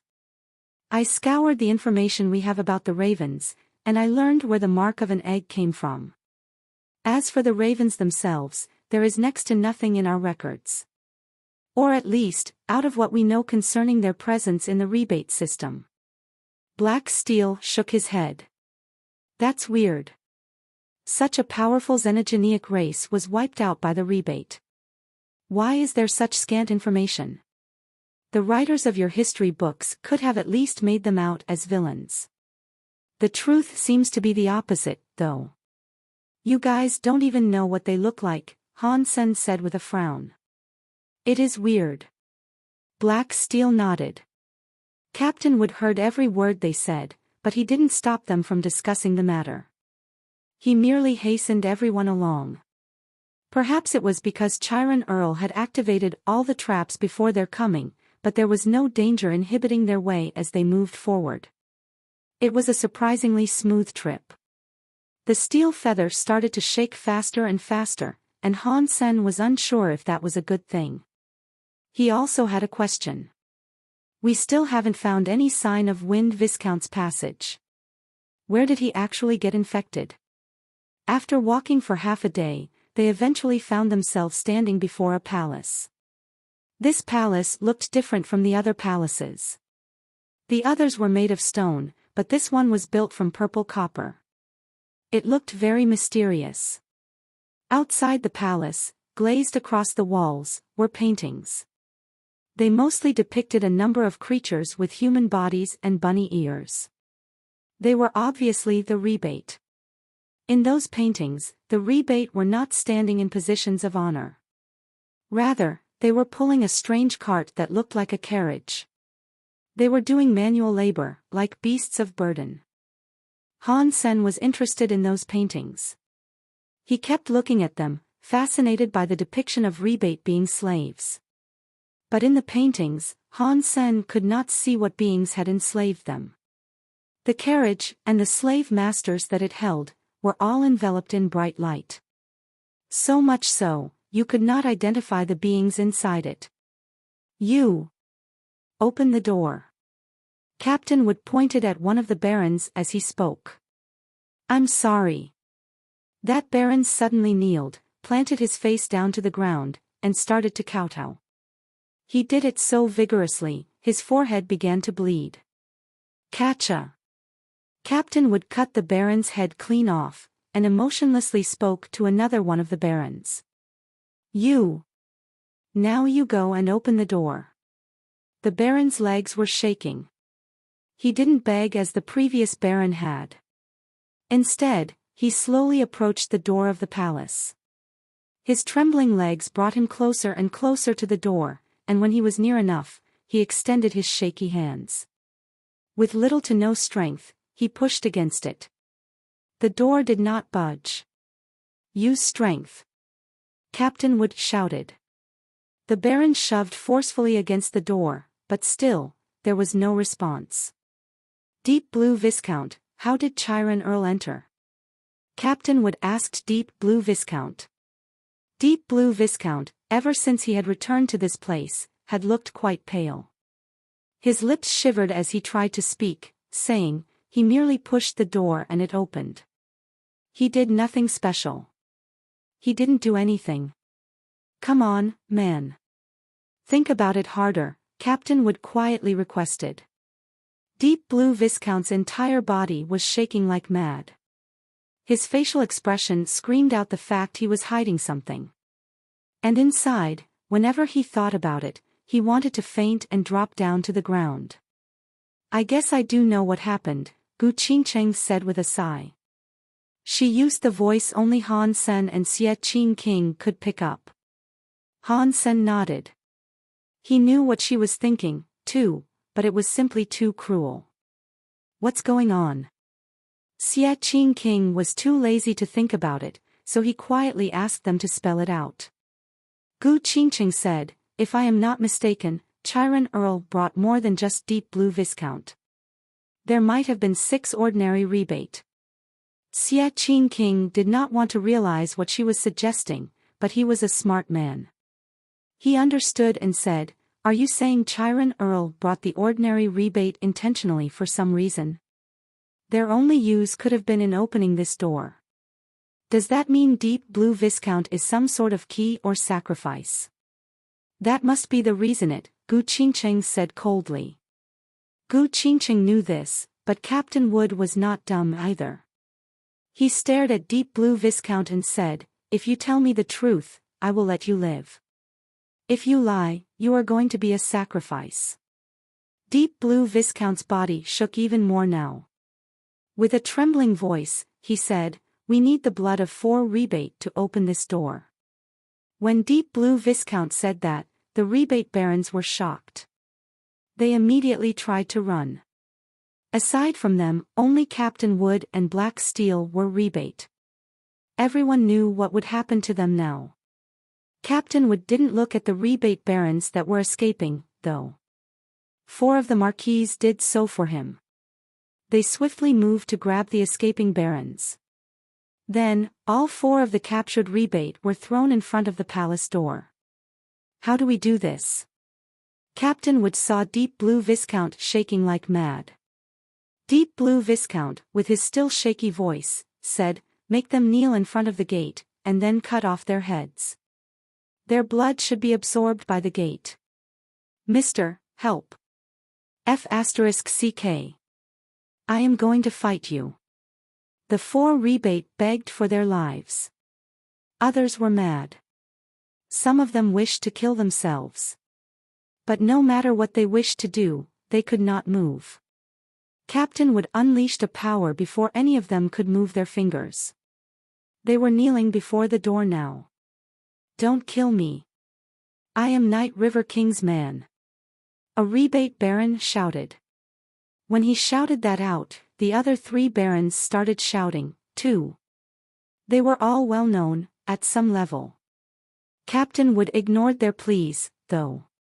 He grabbed the scared Deep Blue Viscount and brought him in front of the door. He made him kneel with the 4 barons. "Captain Wood. What is this?" "I told you what you wanted to know." Deep Blue Viscount was terrified. "There are 4 rebate barons, and you said you need 4. Isn't that quite a coincidence?" Captain Wood said coldly. "Mister, I did not lie. You really only need 4. Deep Blue Viscount shouted. Captain Wood looked up to the painting on the wall and said, "Kill." The 4 marquis moved to cut the heads of the rebate off. 5 in total, with Deep Blue Viscount included. Han Sen and Gu Qingqing frowned. This was just like the sanctuary. If you were weak, you would only end up getting bullied. Deep Blue Viscount and the others were all killed. Then, Captain Wood withdrew his power.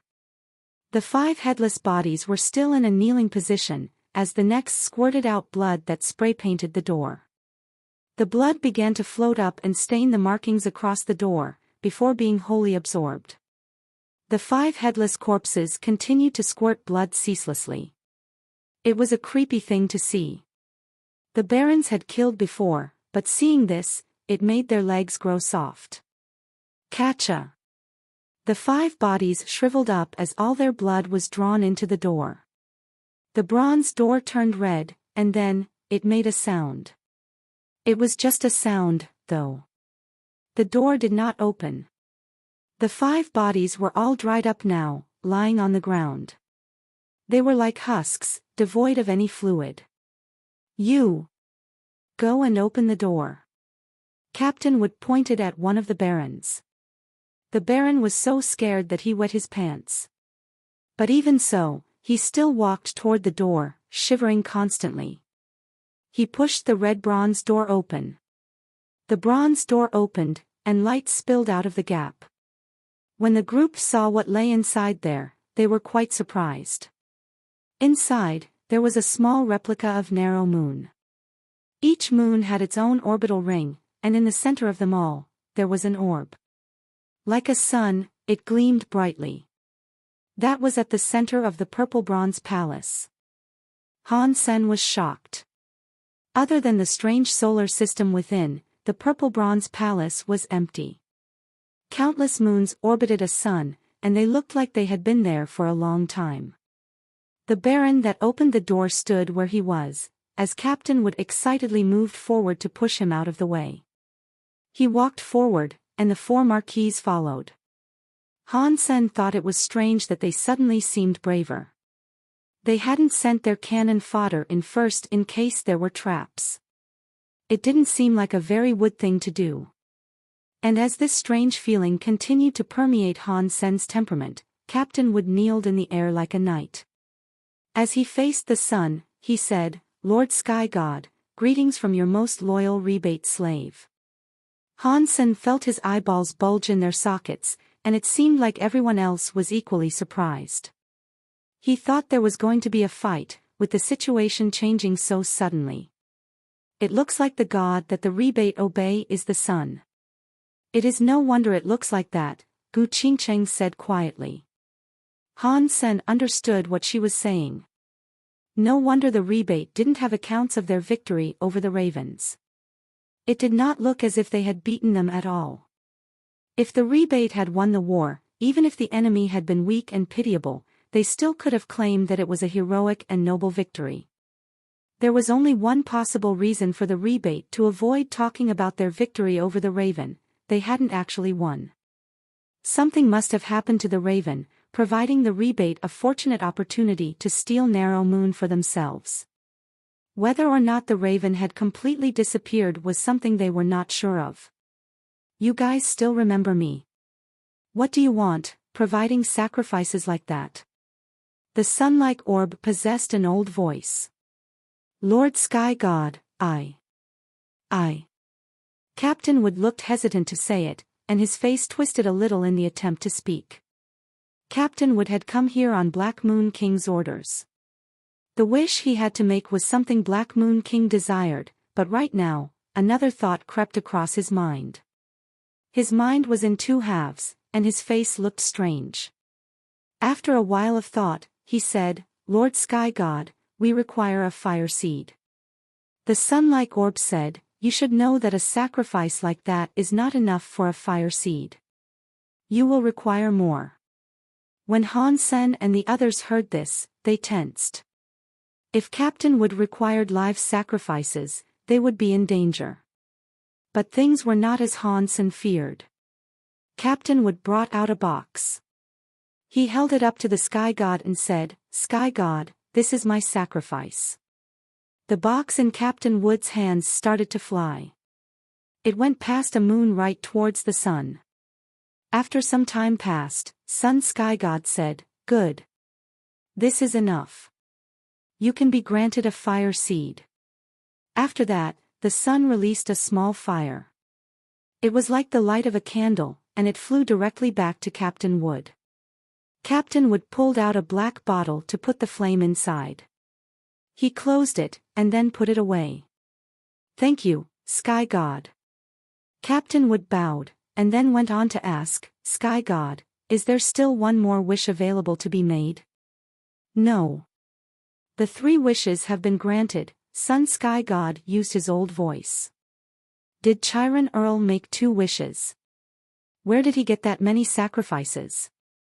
Captain Wood's face changed. Sun Sky God said, Chiron Earl only made 1 wish. Not long ago, a Viscount approached and made a wish. So, the 3 wishes have now been made. Captain Wood's face looked ill, and he said, a Viscount made a wish. Who? You can return to whence you came now. Sun Sky God did not answer his question. Captain Wood did not dare disobey the command, so he simply bowed and left the Purple Bronze Palace with his 4 marquis. He looked quite gloomy. Now Han Sen wondered if Wind Viscount was the one who made the wish. It didn't make sense if he had, though. If he had made a sacrifice and gone through all that effort, why would he have died not long after? After Captain Wood had left the hall, Sun Sky God's voice boomed across the hall. If you have the raven feather, why do you not make a wish? Everyone was shocked, and no one knew who his question was directed at. Han Sen was shocked, and he thought to himself, the raven feather cannot be that steel feather, can it? If you have the raven feather, you can make 1 more wish. Sun Sky God's voice sounded again. Everyone looked at each other, wondering who amongst them might have had such a feather. Han Sen stayed quiet, but when he stepped forward, he noticed Captain Wood and the others' faces change. Mr. Sky God, what are these raven markings? Han Sen did not make a wish. He simply asked a question before all else. Sun Sky God answered, Chiron Earl made a wish to grow a raven. You need a sacrifice to grow the raven, and the people with the marks on them are the sacrifices. Then, might I ask how it is possible to erase those raven marks? Han Sen asked. Sun Sky God seemed to show bias towards Han Sen, and he answered him again. You do not need to erase them. When the raven is born, the marks will fade. The marks will not bring harm to the people possessing them. In fact, those who have it will be granted raven blood. It will make them stronger. Now, Han Sen was able to understand why Sky God was so nice and so willing to answer the questions. But Han Sen had to keep on asking. Then, how do I make the raven be born in a way that the sacrifices don't die? You find more sacrifices. Find more than you need, and you will live, Sun Sky God said with certainty. Is there anything else? Is there a method that won't require any sacrifices? Han Sen asked with a frown. You can use your wish to erase those marks, of course. You ask too many questions. Now, sacrifice the raven feather and make your wish, Sun Sky God said. Han Sen did not like making wishes. He knew what had happened to Dawn, Uncle Bug, and the Ning family's second mister, and it had completely soured him on the concept of making wishes. Han Sen did not think Sky God was a good character. Chiron Earl had made a wish, but he was killed alongside the rest of his helpers. He did not know if Wind Viscount had made a wish, but he had died, too.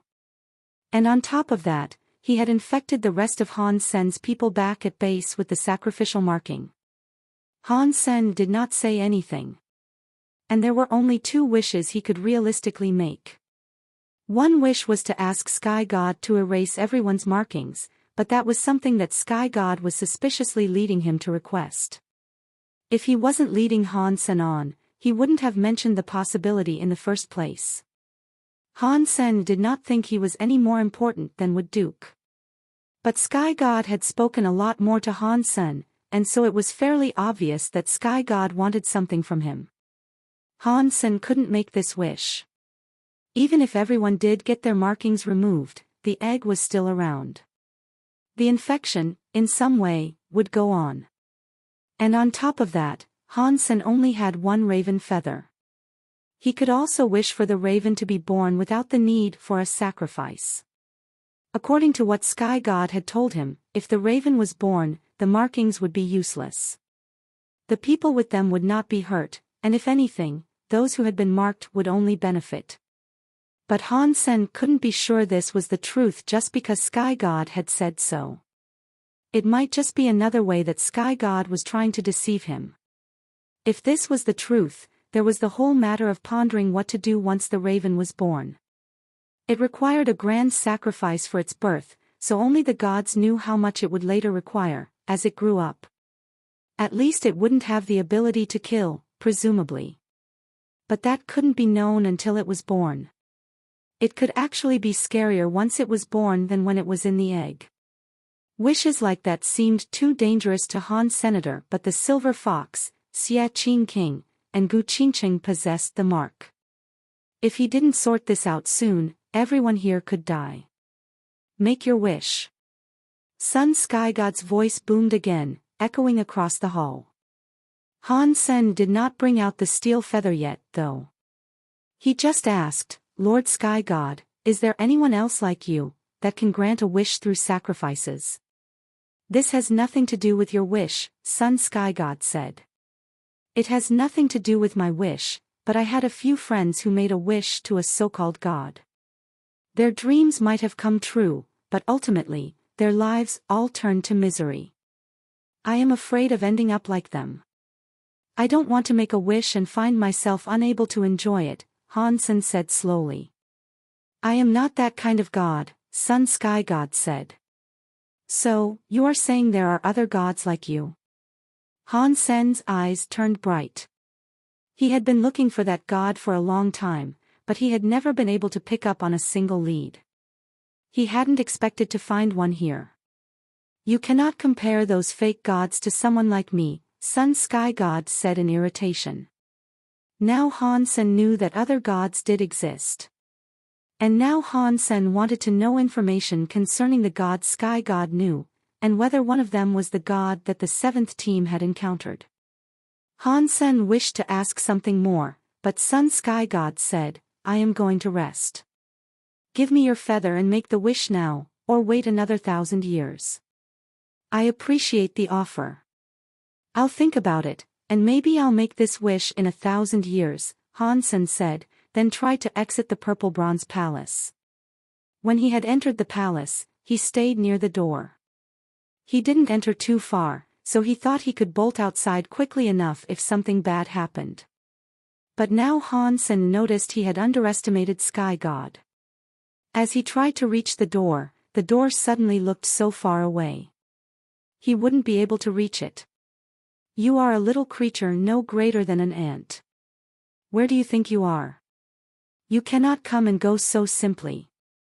Make your wish with your feather, or I will send you to hell.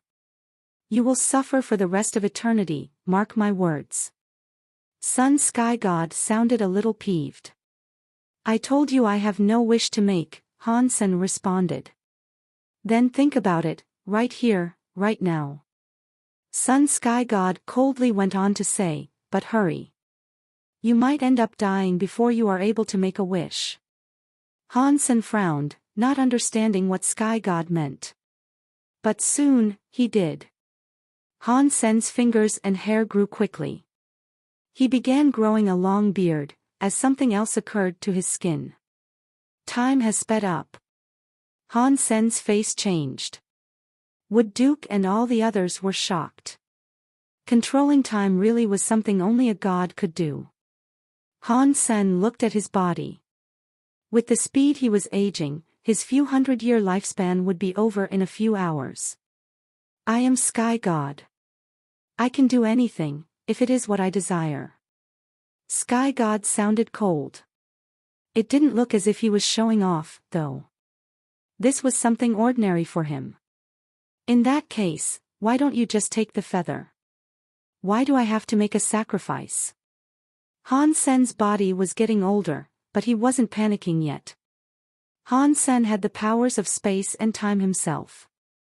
Although he wasn't as strong as Sky God couldn't bluff him. When Han Sen spoke, Sky God went quiet and did not say anything more. Han Sen's body kept getting older. His hair had reached his feet, and the beard had reached the ground.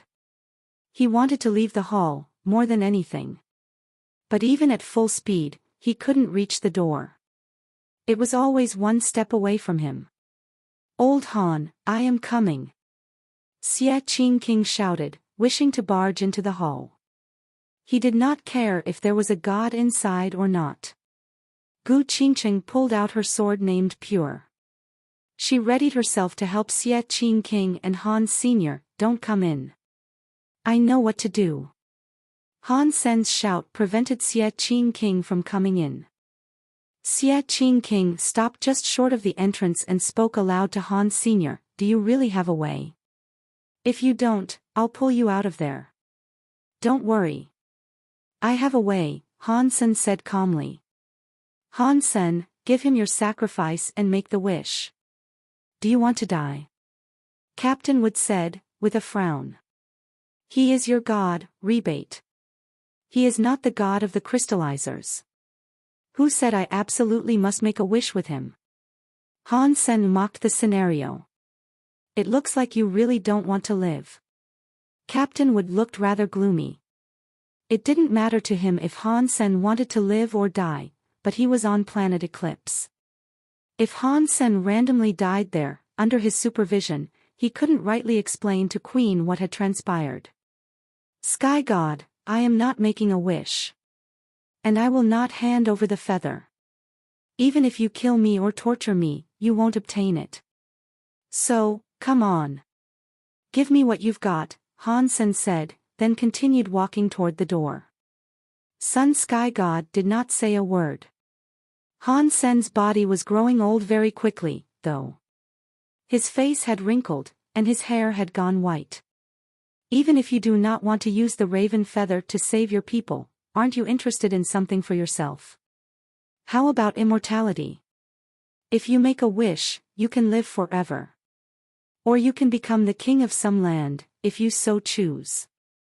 I can grant you anything you want, right here, right now. Sun Sky God finally broke his silence.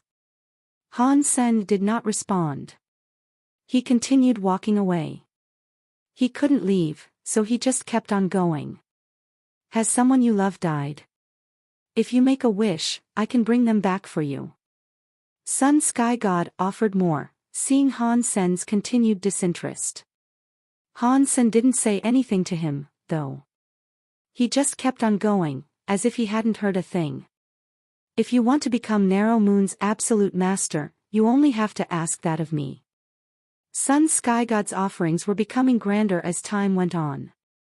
If this continued, it wouldn't be long before Han Sen found himself in the seat of the creator.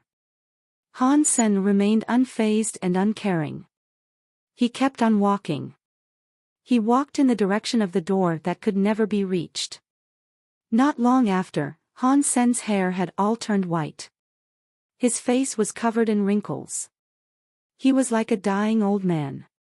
He was really old at this point. Little Silver, who had been sitting on Han Sen's shoulder the whole time, was old, too. His silver hair had turned white, and it looked as if he was going to die of old age. What? Are you not going to help him? A marquise mocked. Xia Qing King said coldly, he said he has a way out of there. The marquise lifted his top lip, thinking Xia Qing King was merely too scared to go to Han Sen's aid. The others thought the same, as well. They could see him standing on the precipice, only watching Han Sen and refusing to step inside. Suddenly, the purple bronze door shut. And then, you could not see what was beyond there. This also meant Han Sen was now hidden from sight. It looks like Sky God is angry. Han Sen is most likely dead now. We should go, Master. Captain Wood was speaking to Black Steel. Black Steel frowned and looked at the solemn door that had closed. He said, "Okay, let's leave." "What are you two doing there? Why are you not leaving?" a marquise asked Xia Qing King and Gu Qingcheng. "We are waiting for Han Sen," Xia Qing King coldly said. "Earlier, you two were afraid to step inside. Stop pretending about this nonsense." The marquise lifted his lip. "Let them stay," Black Steel said. Then, he signaled for the rest of the team to depart. Then, he murmured to Xia Qing King, "Tell Han Sen that I'm sorry. I will leave much of the lotus in the base." "Okay." Xia Qing King affirmed he would. When Captain Wood took the others to the place's exit, Xia Qing King spoke again. He said, "Is Han Sen really going to be fine? I thought you were confident he would be." Gu Qingcheng looked at the door before them and spoke carelessly. "I am, but that Sky God is a dodgy fellow. I am afraid Han Sen will walk out as an old man." Xia Qing King slumped his shoulders. Gu Qingcheng understood what he was getting at, but she did not respond to him. A lot of time passed, and after an hour, the purple bronze door opened. Han Sen came out alongside Little Silver. Han Sen had not become an old man, and he was as young as he had been when he first entered the hall. He had not been injured either. Little Silver was fine, too. And he had his old silver fur that was radiant and shiny. "Did you make a wish?" Gu Qingcheng spoke to Han Sen, looking real dim. Han Sen shook his head and pulled out a box. He smiled and said, "The item Sky God wanted is still in here. Even if I make a wish, he won't listen. Why would he let you go unharmed, if you didn't make one?" Xia Qing King asked with much curiosity. "I was fine the whole time. Him speeding up time was merely an illusion." Han Sen smiled. "It was an illusion. That means he wasn't real, and all his power was merely for show." Xia Qing King said. "He doesn't have all the powers he pretended to have, but at least his space powers were legit.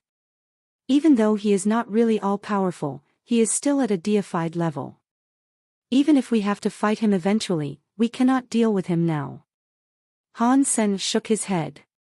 "Why did he not kill you and just take the feather?"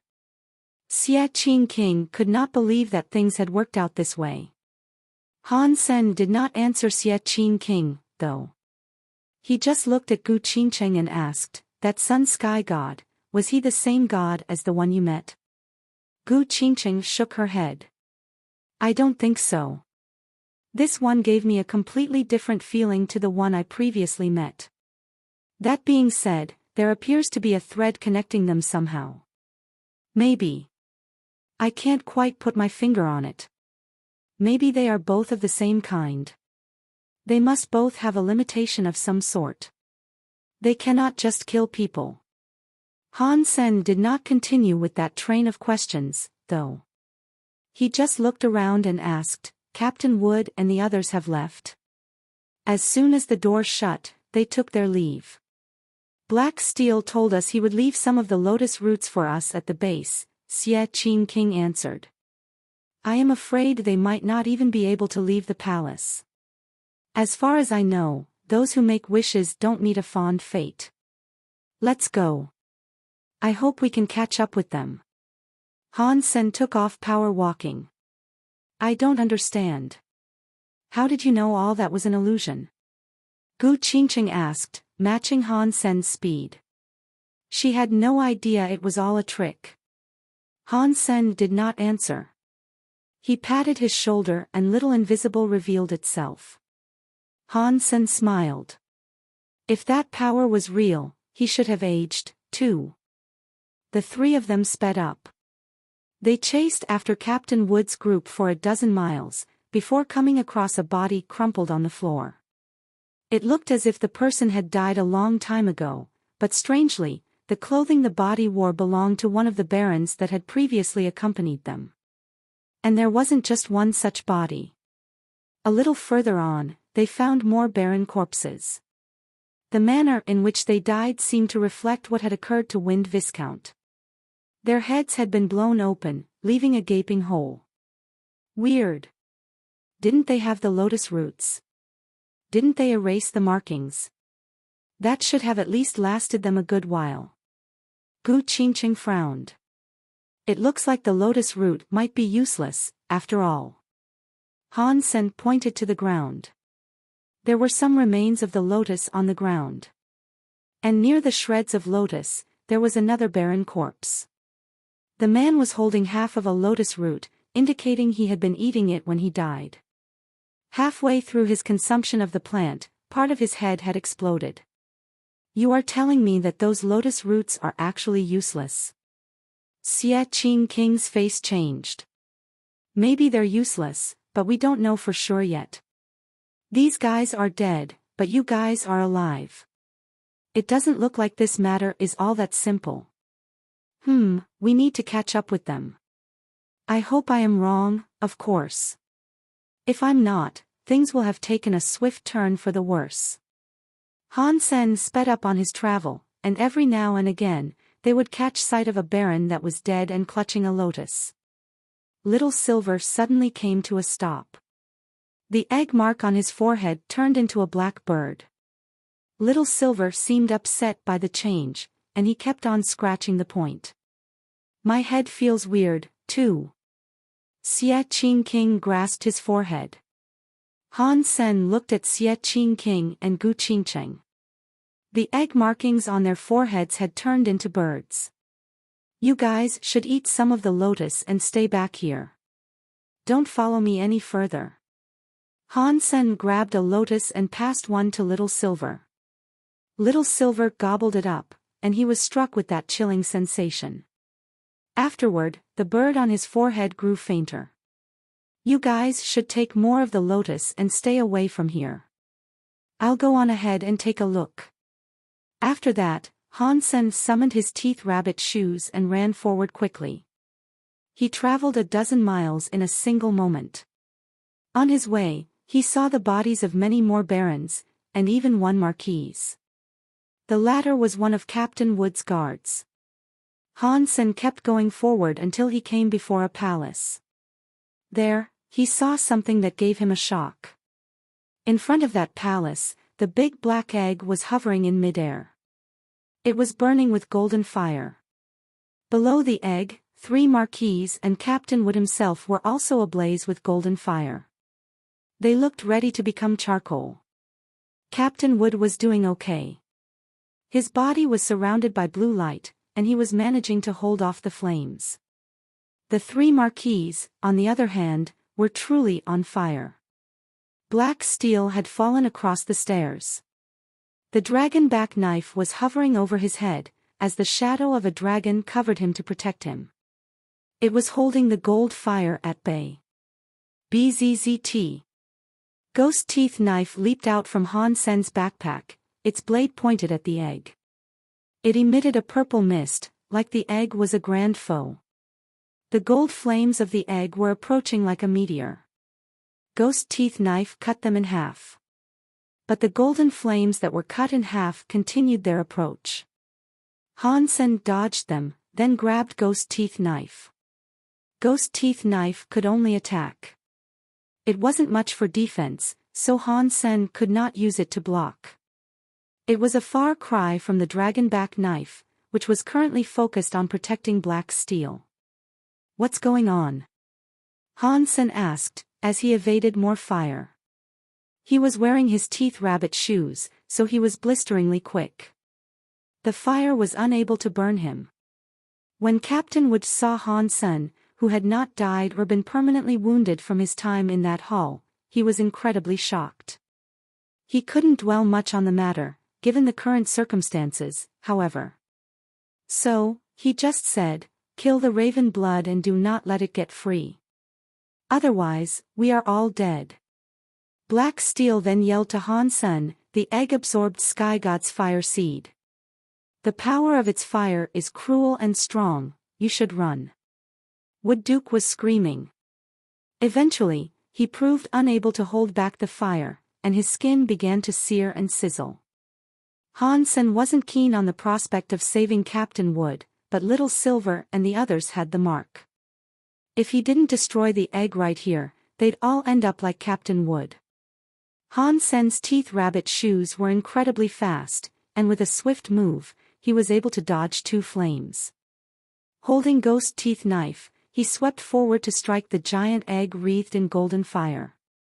Han Sen's power wasn't sufficient to activate Ghost teeth knife's true strength, but right now, the knife was feeling threatened. It summoned power by its own volition, power of proportions that exceeded the capabilities of a duke. It was like the egg was a living creature. It cast a number of gold flames towards Han Sen, which came down on him like rain. Han Sen's body was like a bird in the sky. He evaded a dozen fires and slashed the egg. Dong! The purple mist and the golden flames were both extinguished. But the egg did not get damaged. Ghost teeth knife's full strength did not affect it. This realization made Han Sen frown. More attacks were coming at Han Sen now, too. So, Han Sen used his teeth rabbit shoes to fly. He evaded all the fire and employed his knife mind. He looked like a monster as he swooped down at the eggshell, slashing. Catcha! Some marks were left on the egg, but it had yet to crack.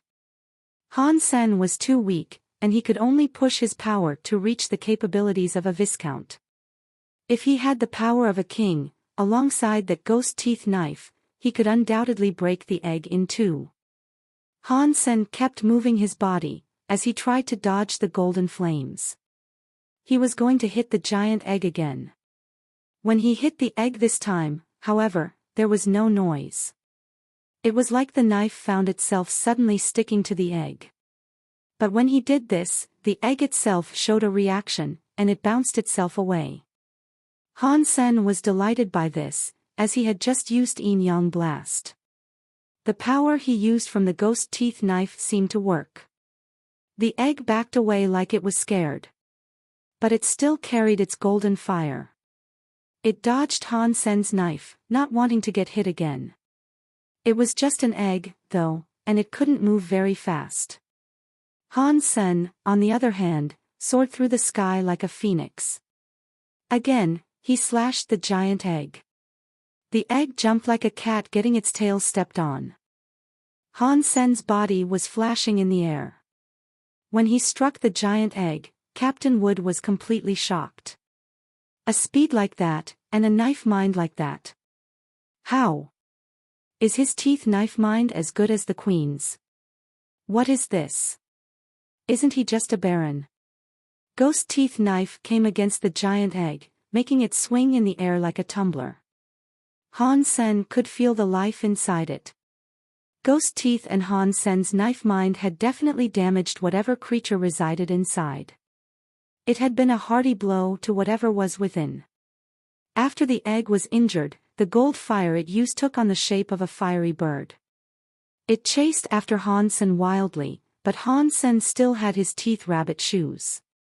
He could still move much faster than that fiery bird, and it couldn't even singe him. Suddenly, though, a gold flame rose in the air like a blooming flower. The gold fire started to peel, as a handsome man revealed himself from the flickering lights. The man looked holy, like a god of some sort. Han Sen, killing the raven will not benefit you. If you let him go, I can promise you 3 things, the godlike man in the air quietly told Han Sr. Is this sky god's true form? Captain Wood was shocked again. He didn't think Sky God could leave the Purple Bronze Hall. He hadn't expected the elusive figure to show up outside the hall, and in another form as well. Han Sen ignored the golden man, though. He still thrashed the egg, making it rumble and rock even more. I can erase the marks you all possess, and performing 3 services, the man that was clad in gold clothes went on to Han Sen kept on hitting the egg, though. Eventually, there was a noise, and it prompted the egg to fall down and hit the ground. Han Sen jumped down next to it, with his ghost teeth knife rampaging like a beast. It kept on hitting the egg, until a strange noise started to sound from inside it. It was like the sound of something crying. Enough. The gold-clothed man's face changed now, and he gave the command coldly. Golden fire rained down like water, covering the world. The gold-clothed man was in the air, staring down at Han Sen, asserting himself like some sort of deity. And then, he said, I broke my own rules today, by letting you leave with your life. You figured out that I am just a being who uses illusions. After the voice, the gold flame turned the palace into a realm of lava. The gold fire became a monstrous entity, as dragons formed of fire stormed through the air around them. It was like the whole world was on that man's side. With that display of power, Wood Duke wanted to immediately kowtow to the gold man. Han Sen stood defiantly, though, ignoring him. He kept on slashing the egg, making the crying sound sing even louder. The egg was beginning to get webbed with cracks. The gold-clothed man was furious at this point, and the dragon and fire beasts heard his rage. They raced down towards Han Sen, igniting the atmosphere with all sorts of fire. Han Sen was like an ant before a flood. It seemed as if those monstrous fires would have no trouble in destroying him. A lot of those fiery beasts roared at Han Sen, with tongues of flame lashing the air. They almost managed to get Han Senator, but instead, they hit the ground and made the earth itself melt. Han Sen still showed no concern with them, and he kept on striking the egg. The egg made even more noise now, and even more cracks began to show across its form. Captain Wood and Black Steel were utterly gobsmacked as they witnessed all this. It was difficult to believe Han Sen was able to withstand the madness around him and continue attacking the egg. A duke like Captain Wood would have been a shivering mess on the floor if he was faced with such outstanding pressure. How do I make you stop? The godly-looking man's eyes burned with fire. His face was completely twisted. The answer he received was delivered by the ghost teeth knife, though. Han Sen was acting as if he was completely oblivious to everything except his enemy. Clutching the knife tight, he kept wailing against the egg. Eventually, the black egg could not withstand the might, and it cracked deeply. A lava-like juice began to seep from the crevice. Han Sen, if you hit this thing one more time, I will make your entire race suffer, the gold-robed man bellowed. Catcha! Again, it was only the knife and the sound of a breaking egg that answered him. The egg was suffering with even more cracks now. The purple mist of the blade came against the egg as a golden juice started to flow out like blood. I, King Jun, swear to God, I will reduce your entire race to their primitive days of sticks and stones. The entire intelligence of your race will be reduced to a level that will only allow you to eat meat," the gold-robed man spat.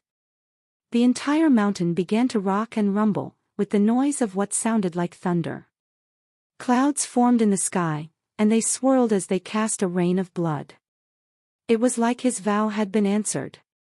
There was a lot of thunder, like a lashing punishment from some great god. The rivers of blood that were forming, alongside the gold fires, made the mountain look like the result of an ensuing apocalypse.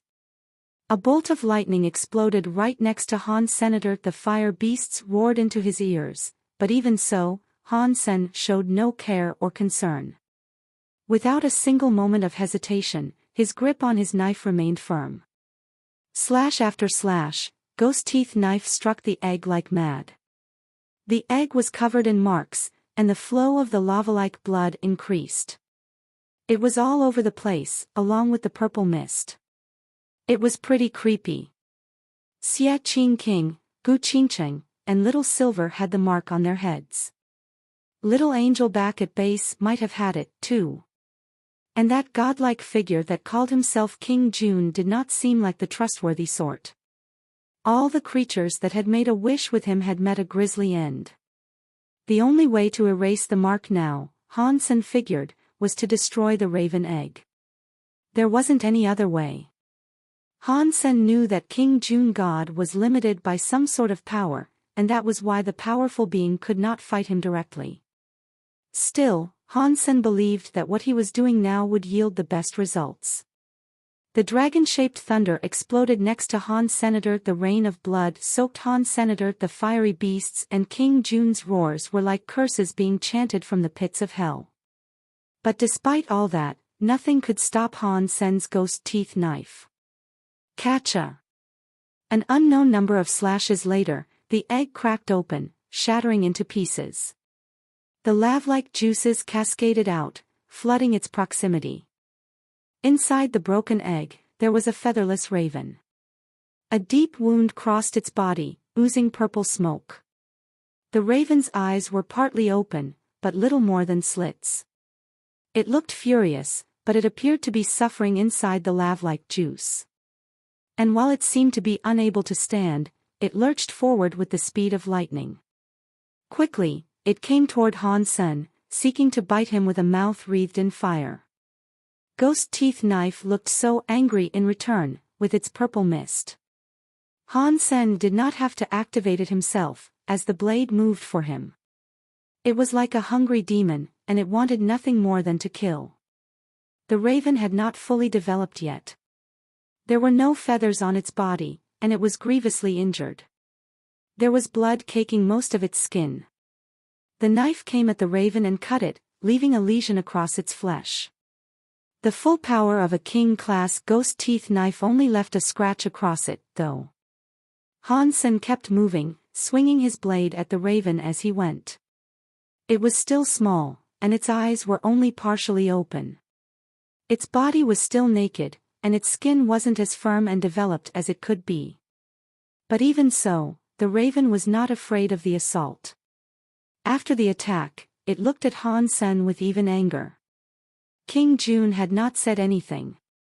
He coldly looked at Han Sen with an expression of pure hatred and murder. It was scary to witness. Eventually, the blood rain, thunder, and fire began to fade. The palace had been reduced to little more than a ruin. Han Sen slashed the bird again, delivering more and more wounds upon it. Gold blood spilled out of it, and it was clear Han Sen would soon end up killing the raven. Han Sen, if you kill it, you will never be rid of me. King Jun sounded calm when he spoke, so calm it was chilling. Catcha! Without hesitation, Ghost Teeth Knife delivered a clean cut across the raven's neck. The head was lopped right off. King Jun did not say anything. He merely looked at Han Senator, then he disappeared. But the look he had given Han Sen was remarkable. Deified creature hunted, baby sun raven. Sun raven beast soul obtained. Deified gene obtained. When Han Sen heard the announcement, he was thrilled with delight.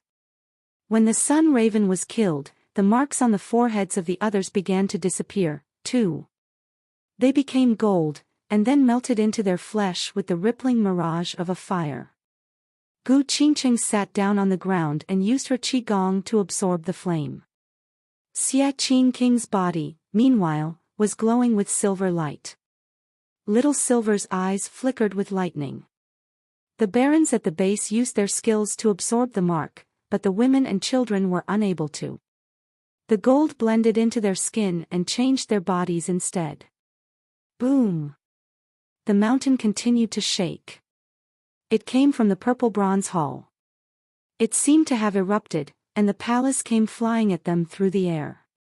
Han Sen. I will be back. Soon, soon. King Jun's voice echoed through the underbelly of the mountain until the palace disappeared. Captain Wood wanted to get up, but he had been badly burned. His flesh and even his bones had been charred. It didn't seem likely that he'd live. Sir, take my body back to Planet Green, if it is of no trouble for you. That is where I was born, and if I am buried there, know it will make for a fine resting place, Wood said. Wood, you raised me up. You have helped me a lot. Without you, I would have been killed by those gold fires. I cannot let you die, Black Steel said as he tried to pick up Captain Wood. Han Sen, I am going to take him home to heal. I am going now. But Han Sen stopped him and said, with the condition he is in, he won't even reach the base. He won't reach another planet. There is nothing else I can do. I have to do this. Black Steel said. Han Sen thought for a moment, and then said, wait. There is a better chance of him surviving right here. Young master, it is fine. I know what will happen to me. I will be happy enough if you can take my lifeless body to Planet Green. Wood was surprisingly calm. Black Steel asked Han Sen, what are you suggesting? His body was burned by fire, and his body is suffering from fire poisoning. That is bad. He can't make it to camp. But these lotuses have a cold element within them. If they can suppress the raven mark, it will help the fire and perhaps eliminate the fire poisoning, Han Sen said.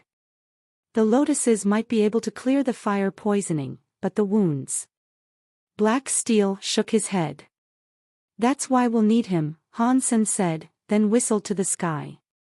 Not long after, something silver emerged from the ruins. Little Silver swiftly came before Han. Senator Little Silver, bite the lotus and put it on his wounds. Han Sen gave Little Silver the lotus. Little Silver took the plant and chewed it up. Then, he moved over and spat it out over Wood's wounds. The burned skin began to smoke, and it made Wood scream in agony. Little Silver chewed up a lot of the lotuses and placed them atop all the wounds. And whenever the wounds came into contact with the lotuses, it was like a ladle of water being poured over smoldering charcoal. The white lotuses turned black. Black Steel, feed him some lotus, Han Sen told Black Steel. Black Steel crushed up some of the lotuses and fed Captain Wood. He already seemed a little better after eating what he had been given. His wounds were still really bad, though. It would be difficult for him to be healed, but the mere fact that he was alive was enough for now. He would survive long enough for his body to recuperate. Thank you. Captain Wood gave Han Sen a complicated look. Don't thank me. This is because of Black Steel. Otherwise, I wouldn't care whether you lived or died, Han Sen said coldly. No matter what the reason is, you saved me. And that means I owe you. Captain Wood shook his head. Han Sen did not say anything in response. He really didn't like Wood, and the less he had to do with him, the better. Xia Qing King and Gu Qingcheng soon appeared there. The marks on their foreheads had indeed disappeared.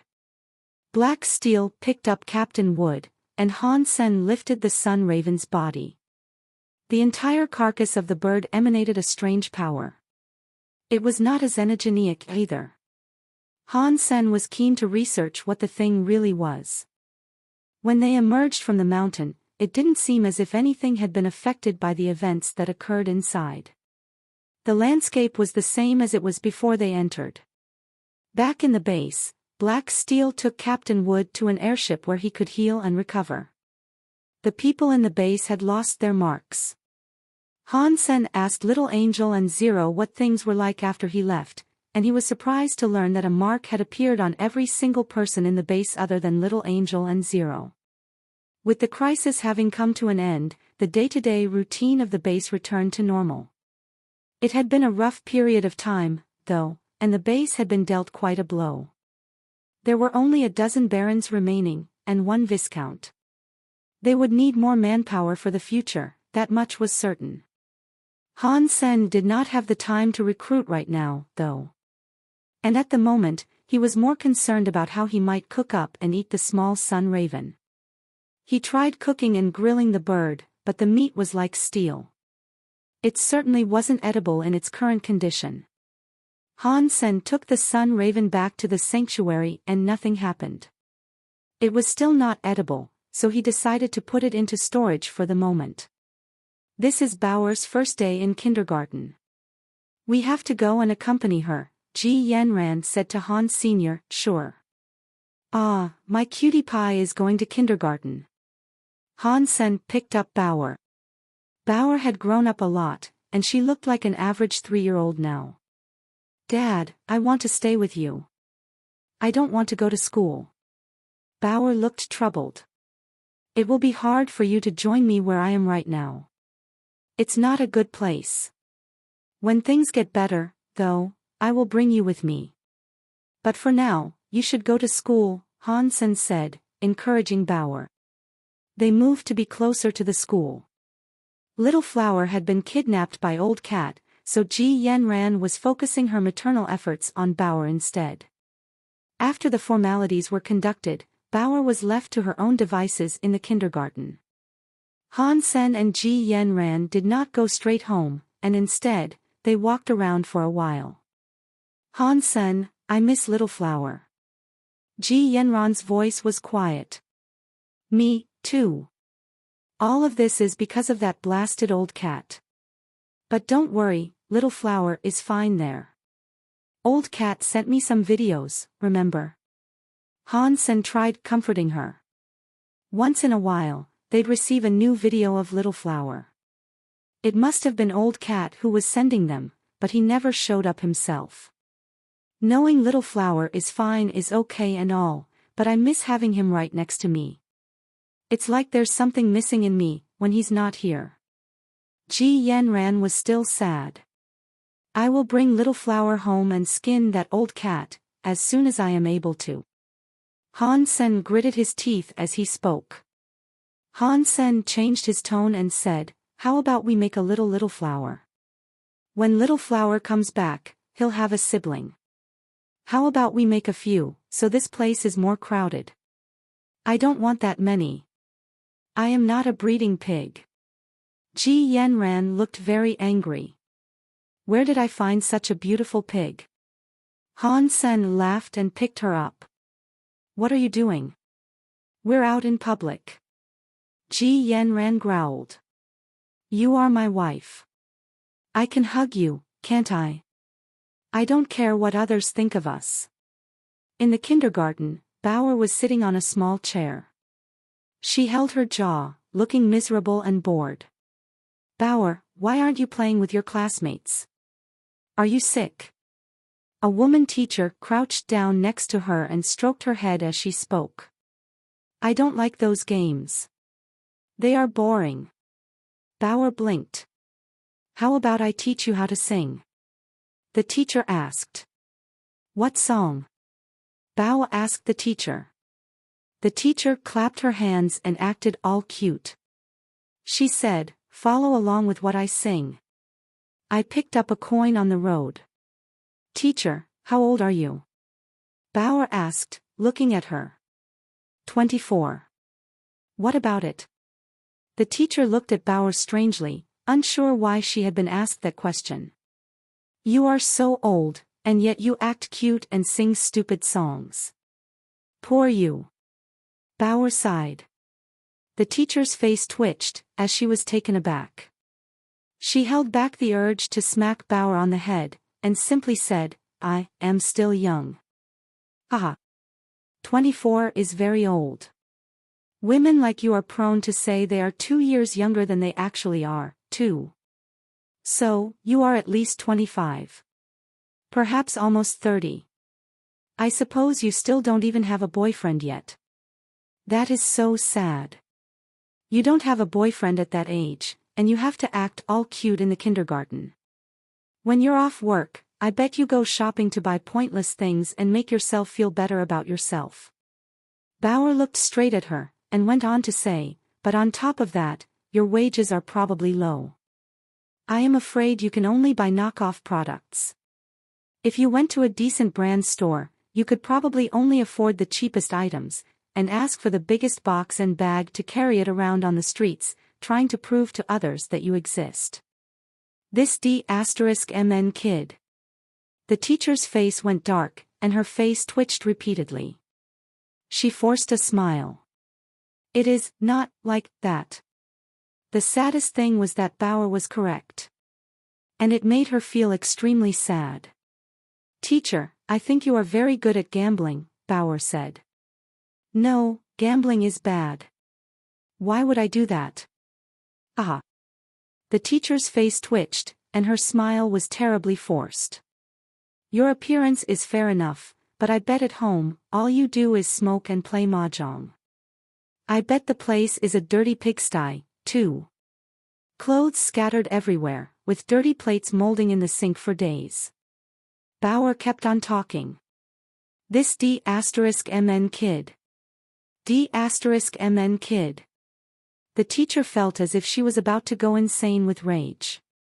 Bauer's eyes glanced at the woman, her eyes as thin and conniving as a con artist's. Before the teacher ran off, Bauer opened a bag and pulled out a box. Teacher, do you know what this is? Bauer shook the box. This is the legendary lipstick, number 29 from Planet Doris. How could you have it? The female teacher's eyes widened as she looked at it in amazement. You cannot afford it, but you can tell whether it is real or fake, right? Bauer threw it at her. The teacher caught it and looked at it as if it was $1 million antique. It's real. The teacher opened it with shiny eyes. Teacher, how about we gamble? If you lose, give me $10. If I lose, I give you this lipstick. Bauer pulled out a pair of dice and smiled. I can't. The teacher receded into thought. Never mind, then. I don't like this lipstick, and it is a waste. Now I have to keep on holding it. Bauer sighed, and motioned for the teacher to give it back. Hang on. The teacher picked Bauer up and carried her swiftly to a storage room. She looked around like a burglar, then closed the door. 1 hour later, the storage room was filled with the sound of crying. A voice was heard, saying, "Leave me those $10, please. Or at least leave me enough for a meal. I need it for the next 2 weeks."